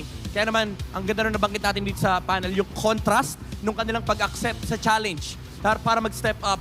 Rene J, ang dami niyang doubters before nag-start yung season. Kailangan niyang i-reintroduce sa sarili niya. Meanwhile, you have the barangay na nililid ng isang Chak Mamba. And you saw it in terms of their walk-ins papunta doon sa stage. But we would also go back doon sa kanilang mga naging previous matches, right? Because it's Smart Omega, again, undefeated still in terms of matches. But if you are Aurora, who just went after a defeat kontra sa Falcons AP Bren, you are now up against another top contender natin after 2 weeks of the matchup. And we're gonna look at the draft right now. It's somewhat of 2 junglers and a gold laner para sa Aurora na binan. Meanwhile, scattered din para sa side ng Smart Omega. Actually, Master Basics, I think he's on the right track here. Sobrang wide ng hero pool ni Chaknu. I think don't bother banning out any roamers here. Maybe later on, pero you want these specific roamers, you know what? Lock in your own. Grabe yung Aurora, men. Open yung ZAS, pero sabi nila, ang target namin si Chak Mamba. Walang manglalason ngayong araw. Already stealing the Edith away from Smart Omega. And ang sagot, kunin natin yung Zaz. Maybe set up for a Ruby or a Hylos agad-agad. But instead, they go for the Moskov. So maybe the right choice for Aurora would be to get that Hylos para at least hindi mo problemahin yung hero pool ni Chaknu. But also, you can get the heavily favored Julian para kay Demon Kite. Yeah, I mean, it is a possibility for them kasi ang idea siguro ng Aurora here is to have a better matchup than Chak Mamba in terms of the roam position. You're right, Rockhard, di ba? Hindi mo na kailangan mag-ban kasi at some point may magagamit at magagamit itong si Chak Mamba kontra sa side ng Aurora. So this was a really good sign from MTB. Yeah, and actually, I was thinking about yung tama nga, yung Hylos. I think Midnight's on point here. And maybe add on that Faramis, but you know what, sabi nila, we don't want to copy any plays. We're going to make our own play. Yue, exceptional sa Valentina. Nag-debut siya with that hero. Yep. He's going to maximize that. Ang ganda nung ginagawa ng Aurora actually. Comfort plus denying yung picks coming out from Smart Omega. We've seen Andoryu utilize the Nolan. Pero sabi ni Chaknu, Rene J, kung nakapag-joid ka na, ako naman. My turn for Chaknu and Smart Omega. You'd love to see it kasi kung tinitignan natin yung chart kanina, di ba? Walang shared heroes itong parehas na roamers. And this, I think, is the first shared hero ng Smart Omega because Jawhead is gonna be picked up by Chaknu. Rockhard, now this is a really good sign for Smart Omega kasi baka planuhin nila yung gusto ring gawin ng Aurora from their previous matches, but this also leaves room for Aurora to pick more heroes. Yeah, for Aurora, I think obviously they're gonna have to keep doming in check here. I mean, for Omega rather. Because I feel like that's always been the case, right? Nag-focus na naman tayo sa mga iba-ibang roles. Pero you're forgetting doming. It's definitely one of the key players para dito sa Aurora. Yeah, and marami pang available na option. Nandiyan pa yung kanyang Claude. Even yung ginawa ng Aurora before na nag-Mathilda Bruno sila still open for them to be able to take. Kasi yung Edith, pwede mo naman i-flex sa XP. But I'm concerned kasi pwedeng kunin din naman ng Smart Omega yung Hylos sa 4th pick. They're still open for a lot of things. Pero Aurora, they recognize the fact na wala pang jungler ang Smart Omega rito. Looking into the hero pool of Andoryu. Nakuha na nila yung Nolan. Tatanggalin na lang nila yung mga remaining heroes na nalaro na ng Smart Omega. Yeah, honestly, if you're both of the teams here, you still have a lot of possible picks na pwede. Hylos could be the main choice na posibleng piliin ng parehas na kupunan given that it could transition into the EXP lane para sa parehas teams. Because again, the Edith and the Jawhead are already there available para sa Aurora and Smart Omega. And not only that, I think the Ruby could also fit very well here in this scenario, right? And it's still open unless maban ito ng parehas na kupunan. I mean, Ruby for Aurora for sure. Pero natinanggan na yung Hylos. They are gonna go for it with a different XP laner. Maybe Terizla for Ryota. Pero that's definitely an option for Aurora, no? Yung Ruby roam para kay Rene J. Agawin niya rin yung Ruby ni Chaknu. But then again, I think against this lineup, you'd want to have mobility. Again, maybe Mathilda plus Bruno or Claude plus Stig. Kasi nakita na natin yung Tigreal din ni Rene J. Actually, lagi niyang binaban sa kanya yan. Even outside of outside of MPL, even hindi pa niya nagagamit. Full respect lang din talaga across the board. So that's definitely some option na pwedeng tingnan dito ng Smart Omega. Yung mga heroes na tinitira ng Aurora para kay Rene J. And what if on the XP lane matchup, matesting din dito yung possibilities of Arlot coming into the play. And I think I was actually expecting that for Aurora, but you know what?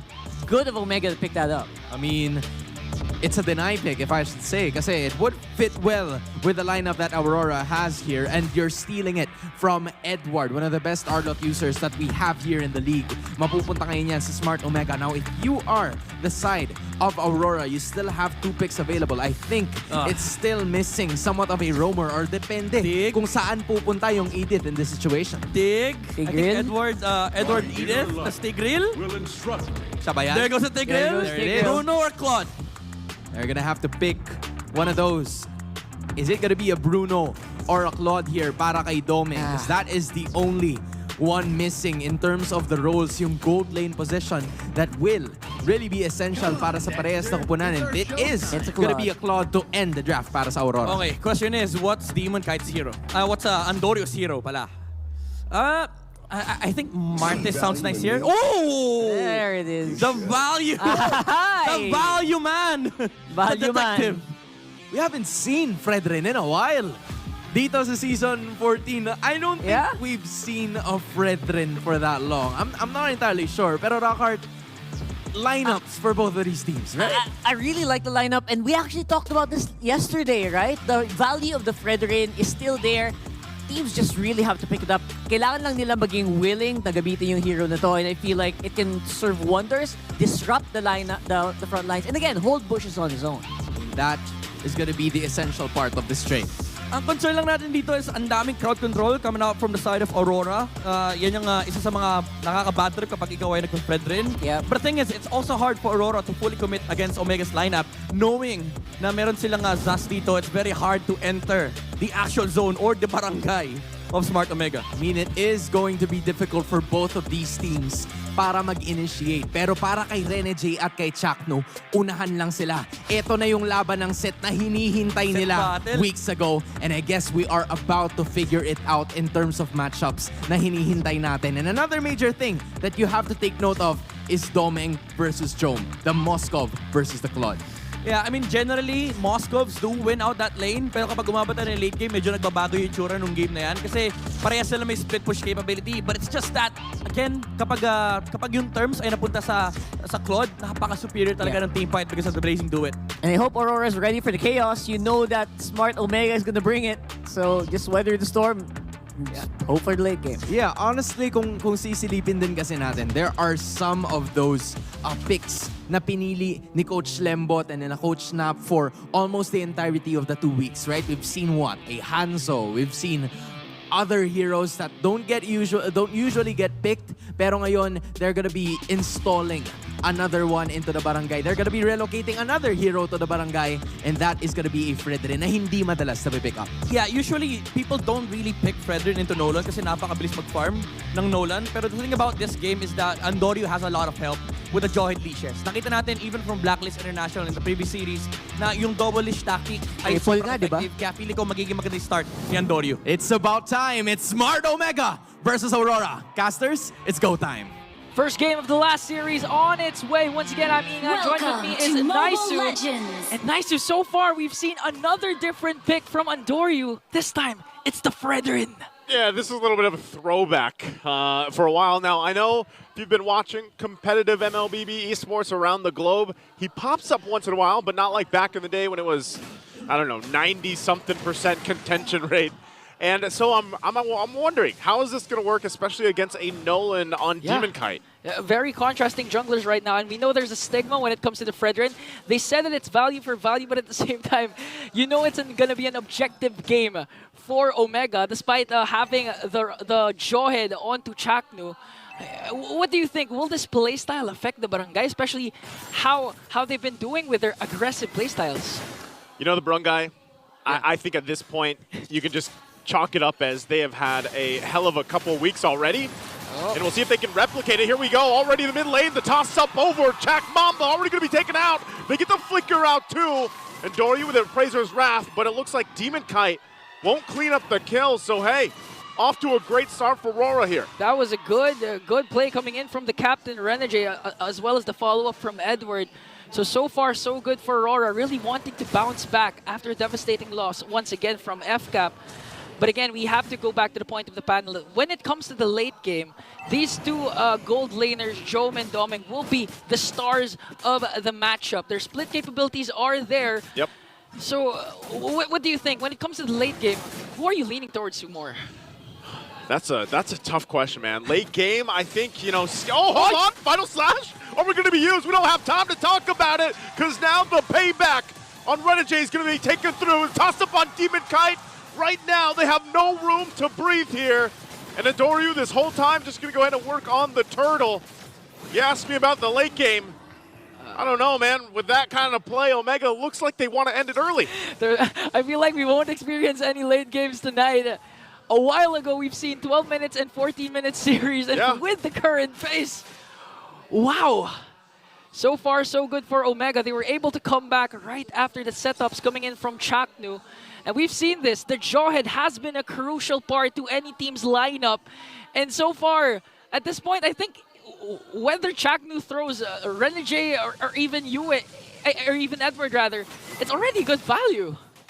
Yeah, that's kind of like the choice here. Hang on, it's like, who do you want to go for? Because you can have your picking. And that's the power of Chaknu on this Jawhead.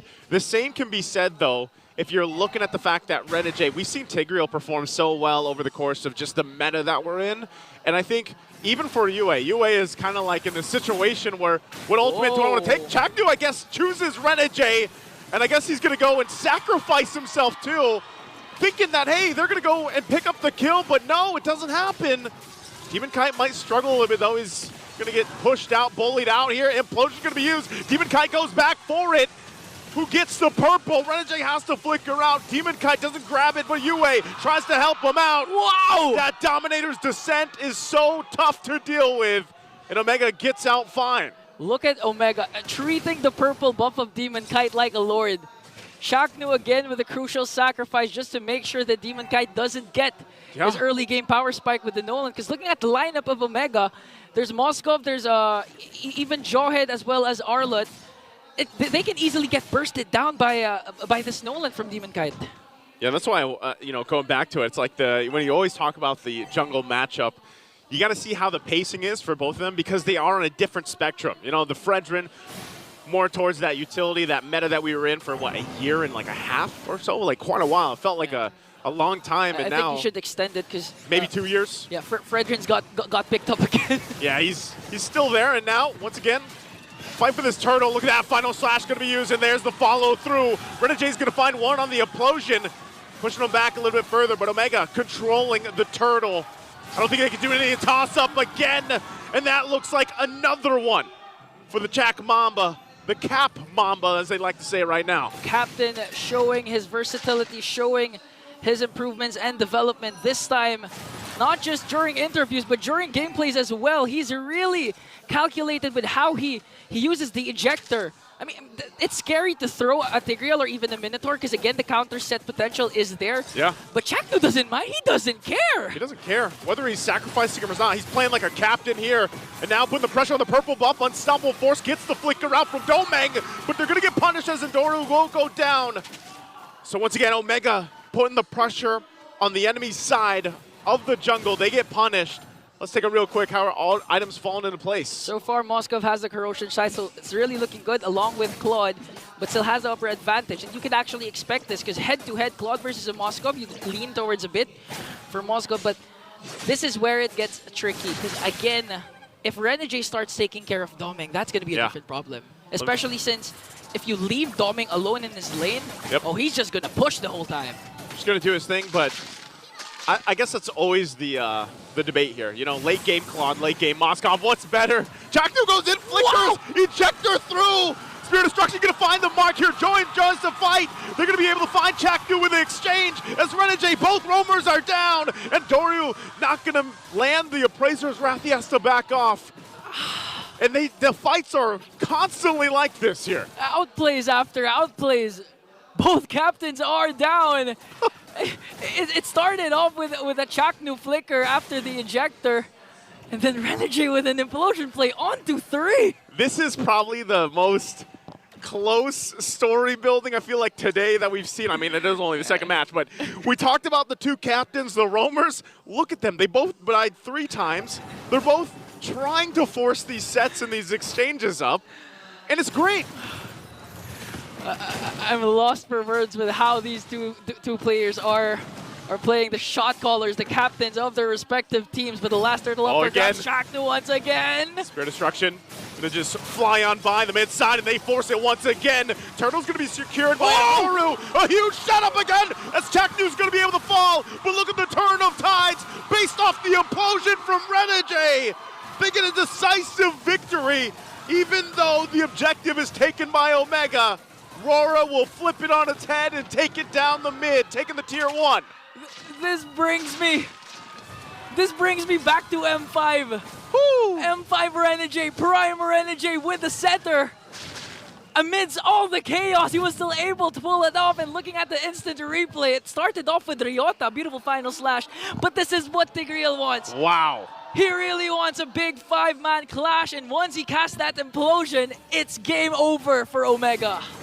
Like I said, we made this about the captains, the roamers.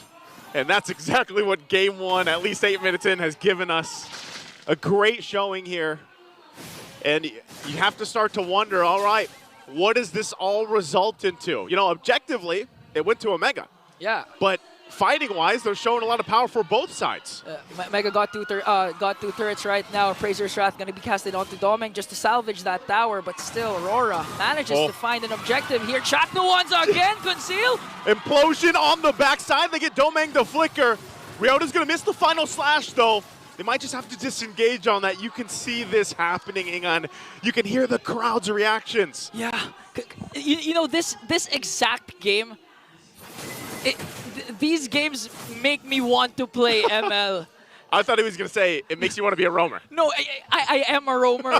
I can't do that, but it makes me want to play because it's so exciting, clashes after clashes. And it's really a chess match. It's really a pixel after pixel fight because one wrong move can result to even a wipeout.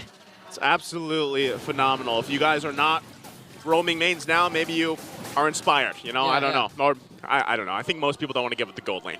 Yeah. No, it's hard, a lot of responsibility. Most of the time you're just farming, but for roamers, you're really controlling the pace.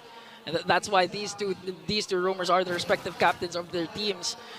And looking at the gold lead, still with Aurora, 1.7k gold lead, but they have to watch out really for Jom, because Jom not being in the picture that much during clashes, but he's really making sure that he's doing his job. He got the turret onto the bottom lane, and I believe he was the one who took the top lane turret. And looking at the items, he already has the DHS, Corrosion Sight, and Golden Staff, so you're gonna feel Big Jom later on.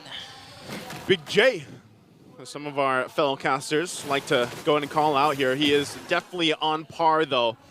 And it's always something we see when a Mozcov's in play, you know? It's this Spirit Destruction can change the course of the game either for the better or for the worse. You know, if you miss it in a key team fight, it's kind of like, oh, oops, I'm sorry, I missed. We've seen it a while ago with Super Marco, first 3 turtles. Spirit of Destruction always missed, but right on time. During the last clash, it hit on the perfect moment onto MP the King. So this time, Jom needs to make sure that Spear of Destruction will always hit, especially for this very first Lord. Because so far, all our Lords today have resulted to inhibitor turret takedowns. Looks like they're going to push this one in. Jom throws the Spear of Destruction. Is going to find the mark. He does find Domeng. They go in, forcing it. Chaknu forces Demon Kite back, but they're split up in the team fight. Chaknu falls. Still a full force of Aurora, gonna find down Ukir in trouble! Double kill for Yue! And now the Lord for the taking here, 3 down for Smart Omega. It's only Jom, it's only Ryota. Yue on the front side, gonna force Jom back, and that is a Lord fought for Aurora. This is why Yue has been a standout player. Prior to his engagement against Jom, he was the one down who took down Andoryu. He made sure that the Appraiser's Wrath was not going to be casted. One Shadow Strike was enough to bring him down. That's why Aurora had the chance to just take away the Lord without any repercussions there. Yeah, it's tough now at this point. Omega finds themselves on the defense. Clear speed-wise, defensively, they should be able to be okay. Again, it's only the first Lord here. We'll see how they decide to respond to this. Take a note of Reneche's positioning. Possibly looking to make a play here, but they might just get a couple turrets. Maybe the tier 2s only in the top, mid, bottom is taken care of. And it looks like Aurora will take the discipline route for now. Wow, they ran out of minions, but the Dominator's Descent was there acting like a second Lord. They took down the middle lane turret. All outer turrets for Omega has now been gone. And really, the person who needs to set up the comeback for Omega is really Chaknu. We've seen Omega dominate the early game because of those crucial ejector plays, especially when he pairs it up with the Conceal.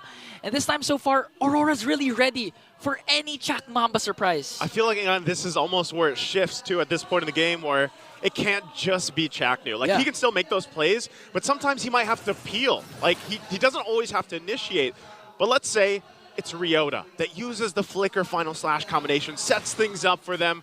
Or hell, even Andoryu, if he can actually get a good taunt off with the Energy Eruption, or, you know, mind you, they combine the 3, then that might be better for Omega. You can't get to this point in the game and be like, all right, Chaknu, we just got to let you do it. But knowing that this is the Mamba, Chaknu, he probably will still be the one to lead that decision. But you just hope, based off the last team fight that we saw, that Omega will fight it and make that decision. Yeah, again, Omega known for their late game antics, but the Conceal is here from the Barangay. Spear of Destruction is gonna miss here, and now You gotta get initiation out. wasted. There's the response. Renegade gonna find two. Blazing Duet already gonna be used. Ryota taken out of the picture. Rora knew they made a mistake and they punished them for it. Ryota's the first man down for Omega. Now they have to walk away because Aurora prioritizing now the objective onto the middle lane. They want to take down Inhibitor Turret. But let's see if Chaknu's going to be able to set up here because he was able to throw. No, that's a Nightmaric spawn. Edward with the Primal Wrath right now. Still able to defend that middle lane turret. But in 25 seconds, Omega really needs to make a play here. Maybe even a pick-off before going into the second Lord. Oh, again, Smart Omega finds themselves with their backs against this wall at this point of the game.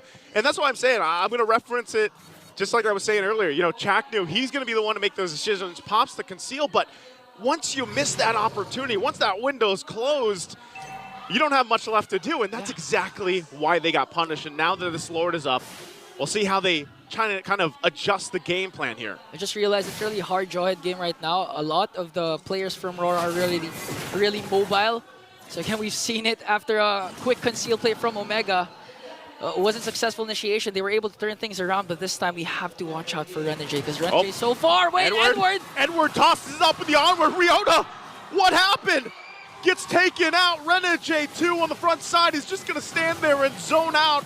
Smart Omega, can Endoryu get there in time? They pop the Dominator's Ascent. Blazing Duet's already going to be used too. They're going to fight it out here under the Lord as well. Jones taken out of the picture, has nowhere to go. UA will go down by Rora, but the objective secured for Edward. And Aurora will now get ready to siege into the base of Smart Omega. That was a crucial play. Because I thought Jom was just supposed to go for the split push instead. Yeah. Because Aurora was preoccupied with the Lord, but instead, when the Spear of Destruction hit, he casted it because they saw Doming was using the Blazing Duet with half HP. So it was an opportunity for Omega to turn things around, but Yue and Demon Kite was always prepared for that potential Moskov Spear of Destruction. Man, this gap between the jungle is insane economically. You know, 5,000 gold behind. I know Endoryu did better in the early game, but at this point, it's kind of struggling against this lineup. Okay. Now they've got to defend. Lord making its way down the mid. It's going to take care of this base turret. Smart Omega trying to hold things together. Chaknu does have the immortality. We'll see how he decides to initiate this time around. They can clear this Lord out. You have to watch out for Renegade, because as a roamer, you know he's planning something. Again, he has the flicker. But I think they have to respect the clear wave potential of Omega here. The Lord is bursted down in the middle lane. They're able to take down Inhibitor Turret. But I feel like Aurora knows this is endable. Renegade looking for the perfect angle, looking for the perfect implosion play. But still, respect to the capabilities of Barangay. And you have to admit, you have to respect Omega. Again, their whole identity as a team is really late game. Late game, we're going to turn things around. Don't tell me. The Omega timers. The Omega timers, and as you can see, 16 minutes in, we're about to approach the Omega timers. What's our updated Omega timers, by the way? So far, they've been playing fast. Is it 18-ish? I think 18, but so far they've been playing fast. But look at this, Edward with a catch. Edward gonna jump in again, pops the winner's crown. Renegade on the backside. Who's he looking for? Goes in a huge implosion from Renegade. That's the perfect setup, and they completely handle Smart Omega off the back of the captain, and Demon Kite gets a maniac. What an amazing set! And a wipeout for Aurora MLBB. Minions in the middle lane, catching Omega by surprise. And with the minions after that, they'll go ahead and shine a bright through game number 1. A stellar performance from the whole squad of Aurora. Wow, did you see the last play coming in, plus the Blazing Duet from Doming? That was one of the rare times that I actually saw a Blazing Duet connecting onto the whole enemy team. Wow, what a set. That was, what a game 1 for the Roamers. What an MLBB action-packed night. That's why we have to throw it to the panel so they can break down what happened during game number 1. Hitman, Healman, Setman pwede rin siguro. Kahit I ano pa cannot man. believe it. Kahit ano pa man. Maging sino ka man. I cannot believe it. Aurora takes game 1. Manibagong set na naman from Georgia. Set from Georgia yon pare. Ako magugulat ako pag hindi siya to. With all due No doubt. respect. With all due respect. With all due With the respect. implosion from Ito na Georgia. yun. Hindi kami magtataka kung si Rene J ang MVP. My goodness. I think nandito tayo nanonood sa panel, we were all in agreement. Oh my goodness, pag hindi MVP si Rene dyan, ewan ko na lang talaga. Oh my goodness, hindi ako makapaniwala doon sa... Actually, ang daming magandang set eh. Pero yung last set, yun yung testament sa lahat ng kanyang set. Yung alam niya saan siya manggagaling, he came from the left, meron siyang angle, he came from the right. Kahit anong position, makakahanap siya ng set. I cannot believe it. As in, grabe. Like, I mean, we can analyze this entire game, right? I mean, pero kasi naging punto or naging focal yung game na to. Little implosion. Kahit sa anumang set position. battle eh. Di ba? Sa Rome battle. In terms of the matchups that we were seeing. And ganun yung nakikita natin. Chaknu was getting, crucial players from time to time. Pero si Rene J kasi yung kuha niya, isang hindi tingi eh. Di ba? Like buuan talaga and those were the crucial moments that paid it off para sa Aurora. And I think you have to look at how Rene J attacks the game, di ba? Hindi siya yung tank na, harap lang ako, dun lang kayo sa likod ko.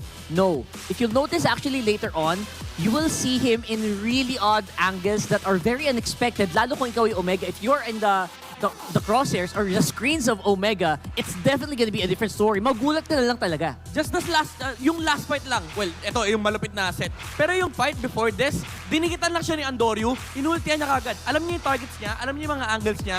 In this specific team fight, nag-conceal siya to the left, yung kakampi niya to the right, pero sabi ni Rene J, to the left. Tapos nakakita siya ng, may 4 na tao sa likod. Pero hindi siya kagad nag-set kasi alam niya, busy yung mga tao, patayin niyo na sa unahan, pumunta siya sa gitna, hinati niya yung Red Sea. Man, legit, he went to the left and it was the right decision para sa kanila. Like, as of that moment, it was just Aurora making every single set possible para makuha nila yung victory. But you also have to commend Edward kasi I think he was also zoning every single member para magkaroon ng pwesto na maganda si Rene J. And also not just Edward, actually pati si Ryota, even sa Smart Omega, si Chaknu, Ryota, they were doing the heavy lifting nung first few minutes of the game, shutting down Demon Kai completely around objectives. There was a point in time na dinenay pa nga nila yung sarili nilang purple buff. Iniwan ni Andoryu yung maliit yung anak nung Serpent.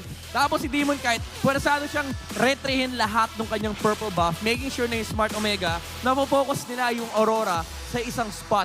But just because of one lost turtle from Smart Omega, because of one set kay Rene J, na-reset yung buong game. It was like literally, okay, you get the turtle, but we'll get the rest of the game. That's exactly what happened after that turning point where we saw that beautiful set. And again, it's just not one set, diba? It's set after set after set. So I feel like also you have to commend the rest of the team for being able to actually follow up after everything, right? Oh, nabad trip si Edward eh. Sabi niya kanina pa set yung Arlot eh. Ako nga din, Jay, sama nga tayo, Bataan Boys.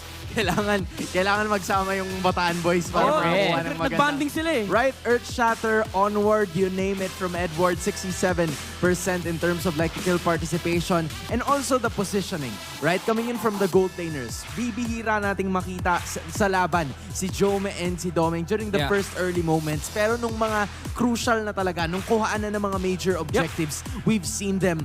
Pero doon nga magpe-pay yung damage, di ba? 35 to 32k para kay Doming and para kay Jome. And then all of a sudden, the sets were there. Tsaka alam mo yung laro ng Aurora, parang walang lumalagpas doon sa kanilang responsibilities. It's always Edward looking for the sets, even alongside Rene J. Tapos si Demon Kai at si Doming, focus lang kung sino man yung masesetaan dito ng Aurora. Even you hindi sila yung nagpipilit na hanapin si Jome, hanapin si Andoryu. Kapag lumapit kasi si Andoryu, alam nila nandoon yung set, nandoon yung follow-up ng Aurora. And even Demon Kite, alam niya yung responsibility niya. Medyo ako, kapag nakita ko yung Moscow, pwedeng siya takutin, dinadasya niya yung Moscow paharap. Pero they're not attempting for the full commit. Kasi alam nila, may mamatay lang sa unahan.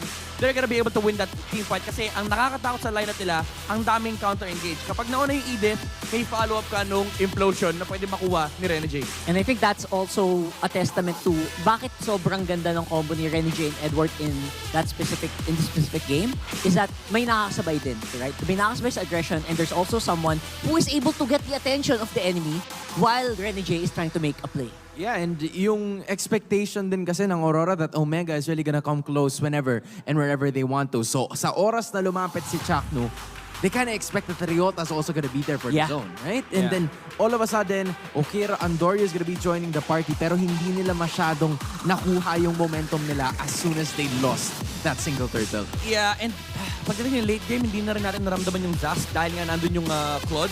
Biniblazing do it lang nila yung uod, ang bilis mawala nung alaga ni Okir. And again, unfortunately for Smart Omega, yung re-engage sila medyo weird eh. Although, to sustainable, yung pwede rin sa may front line, they can look for pickoffs with the Jawhead. Pero once na nag-breakout na yung initiation from Aurora, all they can do is just back off. Ang problema pag nag-back off sila, hahabulin sila ng Edith na naka-Primal Rat, hahabulin sila ng Nolan, hahabulin sila ng Blazing Duet. If they fight, nandoon na yung Hitman mula sa Aurora. So it was really awkward from Smart Omega. Even though they had a fantastic start, medyo naramdaman natin yung pag-fall off ni Jawhead. And that's one of the beauty ng Tigreal versus Jawhead matchup. It doesn't matter kung sino yung uhuliin mo. Sa mata ng Aurora, kahit sinong nasa harapan, kasama sa hit list. Actually, kasama yung Nightmare Spawn. Actually, you pointed out, and Demon Kite was also using Ruptures to actually clear out yung Nightmare Spawn para hindi na siya makapag-harass. That's why, normally sobrang lakas ng Zas. Zas super overwhelming. Hindi yun naramdaman ngayon. Natin siya masyadong nakita. I mean, there were some moments, right? Especially during the objectives. Pero nung mga importante na talagang laban, we haven't really seen him just try to, utilize the damage output na pwede sanang ibigay yung Zas. And it's also because of the positioning na posible sanang makuha din ng Smart Omega that wasn't given by Aurora. And we've seen it courtesy of, the stalwarts, like the strengths of Aurora in terms of yung tankiness nila as a team. Yeah, ang hirap din actually.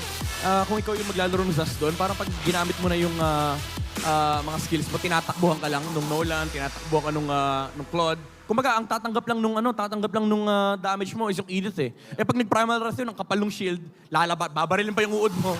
Diba? Parang ang hirap nga naman labanan. Tapos, kailangan mo rin lumabas. Kasi kahit naka-purify ka, pag ikaw nahuli ni Renegade, tatapos mo na. Parang kung yung sa Chakno doon, parang ibato mo na yung uod sa kalaban, tumatakbo sila eh. But now I have an idea here. What do you guys think of the Fredrin nung game number 1? Is it something that was supposed to be changed? Was there something na medyo nahirapan? Was there a scenario na medyo nahirapan ang kupunan ng Smart Omega? That's the reason why hindi sila nakapalag during the later portions? Or what do you think about it? I think it's okay kasi nung early game nararamdaman natin yung pressure ni Andorio na parang walang ibang pupuntahan yung Aurora. Again, it's just that they lost that one turtle fight. And I don't really agree with the brute force breastplate pickup. Even though, yes, meron ka mobility, natadagdagan yung damage output mo with the adaptive attack. But the thing is, wala siyang pansalo doon sa physical damage na nilalabas dito nung Claude, pati na rin nung Nolan. I feel like the Fredrin would doing great if there was like a literal frontliner roam. Kasi yung Jawhead parang pseudo-tank lang yan eh. Makunat yan kasi may shield. Pero pag hindi niya inactivate yung ejector shield, yung nagiging, yung dadagdag shield, he's actually really squishy. Yeah, I mean, we talked about activation. So now we're gonna activate you, part of the audience. Kasi kung gusto nyong manalo ng 90,000 diamonds or up to 90,000 diamonds. Lilininawin natin. Diamonds. Alright? All you need to do is to go here sa MPL Arena at i-post ang inyong live experience dito sa Facebook and sa TikTok with the hashtag MPLS14 live experience. Again, that's hashtag MPLS14 live experience. Make sure lang na nakapublic ang post nyo at itag nyo ang official pages ng MPL Philippines. At hindi lang yan kasi kung hintayin nila yung panalo na yun, baka maghintay pa sila hanggang mamaya. Pero ngayon, it is time for the Smart Gameplay Post. The hashtag, the power of Smart. Ang kailangan nyo lang gawin ay gayahin si Chakno. Ayan na. Ayan na. This is a major shoutout para sa lahat ng ating mga kabarangay. You have to give your energy. Ang saya na makita silang lahat na ganyan. Parang Mamba forever. Mamba forever. Hindi lang yung post, dapat yung energy ni Chuck na dapat pinapakita. yung energy. Ayan, Kailangan walang nakangiti or yung ngiti sakto lang. Yung ngiti sakto lang. Sakto lang. Ayan na. Pose. Ayan. Chuck Mamba. Ayan. 1, 2. Nandiyan lang. Hindi. Sayang. Chuck Mamba. Meron pa. Chuck Mamba. Chuck Mamba. Oy, yung mga nasa likod. Hindi na Chuck Mamba. Ay, ito na. Ito na. Bilang na. 1, 2, 3. Mamba forever. Congratulations. Ikaw ang winner. Sige, stay put ka lang dyan. Magaling Hanggang mamaya. Hanggang uwian. Mamaya. Ganyan lang dapat magaling siguro sumit to, no? Try not to move challenge with Chuck Mamba. Okay, kaya mo yan. Wag kang kukurap. Kaya mo. Wag. 1, 2, 3, 4, 5. Direk, hindi pa daw ba natin ibabalik sa amin? Ayan na. 8, 9, 10. Saka certified Chuck Mamba. 11. Hindi, ano pa rin? Hanggang uwian. Safe. Congratulations sa'yo, kuya. Ikaw ang ating smart game face of the day. Kita mo naman, game face siya. And I feel like, ganun din ang gusto ng Smart Omega para sa darating na game number 2 to bring it to a possible game number 3. Game face on na talaga eh. Kumbaga, inaurahan na sila ng Aurora, di ba? You can't spell Aurora without aura. Pero diba? Ibang team yun, Ibang team yun.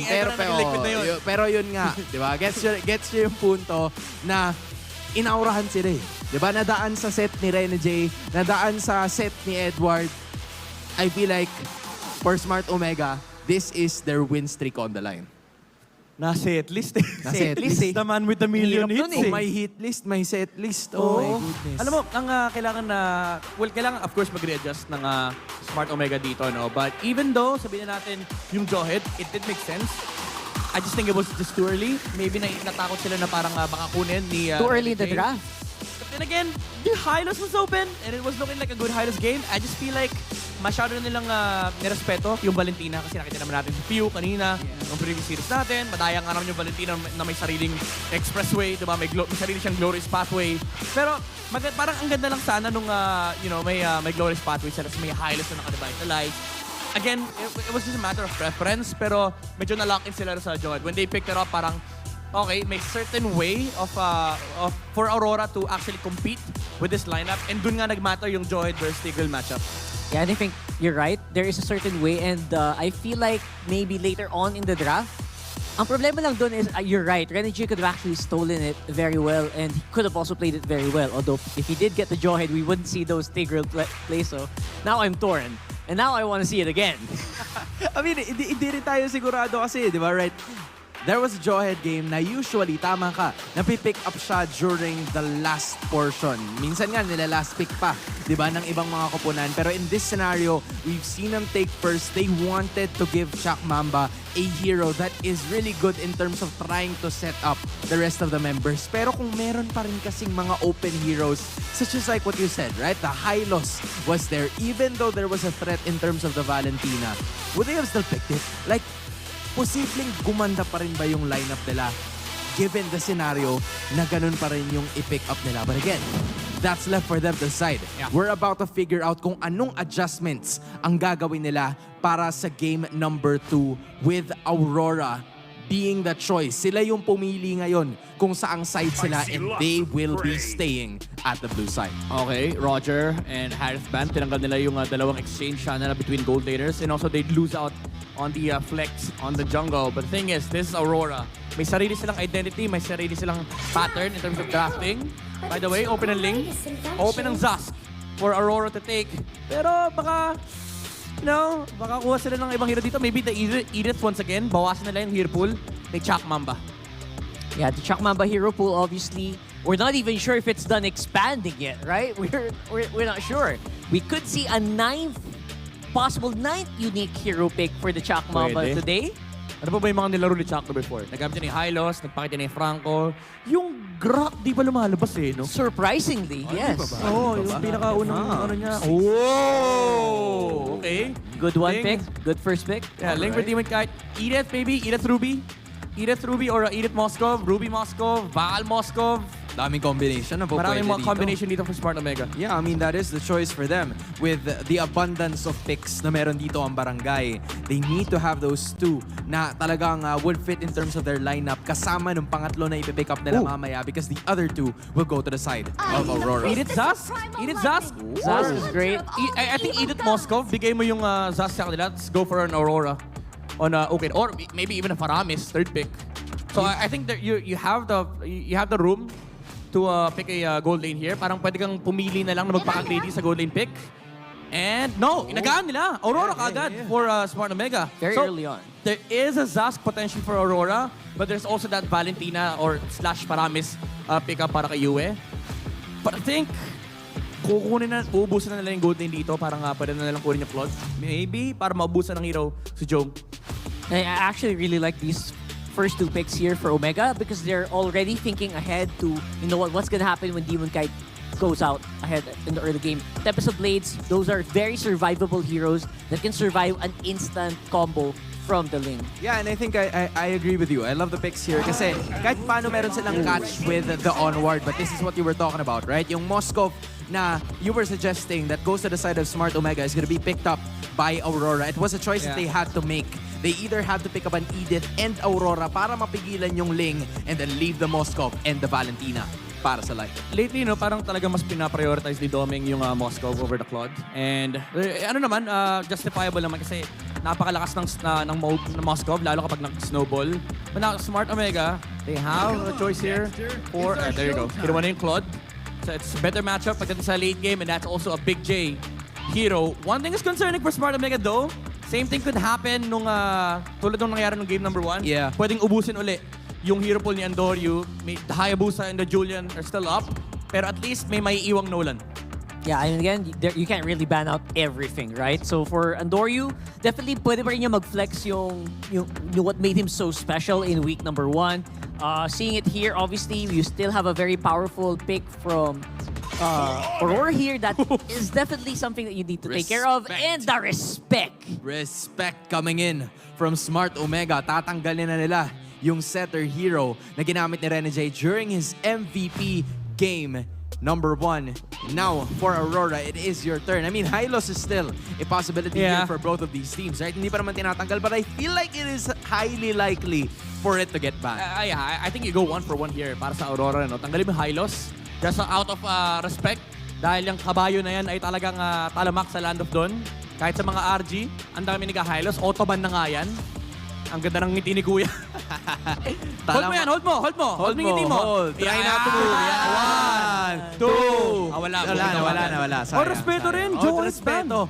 Respect gets like respect. Diba? Yun nga yung sinabi ni Rene J nung sa interview niya eh. Diba? Respetuhin mo kami. Sige. Re-respetuhin nila. Nangyari no sa draft. Nangyari nga sa draft mismo. And you love to see it. Tigreal and Jawhead ang tatanggalin ng parehas na kupunan. Yung Edith sa side ng Smart Omega is still quite flexible. We still don't know kung saan pupunta yan. But for Aurora, it is, it is evident na missing pa talaga yung kanilang roamers. So, Rock is gonna be the point of entry. 4 na roamers yan para sa Omega na binan nila kontra Rene J. Respeto talaga para sa mga roamers natin dito. And kung titignan mo yung hero pool ni Rene J na nagamit niya for the past 2 weeks, si Matilda na lang yung naiwan dito dahil nakaban na rin yung Tigreal. I mean, pwede ba naman siya kumuha ng makatulad nila Cho? Mino, or nakaw siya ng Franco, di ba? Pero actually, pwede nga rin yung Franco sa side ng Smart Omega. We never know. Pero they go for the... Oh, Lolita ba? Grabe, respetuhan. Grabe yun. Respeto sa mga roamers. Respetuhan galore para sa dalawang teams na to. I mean, Franco if you're the side of Smart Omega, Franco would be a good choice. That's a third catch para doon sa Ling, di ba? You already have the Edith and Aurora. What could possibly go wrong with the third one? Pag nakagat si Demon Kite dito, nako po. Ayan na Halos pa rin. Ayan na si Oyabak. Pero this time, ito dapat yung ginawa nila game number 1. May Valentina na. But now, at least may glorious pathway dito ang Aurora. What if kumuha sila dito ng mga Florin? Para sa Aurora. They just need heal, they just need survivability. Or maybe, kung gusto mo ng panglayo sa Hylos, kuha ka Rafaela or something. Yeah. Pero I still think Minnow yung magandang choice dito for Aurora. And then maybe get a disruptive explain or something like a glue for Edward para may pang-anoy laban dito kay Claude pati na kay Hylos. Actually, Minotaur is great. A best of both worlds. It heals and it also sets. Right? Para naman kay Edward, ang dami pang pwede. You can go Paquito, Benedetta. Those really, really good picks for him. But I don't know about the Arlot though. All right. Show is there. Renegade, a new hero unlocked this season. Tapos Terizla naman ang gagamitin ni Edward towards the XP lane. Classic This hero. is something that you've been wanting to see. Diba? Yung Matilda na nga lang yun natira. Yung iba, either banned or picked up na. Now Renegade, new hero unlocked. I think Andorio goes either Julian or Nolan here. Kailangan mo lang either flash farm or a hero that can actually help you set up kills with the Edith. Julian Edith makes a lot of sense, but they go for Nolan instead. Talagang comfort yung hinahanap ng Smart Omega rito. And we've seen Andorio pull off an amazing Nolan game. But it is gonna be against Renegade's show here. But may malaking chance na madaling hulihin itong Nolan na to, especially with the follow-up coming up from the Ling. And also, you're playing a Nolan against a Terizla. So it is dangerous, but then again, ang motto ng barangay dito is kapag gumagana, gumagana. Tama.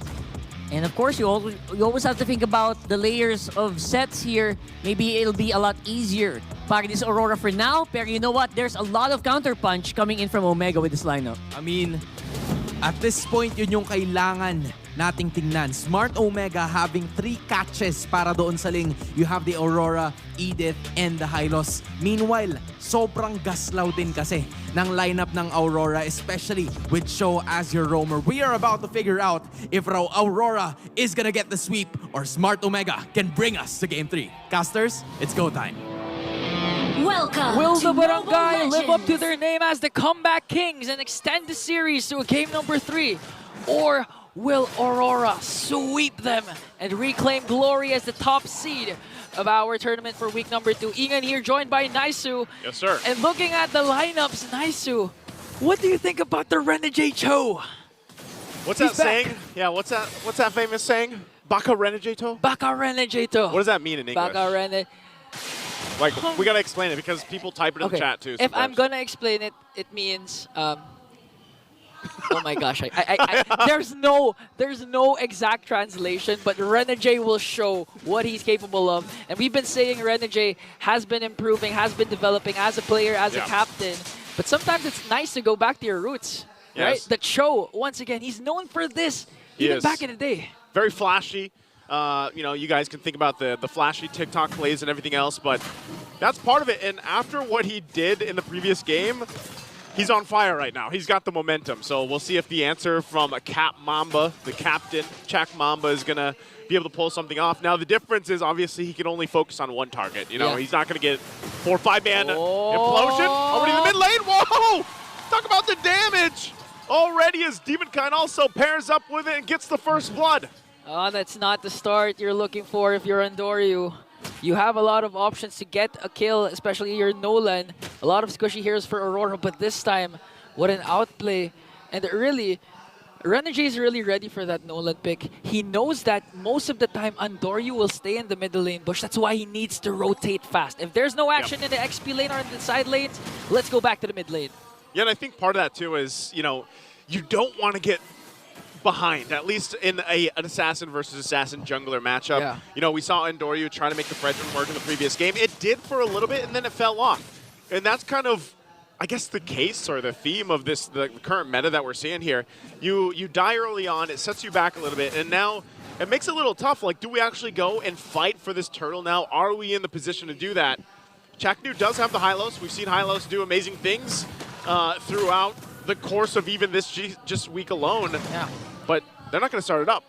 As long as he has the Revitalize and the Glorious Pathway, there's always an opening for Omega to contest for these neutral objectives. But we have to point out that Yue has the Frigid Glacier as well. So one beautiful knockup from Renegade paired up with the Frigid Glacier.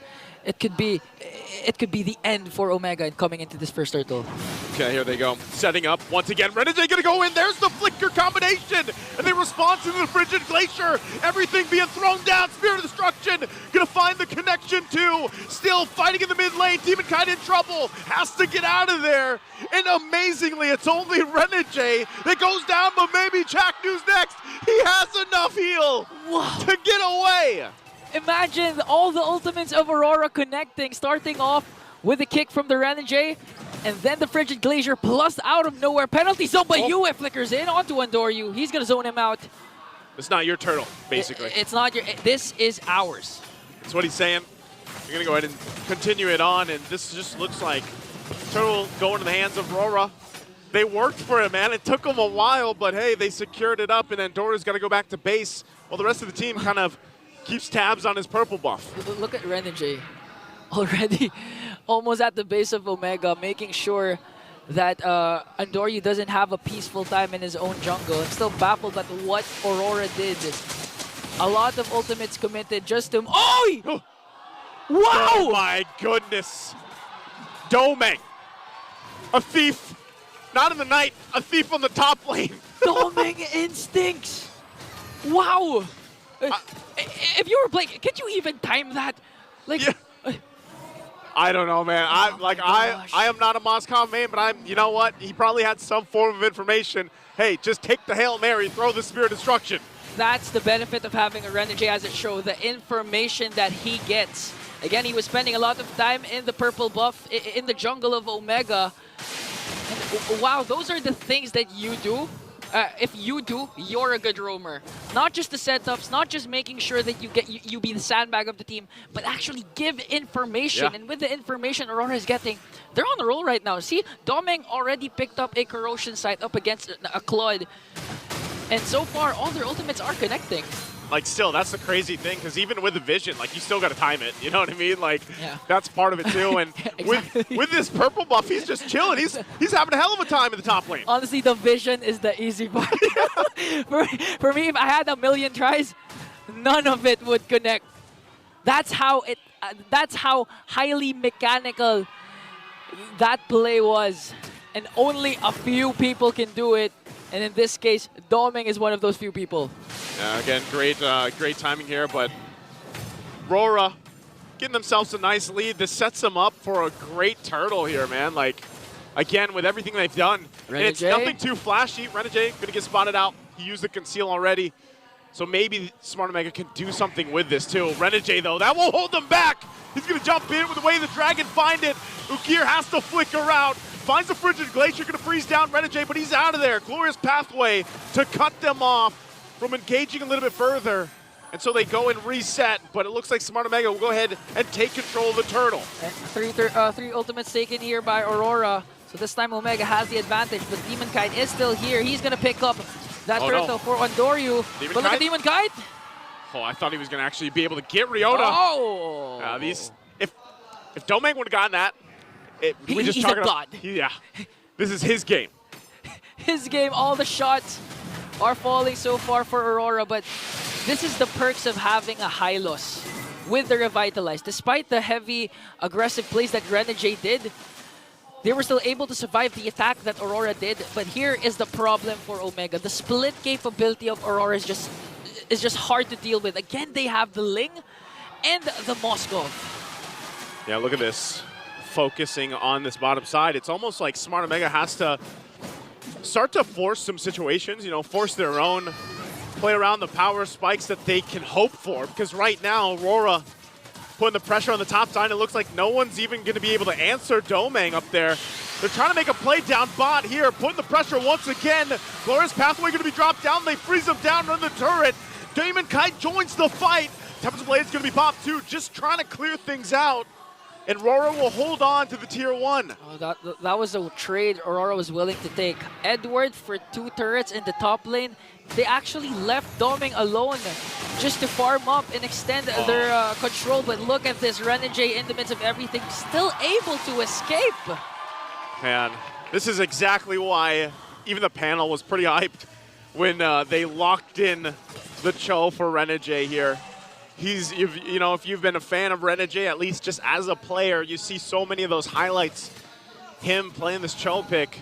Whether he has the flicker or not, he's most likely going to force a play. I'm still thinking of a translation for the famous line, Baka Renegade to. I still can't get over it. This is Renegade? I don't know. It's not this is don't forget this is Renegade. It's something like that for our international viewers. Just search it online and you guys will understand. Yeah, or you can message Leo.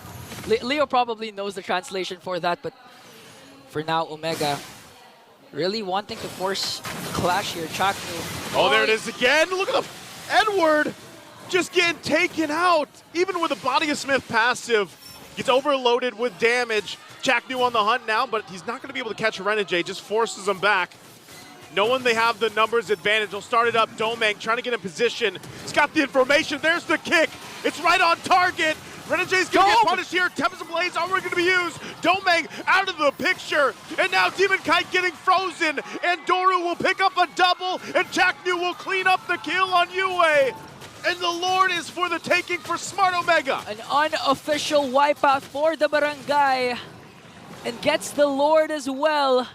Started things off with a beautiful pickoff onto Edward. He wasn't able to cast that Primal Wrath. That's why this happened. And looking at the instant replay, a lot of isolated clashes happened here, but this is the importance of Shaq Mamba with the Hylos. The Glorious Pathway was the key, plus the Revitalize for the sustain that Omega had despite the high damage capabilities that they have.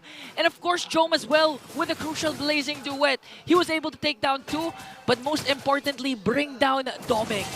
Oh, and with this kind of shift in momentum here, Ingon, look at this. Renegade's up top.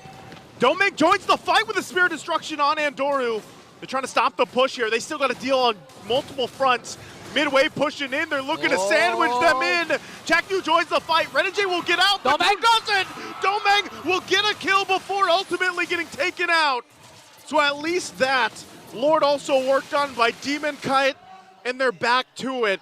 Smart Omega, though, swinging things still in their favor as they focus the Tier 2. So far, that's still worth it for Aurora. And Doryu for Domeng, plus they weren't able to utilize that first Lord. So still, Aurora manages to defend the possible onslaught coming in from Omega, and this is what you can expect from Demon Kite. They're losing the 5v5 clashes, so he really has to manage the waves and split push. This is the downside of playing against the Hylos. Your exit plan kind of gets stopped with a Glorious Pathway. Like, it's so much harder to think like, all right, how are we going to exit out of this area when that's dropped down in front of you? And so at some point, you kind of just got to decide, like, hey, I'm just going to fight this, you know? And even if you try to escape the Glorious Pathway, there's always the Frigid Glacier coming in from Ukir. Exactly. So it's really hard for Aurora to battle out those 5v5 skirmishes right now if those ultimates are still able to expend. But this time, this is what we've seen with Chaknu back in week number 1 when he unleashed the Hylos. 305 as a roamer. I mean, look at that. I still got to say, man, it's the battle of the roamers here. That was the story we came into this matchup, and it's been phenomenal up to this point. Again, Renegade, crazy setup in the previous game, and this time around, Chaknu is having his game on the Hylos, especially the fact that, you know, we talk about this all the time, especially when it comes through the draft. Like, how do you burst this Hylos down? How do you deal with the fact that he provides so much utility to any lineup he's put on? It's going to be hard. Again, a lot will rely on to Domeng. Make sure he doesn't get caught up. A while ago, the previous clash, he was pinned down by Jome, and I believe it was, I'm not sure if it was Chaknu or Ryota. So this time, Domeng really needs to be super Domeng. He needs to play safe. Dish out the damage and make sure that he's protected as well. Well, remember, yesterday he was put up there with the other Bulletproof, right? Bulletproof, of course, Super Marco. Conceal going to be used. Trying to spot some out, get some vision here too. They find Renegade. They're going to spawn out Edward. Demon Kite just kind of poking Chaknu there. So both teams are going to kind of push and pull for this Lord here. A while ago, we've seen Renegade actually at his comfort zone, being able to go to the opposing team's jungle, but this time, it's Chaknu's game. It's Chaknu's time. It's Chaknu's timer. He's not even afraid to go 1v3, 1v5, because he has the sustain, plus the Revitalize, and this time, they're gonna deprive a Demon Kite of the purple buff! Ryota goes in, they find Edward! He's gonna use the Flicker already, and now the fight for the purple buff. Frigid Glaciers are gonna be used. And Chaknu, the rest of the team will go back. That was a good setup. Now, what do they do with it? Domeng's still pushing top. If they continue to stay here around the Lord, they're going to get pushed into the base turret. Someone has to mine Domeng here, or they could just really burst down the Lord right away. But again, this is still a Ling. There it is. Oh! Wow. You don't even get a chance to breathe.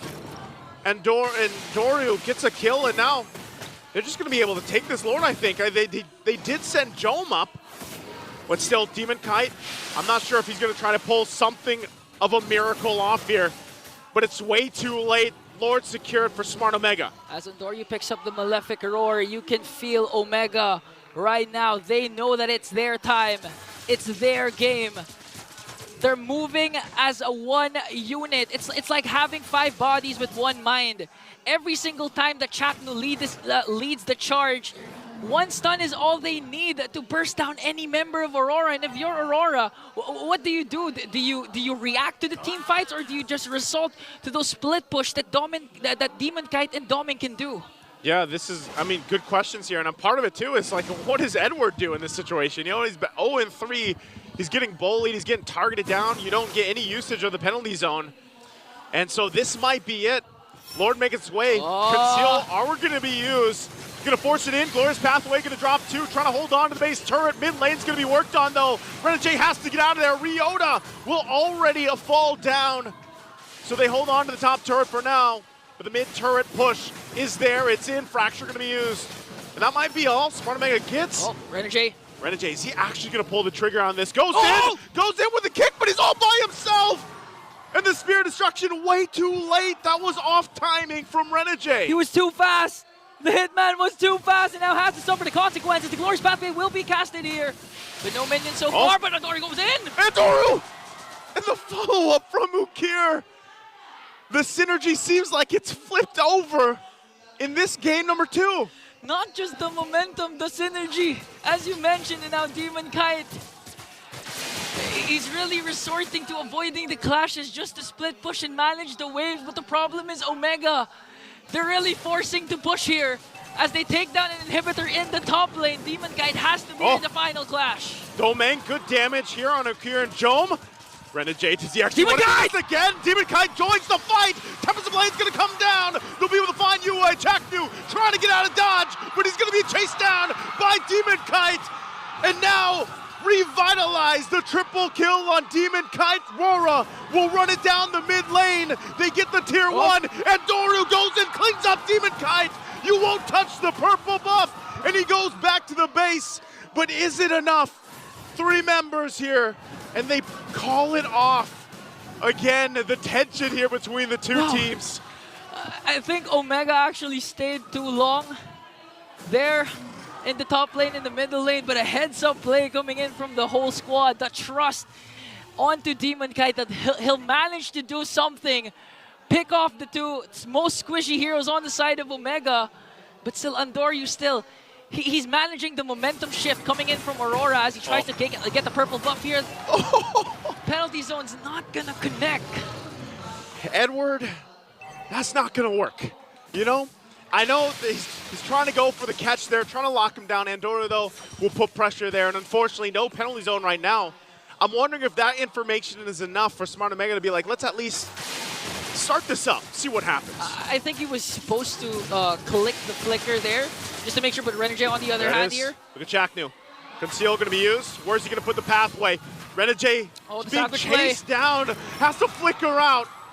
So a battle spell going to be expended. Look at the push, though, on the other side of the map. Domeng still putting pressure on the map. Okay, so now Andoryu, they know that Andoryu had to go away, had to go home and defend the minions here for the potential push coming in from Domeng. And this time, Aurora actually has the gold lead, 2.2k. Yue got the Glorious Pathway, so this can be a big final skirmish here. Andoryu's not there. Penalty zone finally going to find the connection. Yue drops the cutoff. And now Demon Kite secures the Lord. You're going to have to run, though, because here's Andoryu. And now, Tempest of Blades are going to be used, but they might have to just back off.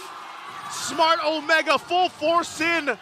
They know the base turrets are down. Can they push this one in? They got the Lord, though, so I think they can still defend this. But the problem is Edward is nowhere to be found, but 5 members of Omega are still here. Spirit Destruction going to be used. Glorious Pathway as well from Yue. Trying to just clear the minions out, wait for time. Jome goes in. Blazing Duet will clean up Yue. Lord's finally going to spawn up. That might have bought them enough time as Demon Kite goes to look to cut the wave in the mid. Are they going to crash down? Jome is low, but it's a little too risky. Okay, Renegade, Demon Kite, Domeng left to defend here for Aurora. Demon Kite has to join the picture here. Next wave's pushing in. Tempest Blades using it to clear out the minions. And that might be it. Unless they do something about it. Domeg's gonna jump in. They get the glorious pathway out from Chaknu, and now Renegade on the hunt. Use the conceal. Was looking to go over the wall, but Demon Kite's still waiting. What does the team do here? Domeng, though, the immortality gets popped from Andoru, and they have to reset it all. The discipline from Demon Kite. His target was there. Jom was low, but he knows that Chaknu still has the Revitalize, still has the stun. So, high pressure game for both of these two teams. If I were in Demon Kite's place, I would jump from the Finch Poison and try to kill Jom. That's why I'm here. I don't have the discipline to play like that. Again, top competitive MLBB happening between the two teams here. Smart Omega top of the standings right now in Season 14 and finding it difficult to punch this one in, possibly get them to a game number 3 against Aurora. And as much as, even Edward has struggled, we just saw earlier from the team fight, a penalty zone can change the course of a team fight. Yeah, and it did. Actually, it got, I don't know how many they killed, but they were able to delay the push of Omega. In fact, they still have 2 turrets in the bottom lane. And this is actually good because the Lord side is on the bottom side. Yeah. So their waves are manageable. They can still contest for this 3rd and potentially final Lord. 30 seconds away. Taking it nice, easy, and slow. They don't want to make a mistake. Renegade, very crucial in this. At this point of the game, 20 minutes in, one-off mistake onto this Chol. You could actually get just deleted here from this lineup that Omega has. But they're going to force Renegade back, too. At this point, it's a matter of who is the better captain? Who is the better shot caller? Is it Chak Mamba? Or in this case, the hitman, Renegade? Who will lead their team to victory? Will we see a sweep from Aurora? Or will Omega once again prove that they are the comeback kings and this Lord might be the key for both of these teams? And a conceal coming in from Chaknu, leading the charge. Oh, they want to go for UA. Chaknu goes in, Ryota flickers too. They won't find anything, but they do get the response from UA. He took the glorious pathway himself and he expended it. So is that enough? Smart Omega will go ahead and get a position for the Lord here, but they still have to watch out for the counterplay. A flicker expended for Ryota as well as UA and as well as the 2 glorious pathways. And now Omega really controlling the Lord here. Jom goes in. PMI! Jom goes in. Is that half health? Renegade's gonna get frozen. Spirit Destruction goes in, finds the mark. Domeng joins the fight, but he's waiting for the front line as Chaknu runs him down. Jom gets in trouble as Demon Kite gets the kill. And now Edward in trouble. Chaknu's so tanky, he's gonna find Domeng and take him out. Demon Kite trying to do the same. It's a back and forth, but it's only the Mamba left alone as Demon Kite got a triple. Now they have to push the middle lane here as well as the bottom lane because in 46 seconds, Omega's death timers will respawn. Chaknu, the captain, left to fend for himself. UA Demon Kite leading the charge in the bottom lane. UA takes his own pathway. Is this the pathway to victory here? It's going to be dropped down. Chaknu does his best to clear out the minions. Rest of the team still waiting to come up here. He's going to buy another 10 seconds. He has enough damage, at least for now, but he's going to get targeted down as Demon Kite picks up the kill. They're going to clear out the mid-turret. Jom up in 2 seconds, but it might be too late as Rora works on the base. Do they have the minions? Penalty zone comes down. Jom tries to clear the base, and he doesn't. He defends with a triple. The barangay. The Omega timers in full effect. Chaknu with the crucial diversion play. He diverted the attention of the minions to the middle lane. That's why it bought enough time, and Omega full force on the middle lane. Big J, and now on the chase for Renegade. They want the game 3. Renegade doesn't go down yet, but they run it down the mid. Smart Omega focusing on the base. Domeng, it's up to him. He pushes Ukir back, but they collapse on him down, and Smart Omega will take it to game 3.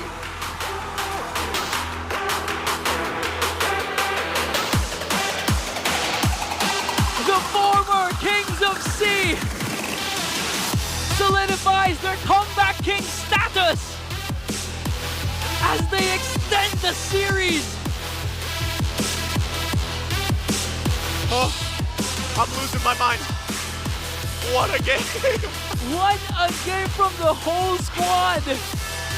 Oh, we need to throw this over to the panel to explain what happened because honestly, I'm just a loss for words. Panel, take it away. Muli, hindi na naman kami makapaniwala. Chaknu pulling the minion papunta sa mid para may damage. Buying enough time for Big J to make the big play. At mga kababayan, Game 3 na naman. Welcome sa Chaknuverse. My goodness! Welcome sa Chaknuverse! In a senaryo na panalo na, umusbong ang lason at natalo pa. Barangay Omega nilaso ng Aurora. This is courtesy of this guy, man. Parang hindi na natin kailangan magpaliwanag sa kung ano yung nangyari during that final moment. But just in case, walk us through it. What happened during the final few minutes? At paano nangyaring nabaliktad pa ng Smart Omega yung scenario na yun? Akala ko we were just gonna take this time to just breathe. I think all of us were just out of breath. But no, seriously though, it was actually a very masterful play. I saw what Demon Kite was trying to do. He juggled the tower aggro, sinalo niya yung torre, tas lumipad sa angin, right?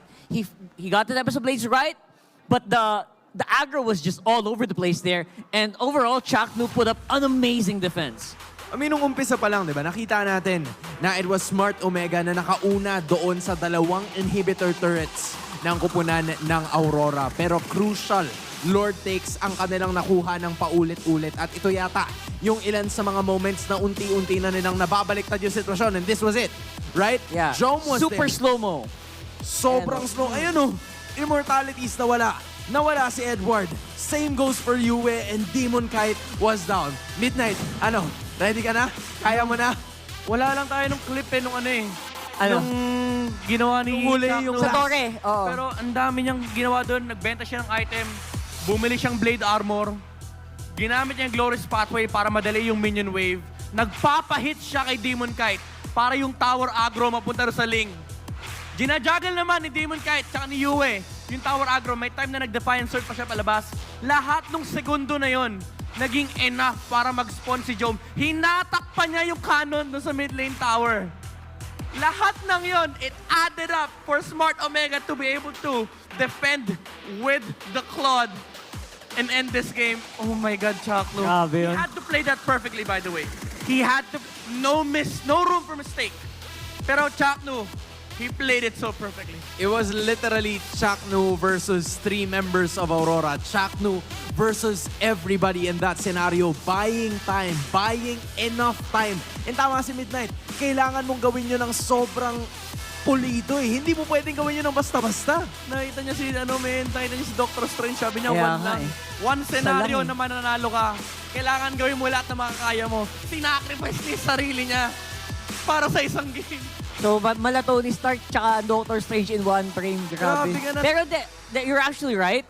Kasi it's not just Chaknu versus 3. It's Chaknu and the tower and the AI of the game versus them. So basically, the intelligence of Chaknu, he knows how to utilize the tower AI to actually get it to hit the right targets at the right time. And if he did mess it up, even by a little bit, if he died a second early, that would have been done. Man, I cannot believe this. Kasi game number 1, it was Renege with the set para dalhin ang Aurora onto match point. Now it's Chaknu with a game-saving play. He didn't need to set as of that moment. All he needed was to buy enough time. Had there been 2 seconds, 3 seconds, mabilis na galaw. Diba? Kung sakaling nawala kagad si Chaknu in that scenario, it would have been over. We would have been talking analysis and Mara would be doing his interview right now. But that is not the case. That one scenario, alam mo, si Demon Kite dito, feeling ko bago matulog mamaya, sabi niya, I see you everywhere. So makita si Tony Chuck. Si Tony Chuck. Lahat na nung imposibleng hindi pwede mangyari. Ginawa niyang posible. Sorry. Ayan na. Sige na, ayan na. Kaya mo yan, Midnight. Ito yung lason eh. Ito nga yan. Sobrang dapat down to the smallest detail. Tama yung gagawin ni Chuck. I mean, the rest of the game, yeah, sure, ang dami na ganda nangyari. Yung ginawa ng Aurora na fake bait sa may bottom lane mula kay Doming, nakuha na yung Lord kasi akala ng Smart Omega, hindi magra-rush ng Lord yung Aurora. And then Smart Omega, entire early game, hawak nila yung tinatayuan ni Chuck yung Tempest of Blades, nilalapag yung Revitalize para kulang yung damage. At some point, nakita natin, low yung 5 members ng barangay, pero hindi naging enough. Pero again, it came down to that last detail. Panalo ni! Mag-uwi yan eh, pero sabi kasi ni Chantel, rush early! Oo nga eh. Hindi na, Okay. tuluyan ang hindi maaabutan ni Chantel ang last Tama. trip. Sorry, Shans. Sorry, Shans. Binyan. Okay, mamaya ano. May gumano na yun. Sayang. Si Coach Lembot sabi niya, tinignan niya si Jack. Oh. Okay lang. Yeah. As in ano eh, tumingin si Chakno siguro sa likod. Tapos nakita si Coach Lembot. Oh my Gumanon. God, grabe. Okay. On the other side naman, in fairness to Aurora, I feel like with the scenario they were given, they played it as best as they can. Yeah. Right? I feel like may iba pa bang way para laruin yun? Yung that amount of minions hitting that tower and walking into the base, I guess they kind of did. Alam mo, gusto ko lang din balikan yung nangyari before the Chakno play. Si Doming, di ba? Dun sa bandang likuran, yung crucial na spear niya to pin 2 heroes ng Smart Omega onto that wall, dealing a ton of damage was, you know, the crucial point. Yeah, kasi turn losing around. sila in that scenario. Yung nexus Pero point. tinurn around din ni Doming para makasugod na sila ngayon. Pagsibat niya, dalawa. Tapos nung nanalo sila na last team fight, nalikod nung Ling, yung barangay. And then, bumili pa ng rapid boots. Crazy rapid boots yung Ling. Para lang mabilis yung lakad niya papunta sa tower. Kaso, nakasalubong nila si Chakno eh. Sabi niya, I am inevitable eh. Kasi, I mean, this is MLB. For the first Smart Omega. For the first time in a long Omega. time. Di ba? This is Smart Omega for the first time in a long time. Naubusan ng kasabihin si Midnight. Ang kabarangay assemble. You Ang saya rarely maging fan see ng this. Omega, man. You rarely see this coming in from them. Aurora getting the win in game number 1 just like what we mentioned. And at the same time, ito yata yun eh. Nakita ko yun dito eh. Baka kasi yun yung suot nila. Oo, yun. Oo, pwedeng yun yung Saya suot maging nila. fan ng Omega. Ano ba yung hinuhugot Pero mo? hindi, just in case na. Ayan. Ito yung inuugot ko. Una, sige, ilantad mo muna. Tapos Rockart, ibibigay ko sa'yo yung extra. By the way, guys, for everybody who's wondering kung saan nyo posibleng makita yung ibang mga ganap na yan, it is right at our MPL merch booth. So, just in case you guys enjoyed, I'm sure you guys enjoyed what happened. Parang kasha. Parang size Parang size mo yan. Ito rin. Meron pa. Yan. Andito na pare. Andito na kay Rockart na. Kay Rockart na yan. Siya Ayan sila yung last players natin kanina, di ba? Yan, just medyo malayo eh. Pero, kung nagtatao, sige, lapit mo. O, di ba? Yan. Ako, sige, dyan lang muna. So, Man of the hour. yan. Dapat tayo, yan, ganyan. focus. Yan. Dapat focus eh. Dapat Yan. focus. So, in case na, Ang dami kasing mukha eh. Luwa-luwa na tayo. Ang daming mukha. Kasi tayo Tama. Pero just in case, guys, you guys don't know, mabibili nyo yun sa ating MPL merch booth. Same with Aurora merch na nandun din. Naghihintay na kami, Aurora, andito na kami, alright? So, ilatag nyo lang sa amin lahat ng posible game. Pero for them, ano yan? Okay, sige. Ano yan? Swag points plus 100. Pero ngayon, alright? Hinga tayo. Hinga. Let's say game 2. Wala na, di ba? Hinga tayo. Let's say Sulit yung break kahapon.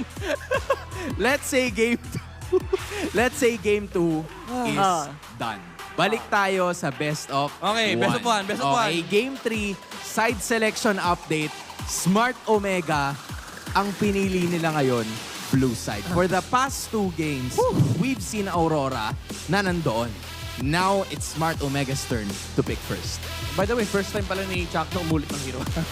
Oo nga, no? First time niya umulit ng hero. Tapos yung kabayo. Feeling ko talaga nakaban yung kabayo next game eh. Feeling ko talaga. Just for this occasion. Just for this occasion. Medyo talamak ang Oyabak. For a lot of things, number 1, napakadaya ng Hylos. And syempre si Chuck na yun. Ayun Yun yung number yun 2. yung lot of things. Yun yung number 2. Ang daming reasons. I guess so. 2 reasons why. Now, oo nga, no? May 2 cents. Sige. Ang daming country, Anyway, to continue, right? This time, if you are Aurora, right? How would you kind of like adjust your situation? Kasi parang ang hirap ding in terms of like, you know, from a player's standpoint, hindi ako player, pero from their standpoint, it's a possibility na kailangan din nilang mag-adjust. And one of the people that's gonna lead them to those adjustments and those mentalities is gonna be Coach Master the Basics. Kaya I feel like it's time for us to listen to what he's gonna say. Let's watch this. Kaya madali naming na-build yung chemistry. Siguro malaking factor yung number one, yung management namin. Nandiyan si Boss Rada para alalayan kami kung paano mabubuo yung team. And align kaming coaching staff sa players and sa management. Then, i-add ko na rin yung pagiging captain ni Renny J. Siya kasi yung parang head ng mga players. Kaya sobrang daling mabuo ng chemistry nila. We saw there, Coach Master the Basics acknowledging the fact that it's not just him.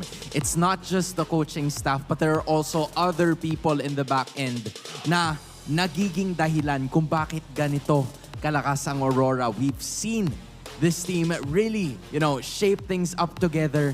And kung tutuusin, this is a team. Aurora is a team that had a lot of expectations during the preseason. Meanwhile, Smart Omega, they burnt a lot of people thinking that they would be this strong. And when these two clashed ngayon, Game 3 ang inabot natin. Sobrang solid, no? Talagang standout ng Game 1, Rena J. Standout ng Game 2, Chak 2. I mean, again, all of these are fantastic players, pero very prevalent. Yung pagiging captain nila, kitang-kita kay Chak yung never say die mentality. Yung pag-lead din ni Rena J, ang dami niyang attempts kanina with the kick, even during the turtle take, nasipakan niya talaga yung Nolan.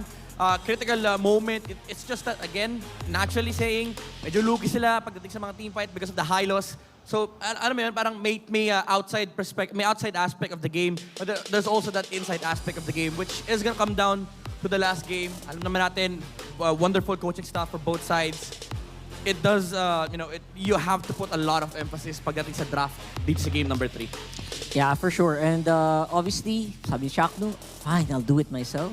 Diba? So, overall, I would say, Rena J, daming country talaga. Daming reference. I feel like these two captains, obviously, they know the strengths of their players and they're just trying to leverage in a certain scenario na, you know what, in these scenarios, I have to do it myself. In some scenarios, I have to set for my team. And I think that's one of the strengths, and that's the reason why sobrang swak talaga ng mga VTR natin, ng mga usapan natin, yung mga sinet before the game started. Everyone acknowledges these two players, and I think that it'll boil down to these two players even in the end. It's so fun to see that our headline was these two roamers, and sila yung nagper-perform to the utmost best during the past 2 games. And I feel like you can't also discredit yung kanilang mga kakampi dito because it wouldn't be possible if it weren't for the plays na ginawa ni Doming, the plays that Edward did. And for the other side, it's also Ryota trying to find himself in, and also Jome making the crucial blazing duet play para iligtas ang Smart Omega and bring them to Game 3. Right now, again, draft is gonna matter a lot. The last draft of week number 2. Wala na yung Ling, walang Hayabusa. Zask is still open. But big question is, saan mapupunta yung Roger tsaka Harith? Ang storya ng karamihan ng mga series natin is either natatanggal yung dalawa or na-flex yung jungle Roger or talaga nagkakaroon ng trade. It is really up for Smart Omega to handle whatever they want. Nilet go nila yung Harith. It does mean na nasa Aurora ang choice kung ano itatanggalin nila. It's either the Zask or the Roger. Honestly, the Harith, not really the first pick material that we're looking for here for that powerful pick that blue side is looking for. Omega specifically, if you look at them, you know what, they can prioritize Jome Hero, pero I think Jome is also very flexible in terms of that, where I don't think we need to rush it right away though. This time, there's a certain difference with the bans na ginawa ni Coach Lembot compared to game number 2. Kung saan, tinanggalan niya ng 4 na heroes si Rena J. This time, it's a little bit scattered knowing that they're on the blue side. We're waiting for one more ban coming in from Aurora. There could be a possibility, pero Edith na ang tinanggal, catalyst, kumbaga, sa nangyayaring mga laban. Parang kung nakakanino yung Edith, doon nakukuha yung panalo, but that is about to change now. I think they're looking forward to getting both Zask and Hylos on the second pick. Kasi open ng Roger, open ng Harith, very tempting yung offer dito ng Aurora. Yung Edith, although it's not a high-valued ban, I mean, nababan naman siya madalas, pero nagkakaroon ng value dito kasi talagang instant deny from Omega. And now, instead of the Roger, they go for the Harith first pick, knowing na yung Roger trade ay pwede pa rin mapunta sa kanila sa kamay ni Andoryu. So Aurora, you have a choice here. Hylos Zask, Roger Zask, Roger Hylos. They go for the Roger. Roger. Hylos ang kinuha ng Aurora. Beautiful. But Zask is on the other side, so I don't know. Maybe baka ang gawin ng Aurora dito, Valentina third pick. Parang nalapag natin yung draft agad Parang you kind of just let it out there, Brent. And yeah, you're right. You know what? I was thinking, you know what? Maybe hindi kailangan iprayo si Jom, but sabi nila, you know what? Jom had played that. And I think we deserve to have him spotlighted here and maybe just play around that. And again, proven naman yung flexibility nila Chaknu to actually go for any hero that Jom wants to support him in this one. Yeah, I mean, for the most of the time that we've seen them, it's really reliant on team fights. Both of these teams, diba? Not a lot of pickups happening, so pipili sila ng mga heroes. Pipili sila ng heroes that are really good for team fight, and I think Harith is a good choice for that. Not a lot of, crowd control just yet, knowing na Hylos pa lang naman ang hawak ng Aurora. Yeah, this time around din ako yung Valentina. Ayaw na nilang ibigay yung Valentina kay UE. Kasi naisip nila, pag kinuha natin yung Zest, may Valentina pa rin sila. Instead, kunin natin yung Valentina para at least nananakaw natin yung pathway. Ang interested ako dito actually kung i-flex nila tong Hylos sa XP, tapos kuha sila ng Jawhead kay Rene J. Ubusan mo ng hero si Chaknu para pagdating na second phase, may 2 slots ka for the bans that could be allotted towards against Chaknu. Baka pwede nilang gawin later yun, right? Because I feel like, there you go. That's the beauty of it. At the same time, yes, you know what? Flexible to. Rene J, ang hirap i-ban out kasi again, the hero pool is just right there.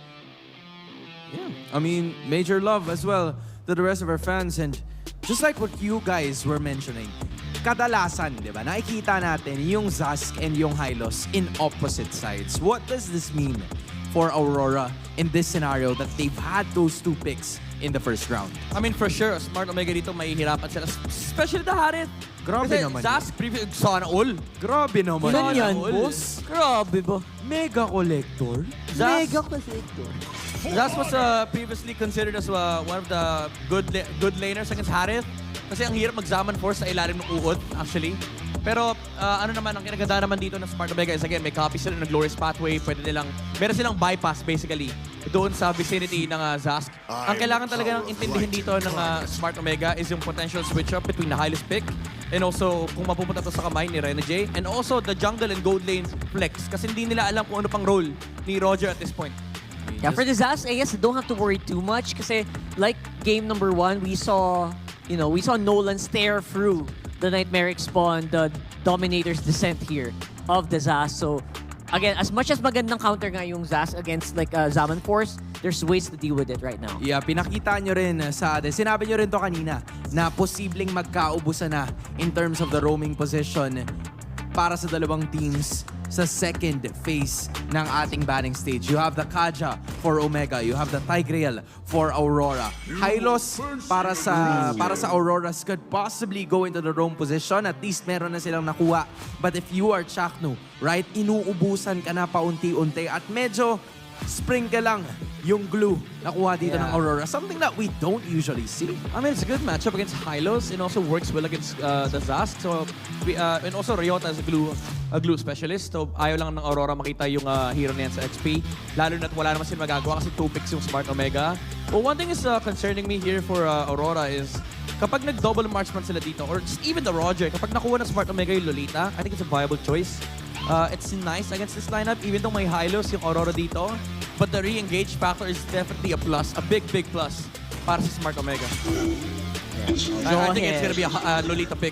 Either Lolita or, honestly, a Minotaur for Chaknu. Actually, that's good.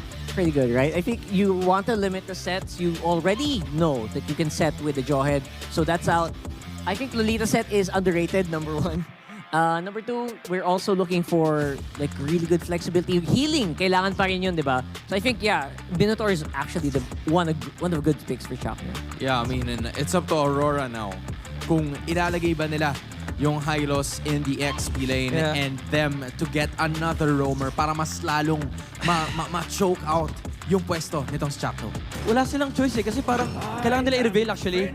There goes a Moscow. Okay, it's a Lolita time for Smart Omega. I don't think there's any other good choice here. Hindi naman walang magandang choice. It's just that Lolita fits so perfectly into this lineup of Smart Omega. May protection yung Harith, meron ka pang engage, meron ka pang counter-engage. You don't mind playing into the Zask and even the double marksman setup of Aurora. Nagkaroon talaga ng flex problem dito yung Aurora kasi either kailangan nila i-reveal yung double marksman or i-reveal mo kung ano yung role ng Hylos, which sets up for a very good XP matchup for Smart Omega. So now, I think you go for the safe route. There is the Lolita or even the Yuzong Lolita for Ryota. Actually, pwede nga rin yung Arlot. Pwede pa yung Arlot. Honestly, for the XP, you're looking for people that can... Atoy are special, right? That's his special. And what is this? This is the Grok Mamba! You guys were looking for this. Screw Lolita, di ba? Go, Chuck Mamba! You guys were looking for this right from the start. Parang hindi natin nakita si Chakno na gumamit ng Grok. I think this is already his 9th hero. I'm not entirely sure kung nakuha niya na ba to, but the Arlot is gonna be the final pick para sa kupunan ng Aurora. It could possibly go to Edward, but you know, Hylos and Arlot, posible pang magpalit yan if they want to. Yeah, I mean, the X-Work pick was nice against the Hylos kung in XP ng Aurora. Now they flex it to Renegade. Hylos Rome wouldn't really mind playing it to Export kasi nga meron kang Glorious Pathway. And yung matchup ngayon ni Edward is so much better. It's an Arlot versus an Export. You have the ability to close the gap. And again, it's a good matchup against both Harith and Nolan. And good chance na lilikodan lang din ni Edward tong X-Borg na to. You don't face the X-Borg head-on. And again, they're gonna have to bypass each other. And then most likely, a lot of the clashes gonna happen around mid. I feel like both of the teams got the comfort that they wanted. Now, it's gonna have to translate into execution. Smart Omega and Aurora. Game 3. Let's get it on. Another great rivalry in the making between Omega and Aurora. As Omega manages to extend the series after an amazing play from the Chuck Mamba himself. Nail biter is how that last game went. This series alone has been phenomenal. A lot of early poke here already happening too, but yeah, we've had time to have a breather here, Ingan. Honestly, regardless of the outcome, everyone won in this series, especially for game number 2. But right now, Renegade has the high loss. So this is going to be crucial because this was the game-winning pick for Omega during game number 2. Yep. And on the other hand, the captain himself going back to his roots with one of his signature picks, the Grok. Yeah, this is the... I don't know if... I would say like second signature, right? Behind the Kufra, yeah, I would say. Of course. The Grok Mamba is going to be playing this one. And I think you have to... If it's any other thing to go against the Hylos, a hero that has been making waves through the meta just globally, what better way to do it than Chaknu getting the Grok out for this game? And so with that, again, you're looking to set things up, whether that's through the Glorious Pathway, and you got to kind of see how that all unfolds through the game here. And I think like the panelists said too, Ryota is going to play a part in that because you're trying to fight into that Zaman Force setup even and into that Glorious Pathway. So Alas Insanity is great for that. Yeah, Glorious Path. Oh yeah. The combination of skills coming in from Omega is just really immense. And now looking at the gold lane matchup, Doming not having a hard time up against Jom. Surprisingly, this is a Harith. Wow. And on the other hand, Turtle has spawned in the bottom lane. This time, Omega starting things off. All right, really quickly too, wow. Okay, I think they're just gonna go ahead and grab that, and Doru gets the first objective here. Okay. Nothing they can really do about that. That was just such a decisive decision. Yeah, and compared to game number 2, this is actually a better start for Andoryu. If we can recall correctly, he was taken down 2 minutes, 3 minutes in first blood. So now Andoryu has the flexibility of actually overextending, especially in the mid, to get those pickoffs that he wants, especially onto Yue or onto Demon Kite. You can feel the Domeng knows, right? There's something possibly happen up here too, and that's the thing. Chaknu's going to be everywhere, especially on the Grok. And I think when you see this matchup so much, the Mozcom versus the Harith, they both shine in different ways throughout the course of the game. The parent thing is obviously, we've been talking about it all the time. Mozcom with the Spirit of Destruction, you can continue to push in the side lanes and then join the fight. Yeah, but as long as you land it, right? But for me, honestly, I feel like the What do you like better? Omega timers this time for me is early game to mid game. Early game to mid? Because late game, I'm really leaning towards Aurora. Okay, you like the lineup more for Aurora here late game. I would say, you know, in this case, if Smart Omega gets an early lead, that's great for them. They scale up pretty quickly, like you mentioned. Yeah. Especially when you have this pressure in the mid lane. Quick usage. Dominator's Descent already going to be used, so they get that out. That's a major thing out for UA. That's a good fracture play here from Andor. You baiting out the Dominator's Descent, especially in 30 seconds. A turtle will spawn again. A while ago, we've seen Aurora just give it up. No trades, no cross-map plays happening here. But that's you can actually expect that because you really have to wait for Demon Kite and Moscow to really get into their groove. Edwards here. He's going to get knocked up with the wild charge. There's the Glorious Pathway being laid down too. They try to disengage, but Ryota! they get the flicker out from Ryota with the last Insanity. Going to be able to pick up Edward and now Renegade front of it all, but they just call it off. They already lost one. Smart Omega slowly building the lead they've got, and now Turtle's up. You expect this from Omega's lineup. It's a really dive-centric lineup. You have the X-Borg, you have the Nolan, plus the Grok, and their power spike is really early towards the mid-game. And this is the danger because Omega, once they reach the middle lane, once they reach the mid-game, if they don't get those neutral objectives, especially the Lord, Aurora can really bounce back. They can really manage the waves clearly with the Moscov's presence here. So for me, the timer, the pressure is still on Aurora's side despite having a 2K gold lead. Whoa, Chaknu. Just gonna get punished here. All right, we got to take a breather. Demon Kite gets the kill there, but man, again, you know, you're talking about timers here and everything else, Ingan, but so far this early game, I know it's been 2 objectives in the hands of Smart Omega, but yeah, I don't know. I think if we get to the late game, it really could be a shining or a moment for Aurora's lineup to make it work. I honestly got shocked that Demon Kite was able to answer back right away. Yeah. Because I was honestly expecting them to wait it out, make sure to get those, make sure to get the economy as much as possible balanced. But as we head on to a technical pause, we can see a lot of fans here jam-packed day once again for week number 2, Naisu. Yeah, of course, all in good spirits here. Great series, great star match that we have for the week. You know, and we get a quick timer up here, 1 minute. We're hoping, we're hoping it's 1 minute. You guys watched yesterday again, you know, just poking some fun out there. I was on desk alongside good friend Leo. Know, props to Antianara Rockhard and Midnight. Yeah. For pulling off in between talk show. Little talk show. Yeah. A little talk show. This one should be quick though, as they get things situated here. So. Of course, like when we look at the lineups that we have on the table, I think, I don't know, man. Game 3, it's anybody's game. I know we already said, like, you know, you're gonna see this lineup shine faster or get the fire going faster here.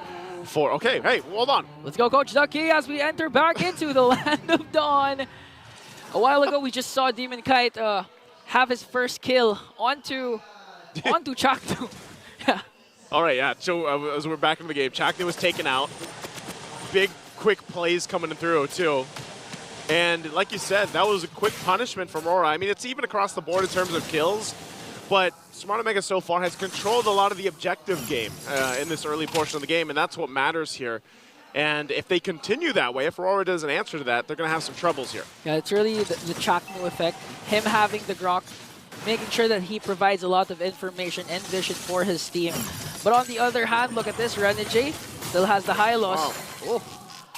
You can really feel the damage coming in from Ryu. Again, that's a high loss, but a high HP. But still 50% after just a couple of pokes coming in from Omega. On this top side, Edward going to force Jome off. Look how many bodies are up, yo. Conceal going to be used. Chaknu won't find the connection, but they force the fight anyway. But they don't have the minion waves pushing in. The rest of the team making its way up top. Luckily for Aurora, no one goes down in the exchange. An off-angle wild charge, because Chaknu was really predicting that both of those players from Aurora were going to go back. But then those two players actually predicted what Chaknu was supposed to do. It's a mind game. It's a mind game. It's a chess game between these two teams. And finally, the last turtle up for grabs has just spawned. A while ago, Omega picked up 2 turtles uncontested without any trade coming in from Aurora. And this time, Aurora's 4-man lineup is here. The crucial factor for this last clash, or last turtle clash, would be the Spear of Destruction coming in from Doming. Will it hit this time? Okay, they started up doing it quickly as they have in the past. I think they're going to be a little bit too late to the party as Endoru secures the 3rd turtle. Already clean sweep in the turtle department for Smart Omega. That's another barangay surprise special. They're not going to wait for the dances anymore. They're just really going to burst down the turtle, not let Aurora get some momentum to counterattack. You know what I say? This is what Smart Omega has to do. They have to be decisive. They have to make these choices. Full commit. And commit, yeah, full send it. So objectively, that's what they did. And now Renegade going to the front side, dropping the Glorious Pathway. There's the setup already, though. Zalman force being dropped down too. He's going to get stunned. Demon Kite looking on Jomba. Renegade goes up on the top side. 2 Dominators descends too, firing off each other. Ukir gets punished. And now Aurora possibly looking for more as Demon Kite's going to work on Ryota. They get 3 big kills in the pockets of Aurora. Aurora doesn't care about the turtle. You got 3 turtles, we'll get 3 kills to our name. Jom, Ukir, Ryota will fall down. And we have to credit a lot actually to Renegade, because Renegade was soaking up the bulk of the damage coming in from Omega. So a lot of his skills are expended onto this Hylos, which enabled the damage dealers of Aurora to just really free hit and take down Omega. Yes, again, some people wonder, like, how do you deal with his ask? Well, maybe you just take the Valentina and you get 2. You know, you have 2 Dominators sense working at each other and firing off. But again, like you mentioned, man, that was great positioning coming out from Renegade. Even Edward utilizing the final slash there. So what's the response? Gold lead is gone. Now Renegade has to defensively get out of there. Way's going to be blocked off, though, of course, by Chaknu. So they set back in to their position here with the focus on the mid. I'm not sure if you noticed it, but Renegade actually was right there on time. Because Andoryu casted his Retribution, so the slow effect went to Renegade instead of going through Doming. So again, Renegade being the hitman and the heal man at the same time for game number 3. At this point, too, Yue picking up his Divine Glaive. This is great timing. You can see on the flip side, Andoryu gets the Sky Piercer too, and this all sets the stage here, Ringon, for that first big objective. Aurora has seen 3 turtles taken quickly from them, very quickly, and now they don't want the same to happen with the Lord here. Andoryu not in a good position here because they're going to be spotted out here by Aurora. And as Andoryu picks up a Sky Piercer, you know, it adds pressure for me as an assassin. If I pick up a Sky Piercer, that means I have to get a lot of kills and at the same time don't get killed myself. And with Omega's lineup, you know there's already an internal pressure because they're going to dominate the early and the mid game, but towards the late game, it might be Aurora's game. So really, the pressure for me is on the Barangay side. Yeah, because at this point, with the lineup that they had, they could, you know, end up getting outscaled depending on how Aurora approaches this. Domeng gonna just wait patiently again. He kind of has an idea too. He knows. He knows. Jom, very patient. He's not approaching that wave there. He knows. He's fine. Jom knows. They've been there. They've done that. And now Aurora working on this Lord as Andoryu and Ryota surveys the scene. But important to note, look at the position of Edward. Any given moment, the final slash can come out of nowhere. Still keeping that Lord at half health here. They don't have the exact information, I feel like, up top. You know, Domeng's just kind of patiently waiting. He doesn't want to get picked off here. So we take another breather here. We're taking a little break. But, you know, that's the picture we're seeing. You know, Domeng is staying up top. I don't know if he actually had seen them or if he's just kind of got an inclination like, hey, there's some people in this bush, obviously. You know, we don't want to pressure it too much because if he gets taken out, that's an easy Lord. You know, for me, I think he knows. I think his instincts knows. Who could forget what happened during game number 2? Yeah. Or is it game number 1 where he stole the purple buff with one Spear of Destruction? And with his in-game instincts, I think he has an idea. But for me, if Aurora actually commits to the Lord, they're going to have a hard... Omega's going to have a hard time contesting because they're outnumbered 4-3. And if the Spear of Destruction coming in from Domeng hits, oh, it's going to be a real clear disadvantage for Omega. So the pressure is on Chaknu and Jom to make a play and make sure that they take down Domeng. If they can get Domeng, like I said, that's an easy objective over. On the flip side, as long as Domeng, like, and that's what I say, even Domeng playing around this, he's kind of like waiting like for the wave to push into that turret and then clear it out, because he can clear it out pretty quickly. But if there's a split instance where Chaknu decides to punch it in, then, you know, again, it's all decisiveness. If they make the decision to go and they make a play there, that would be huge. But then as soon as that happens, Aurora knows too that 2 guys are up top. We should be able to win this Lord fight off, you know? And so those are the things that can fall into place here. Still, we can't forget the fact that Adoryu has the Nolan and easily steal out that Lord outer red Demon Kite. And so far, our assassin matchups hasn't disappointed. We've seen a lot of action-packed games coming in from the 2 assassins alone, not to mention the captains, the roamers, and as you can see, everyone's having fun here in the Green Sun Hotel. Coach Ducky back in the picture as we enter the Land of Dawn. Okay, so quick recap. First Lord up for grabs. Chaknu and Jome on the top lane, making sure to zone out Domeng. Will Aurora burst down the Lord, or will Omega make a play up top? Let's see what they do. They're still waiting patiently up there. Domeng just going to do his thing, waiting on the front side.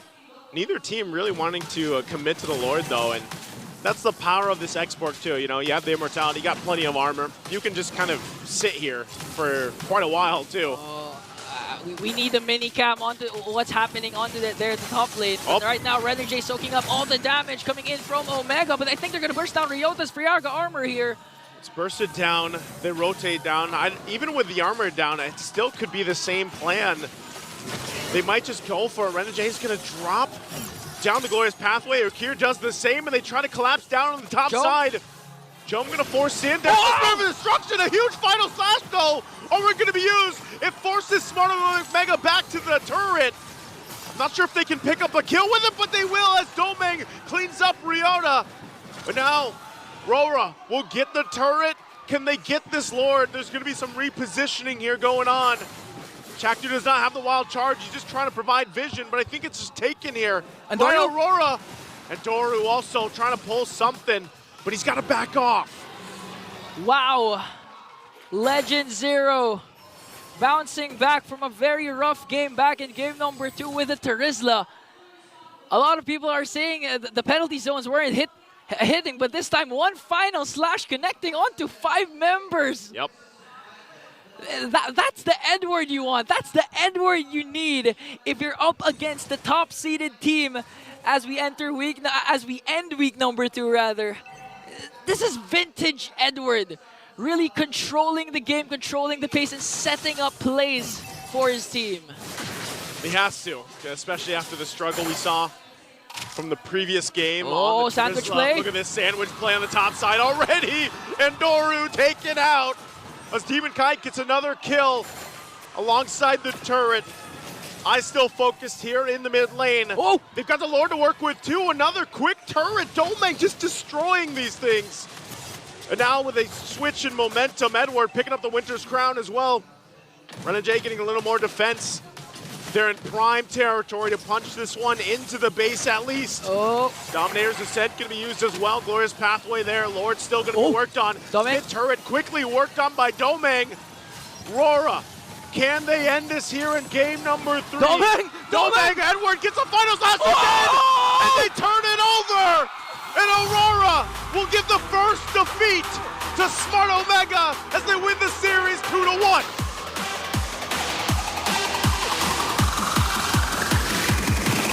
Aurora doing quick work with game number 3.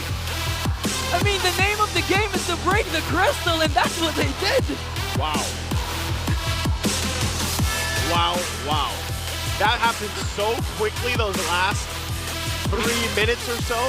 Guys, so that was 13 minutes with the level 1 Lord with a full 5-man Omega defending. The distraction caused here by Edward with another final slash enabled Domeng to just end the game. Domeng, talk about the patience he had, by the way. Sitting up top forever, ends up just scaling up really fast on the spawn top. And then, boom, you know, he's there. And like you said, Edward, amazing on the tarmac multiple times, and you find multiple members of Final Slash. So, yep, this makes things even more spicy as we round out week number 2 here. Now that Smart Omega has tasted their first defeat. Two captains, Ren and Jane Shock, did not disappoint the fan as they gave us an action-packed 3-game series. Constantly proving that they have developed, they have matured, and they are now capable of leading their team than MICC Omega. Still has a good record here. First loss after a 3-series win streak. Talks that man in the middle of Shock before leading his team. But we have to throw it, of course, to the winners. Aurora. That's why Mara Aquino, take it away.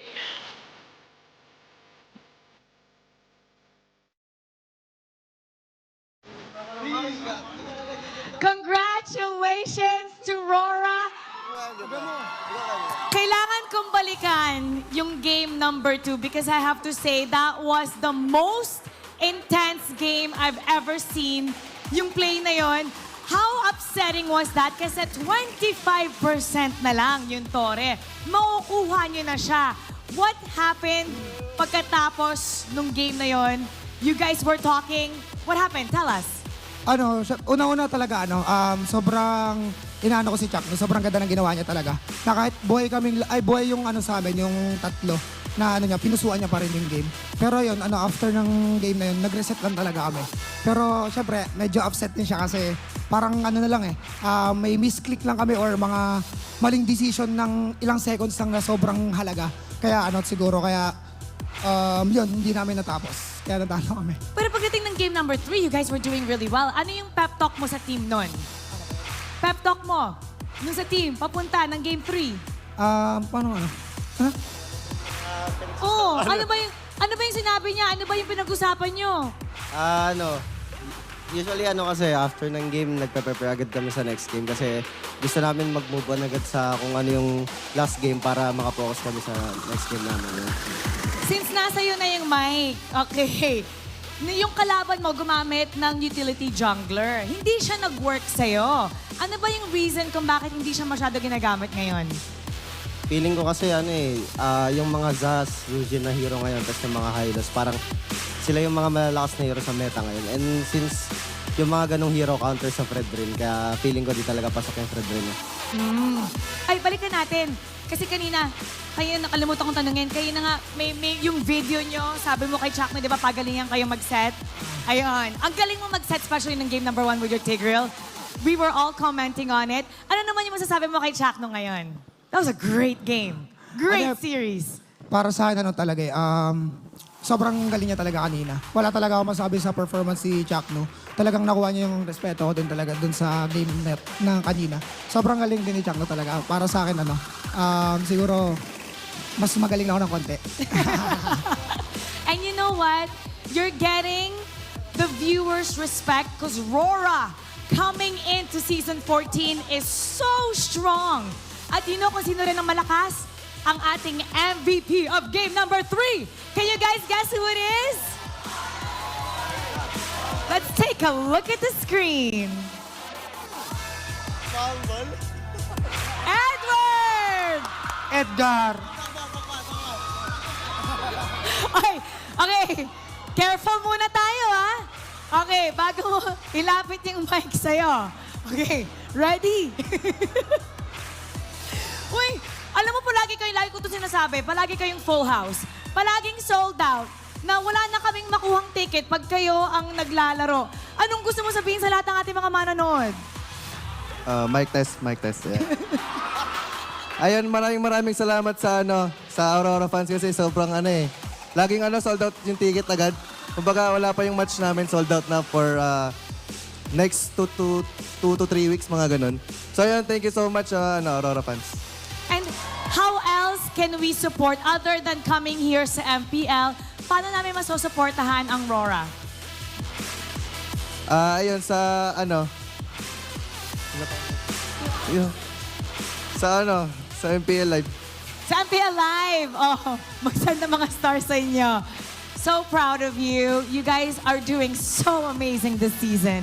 But you know, we also have to reward ang ating mga fans because we have fans that have come near and far just to watch you. So now we're gonna award 3,000 diamonds to one lucky fan. Congratulations! Come on up. Hello. Hello, hello. What's your name? Feline po. Feline, taga saan ka, Feline?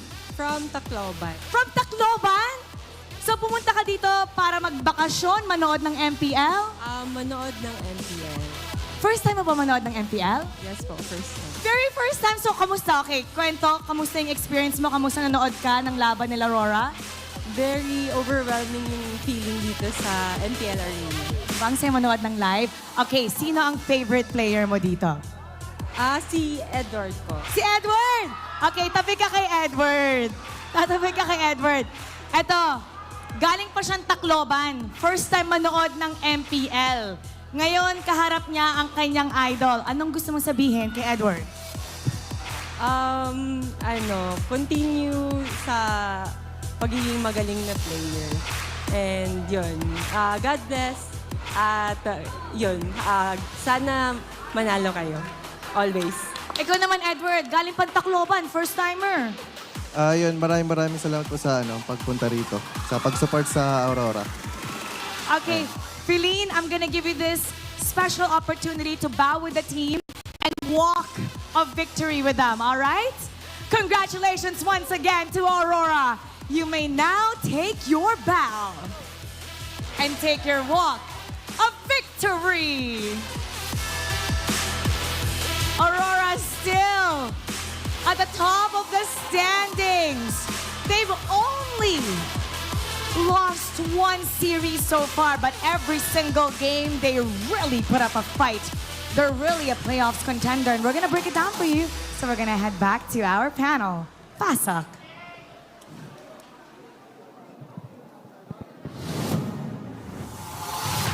And that is a way to end week 2. What a way to end it as well. Pero isa lang ang sigurado ko. Actually, hindi pala ako sigurado. Kasi hindi ko alam kung nasaan ngayon ang Aurora sa standings after that win. But you'd love to see them at their utmost confidence, especially with Edward as your MVP. Yeah, I mean, matagal na natin sinasabi na one of the most consistent XP-laners is this guy right here. Kinatagang the Legend Zero. Ang lupit kasi ng performance ni Edward on Yarlot. I mean, aside from the 4-man final slash, napaka-keen niya na maghanap ng mga angles of initiation. And ang maganda sa kanya, parang walang hesitation. Basta makita niya na parang, uy, pwedeng siya tanto. Nandoon din yung follow-up ng kanyang mga teammates. And again, it applies to the current meta right now na kung sino man yung team na talagang nauuna maging aggressive and may sagot sila sa mga counter-engage, sila yung usually nananalo sa teamfight. And Edward provided that aspect of the meta for Aurora in this game. Yeah, you can file this under Just Edward Things. Number 1, 2, 3, 4, 5, 6, 7, 8. Anong page? Ang dami na libo na ilang games naman ni Edward? Ewan ko pa, ang dami na talaga eh. So mga magandang bagay, I feel like you can't always rely on your roam to do the set for you. Yeah. And there's always so many parts of the map na kailangan mo kontrolin so that your team can be successful. And I believe that Edward really does all of these and more. And you also have to commend Aurora. After nung pinik ng Smart Omega dito yung export, they found a good lane matchup for the export. So Edward had a good start. I mean, it's not the best start in the world, but I would say kapag nakakakuha ng magandang early game si Edward, dun natin nakikita yung ano niya yung mga relentless aggressions, yung mga non-hesitation jumps. And yun yung nag-dictate na momentum dito for Aurora. Lalo na naka-double marks sila. Super important na even if hindi sila ahead, basta static yung mid-game kasi napakataas ng chance mag-snowball ng Smart Omega. Kung static yung takbo ng laro and sila yung mag-uuna mag-start ng teamfight habang di pa naka-ready yung Smart Omega, sobrang laking bagay nun. Kaya napakalaki ng importance na nakalabas siya ng laning stage, kaya niyang setan yung expert na syempre nakatayo lang naman, ang dali i-final slash. Actually, ang dali i-final slash nung buong lineup ng Smart Omega. Yeah, there were actually multiple moments where pwede mo siya i-final slash straight up, pwede mo siyang likudan, and there was very little that Ryota could actually do about it. So, despite maganda nga yung idea of picking up the export onto the matchup, other lanes. Pero yung matchup mo kasi, yung mismo sa lane mo, doon ka nagkaroon ng problema. And that's why nagkaroon ng free reign na mag-ikot sa mapa yung Aurora. And I think that is also the benefit of having the Hylos as your first pick, right? Kasi nakita natin kanina, yung X-Borg was there, but it's all Aurora dito sa stats natin. Especially in terms of carry, you also have to give it to Demon Kite. But going back to my thought, it's the Hylos that was first picked by Aurora doon sa kanilang phase. And they've managed to transition it. Kasi pwede mo ilagay sa XP yun eh. But as soon as they saw the X-Borg in the draft, it was an opportunity for Coach MTB to pick up that Arlot and have a better matchup in the XP lane. Nagningning yung mata ni Arlot. Ayun, literal na nagningning yung mata niya. Diba? Kulay red yung mata niya sa... Kumislap. And ang, again, yung composition ng Smart Omega dito, they have the capability of just snowballing. Pero ang isa sa mga gusto ko sabihin din dito sa laro ng Aurora is yung stability ng kanilang early game. Yung control nila Demon Kite, nila Doming na hindi sumabog. Of course, Yue then being so stable in the mid lane. Parang nagkaroon ng pillars of gameplay dito yung Aurora na parang, guys, ito lang yung dapat natin gawin dito sa game. Kapag nakahanap tayo ng opportunity, dun lang tayo gagawa talaga ng mga explosive plays. And that was the mid-game. Mid-game yung hinahanap na timing dito ng Smart Omega, ay ng Aurora, kung saan kaya nila labanan itong mga early to mid-game centric heroes ito, like the Harith, the Nolan. So nung nagkaroon na sila ng opportunity na lumaban, again, no hesitation. Basta laban kung laban, sasaloy ni Renegade lahat yan.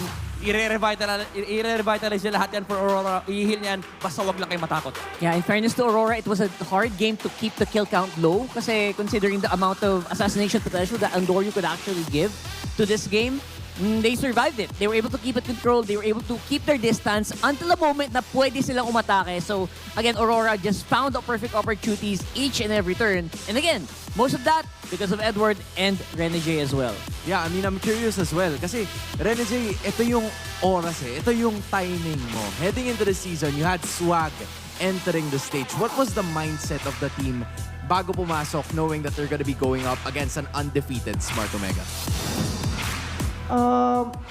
Parang yun din mindset namin same contender. Gulat kayo, no? Contender lang din sila sa MPL. Tapos natalo kasi kami sa Bren gapon. Sobrang dami din po namin natutunan sa laban namin sa Bren na ina-play namin today. Kaya siguro mas maganda naging performance namin sa kanila. Alright, building up on those applications as well. Edward, nabanggit nga ni Renegade na you're trying to bounce back from a loss. And you did that just now. Gaano ba kalaking moral boost ito na nakuha niyo yung victory over Smart Omega, a team that has dominated the first 2 weeks of the MPL Season 14? Ayun, tingin ko may mga adjustment pa rin kami. Bukod sa mabuboost yung moral namin na tinalo namin yung top 1. Tingin ko may mga adjustment pa kasi ayun nga, yung game ko natalo kami. So, may i-improve pa kami. Ako, may tanong ako kay Renegade. Siyempre, si Renegade, diba? Dati, ano lang to eh.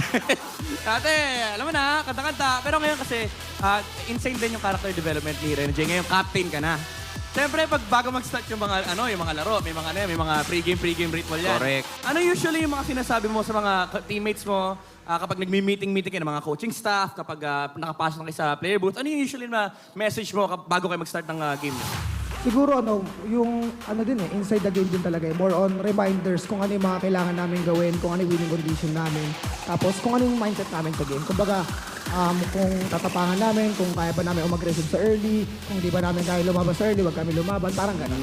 Alright, I guess I'm gonna take your word on that kasi may papalabas tayo na ilang mga clips sa kung ano ba yung Analyst mga kayo ganap. ngayon, analyst kayo. Kala nyo, ha? Kanina pa kasi nagsasalita yung dalawa eh. Kaya ibabaon muna kayo dyan. Podcast eh. Alright, kailangan nating makita to. Kasi it has been the only, right, Game 3 na nakita natin for today. And in just a bit, mapapanood natin yan, alright? But again, going back to the thought process, Edward, I feel like there's always so many people. Gaya nga na nabanggit nyo, di ba? Every time you have games, there's always so many people watching you. Napakarami online, on-site. Does it add pressure to you or does it add motivation to you to like play even more? Sa akin po, nasanay na ako eh. Kumbaga, kapag Renegade tsaka Maraming maraming dyan manonood. So ayun, nasanay na rin talaga ako. Kumbaga, yun na rin yung nagbuboost sa akin para manalo. Alright, and this is the win that you were talking about, diba? Ito yung game number 1 kung saan, Rene J, you've made the crucial play. What was the call like during that moment? Pwede ba sabihin strat natin? Without opening up your strat. Papagalitan kayo ni Yanni. Ano lang, tawag dito. Sabi ko, huli ko 5 pre, huli ko 5. Ano kasi tawag dito? Huli ko 5, huli ko 5. Nagkamali kasi sila ng engage. So, na-counter engage ko sila. So, nagdikit-dikit kasi sila, which is, lugi din kasi yung hero nila sa akin. Tingin ko kaya gumana yung counter engage ko.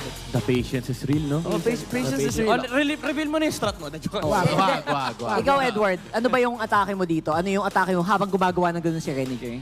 Ayun, sabi ko, kung mapapansin nyo, grow as a player. So sabi ko, magpapabait ako sa kanya na mag-winter transition ako. Tama. So, ayun, Tama. Buying time, di ba? Buying time, winter transition. Actual play na ngayon yun, no? Di ba kanina si Flap nag-grow as a player, then winter crown. Actual play na siya, Okay, actually, hindi lang yun. Ano ba? Meron pang isa. May isa pa? Meron pang isa. Sige. Bakit? Ilan ba yung nangyaring laro? Ilan ba yung nanalo? Diba? Dalawa yung panalo niya eh. Ay, ito. Okay. Yun, magkasama pa yung dalawa. So let's say, Rene J and Edward nandun sa medyo baba. Tapos may nangyari. 5! Edward, ikaw ang bida dito. Talk through us kung ano ba yung nangyari dito sa ganap na to at paano mo nakuha yung final slash? Nagko-call na si Uwe. Sabi, andito. Sabi ko, andyan na ako. Liligtas kita. Yeah! Wow! Sweet! Grabe naman! Meron akong dalawang bagay na natutunan doon. Ano? Una sa lahat, totoo kapag Pinoy, pag shot call 3 beses. Tama. Diba? Dito. Tapos, sweet si Edward. Matik yan. Nung nakita si Uwe, yun na yun eh. The rest was history. Boys, maraming salamat for giving us your time. I'm sure that you're gonna have enough rest, pero preparations pa rin for week number 3. A message for all of the fans that have continued support. Edward, nabanggit mo na yung iyo kanina. Rene J, it's now your turn to, show support for the fans. Yan guys, salamat sa lahat ng mga sumusuporta sa amin, sa mga Aurora fans. Yan sa mga gustong umabang sa mga namin, kaabang-abang na gagawin. Check nyo lang yung namin, Aurora MLBB page namin, pati yung mga watch party namin. And syempre dito sa MPL, kasi dito kami naglalaro. Maraming salamat again, Rene J and Edward, for being with us here sa Infinix Game Tambayan. We're just gonna take a look as to where you guys are right now. Bago magumpisa itong matchup na to, you guys were placed 5th. Now, Aurora MLBB is at 3rd place and you are now gonna be moving forward. At tuloy-tuloy pa rin, right? That is a very good sign for them, especially now na nakakuha sila ng 3 panalo to end week number 2. In-expect nyo to na ganito kaganda yung magiging start nyo for the regular season? Ako po, actually, in-expect ko naman siya kasi siguro based na lang din sa mga scrims namin. And yun, dahil meron kami naging tournament sa Kazakhstan, tapos marami kami natutunan doon. Parang yun yung naging first week ng MPL namin eh. Kasi Bren at Echo din yung nakalaban namin. So marami din kami natutunan, tapos na-apply agad namin this week. Now you've mentioned Team Liquid Philippines or formerly Echo na, was branded as a super team from before. And you guys, heading into the season, you guys were being branded as a super team kasi nga star players from different teams mapupunta kayo dito. Edward, what do you think about that brand? Are you guys a super team? What do you think personally as a player? Actually, nasagot ko na yan nung in-interview ako ni Mara about din sa super team. Ayun nga, gaya ng sabi ko, pagpasok namin sa Aurora, bagong org yung Aurora. So, yung pinamindset sa amin talaga yung pagiging, wala kaming kahit achievement, fame, kahit kumbaga rookie lang kami ganun. Brand new players Yes. heading into the season. I love that mindset. And another brand new integration that we've had is actually the Infinix Fansik Laban. Kasi if you guys don't know, meron din mga naglalaban na mga fans all throughout. And ayan sila. Diba? Meron silang 5-on-5 tournaments, probably 5 bans as well. Meron pa silang sariling shoutcasters. At ayun, Ayan, no? Hindi, to be fair, parehas din ang standing. Oo nga, no? They're currently at 3rd as well. Technically number 2, pero syempre. Number 2, number 2, Pero right? nabawi. Nakabawi naman yung Omega. Oo nga, and wala nang 0. Lahat sila may points Defeated na rin lahat. Defeated na rin lahat. Just like, MPL Philippines Season 14, pagkatapos ng Week 2, lahat sila may talo na. right? And no one practically is safe. So kailangan mong maging consistent the longer the league goes. Yeah, ang masaya dito kasi yung mga fans na nagpupunta aside sa napapanood nila yung mga idol nila, ay may chance din sila maglaro under the the banner of the teams na sinusuportahan nila. Kaya ba may mga na-invite na kayo pumunta rito sa venue? Kasi pwede nyo sila invite dyan sa Pansiklaban. Mag-i-invite pa lang. Guys, message si Rene J. Kawayo, pag si Rene J ang nag-invite, yari na talaga. Lumatik yan. Nako. MH ata. Ewan ko, MG, ano bang pinakamataas? Diba? Ewan ko na. Pag nag-invite si Rene J, Rome din yan. International. Hindi, 5 invite ko eh. Ayun na! Squad na! Para At doon, natapos. Galing bang Bataan yan? Pro team ba to? Ano to? Bataenyo. Bataenyo.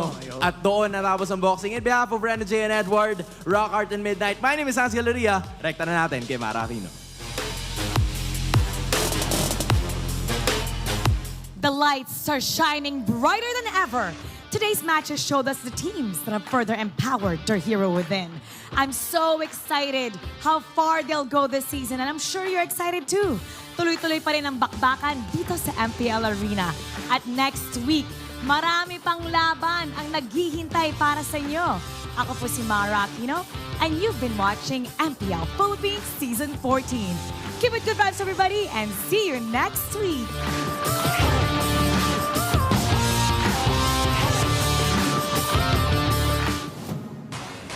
The 14th season of MPL Philippines is brought to you by the following sponsors. Smart, the official telco partner of MPL Philippines Season 14. The official tournament phone of MPL Philippines, Infinix GT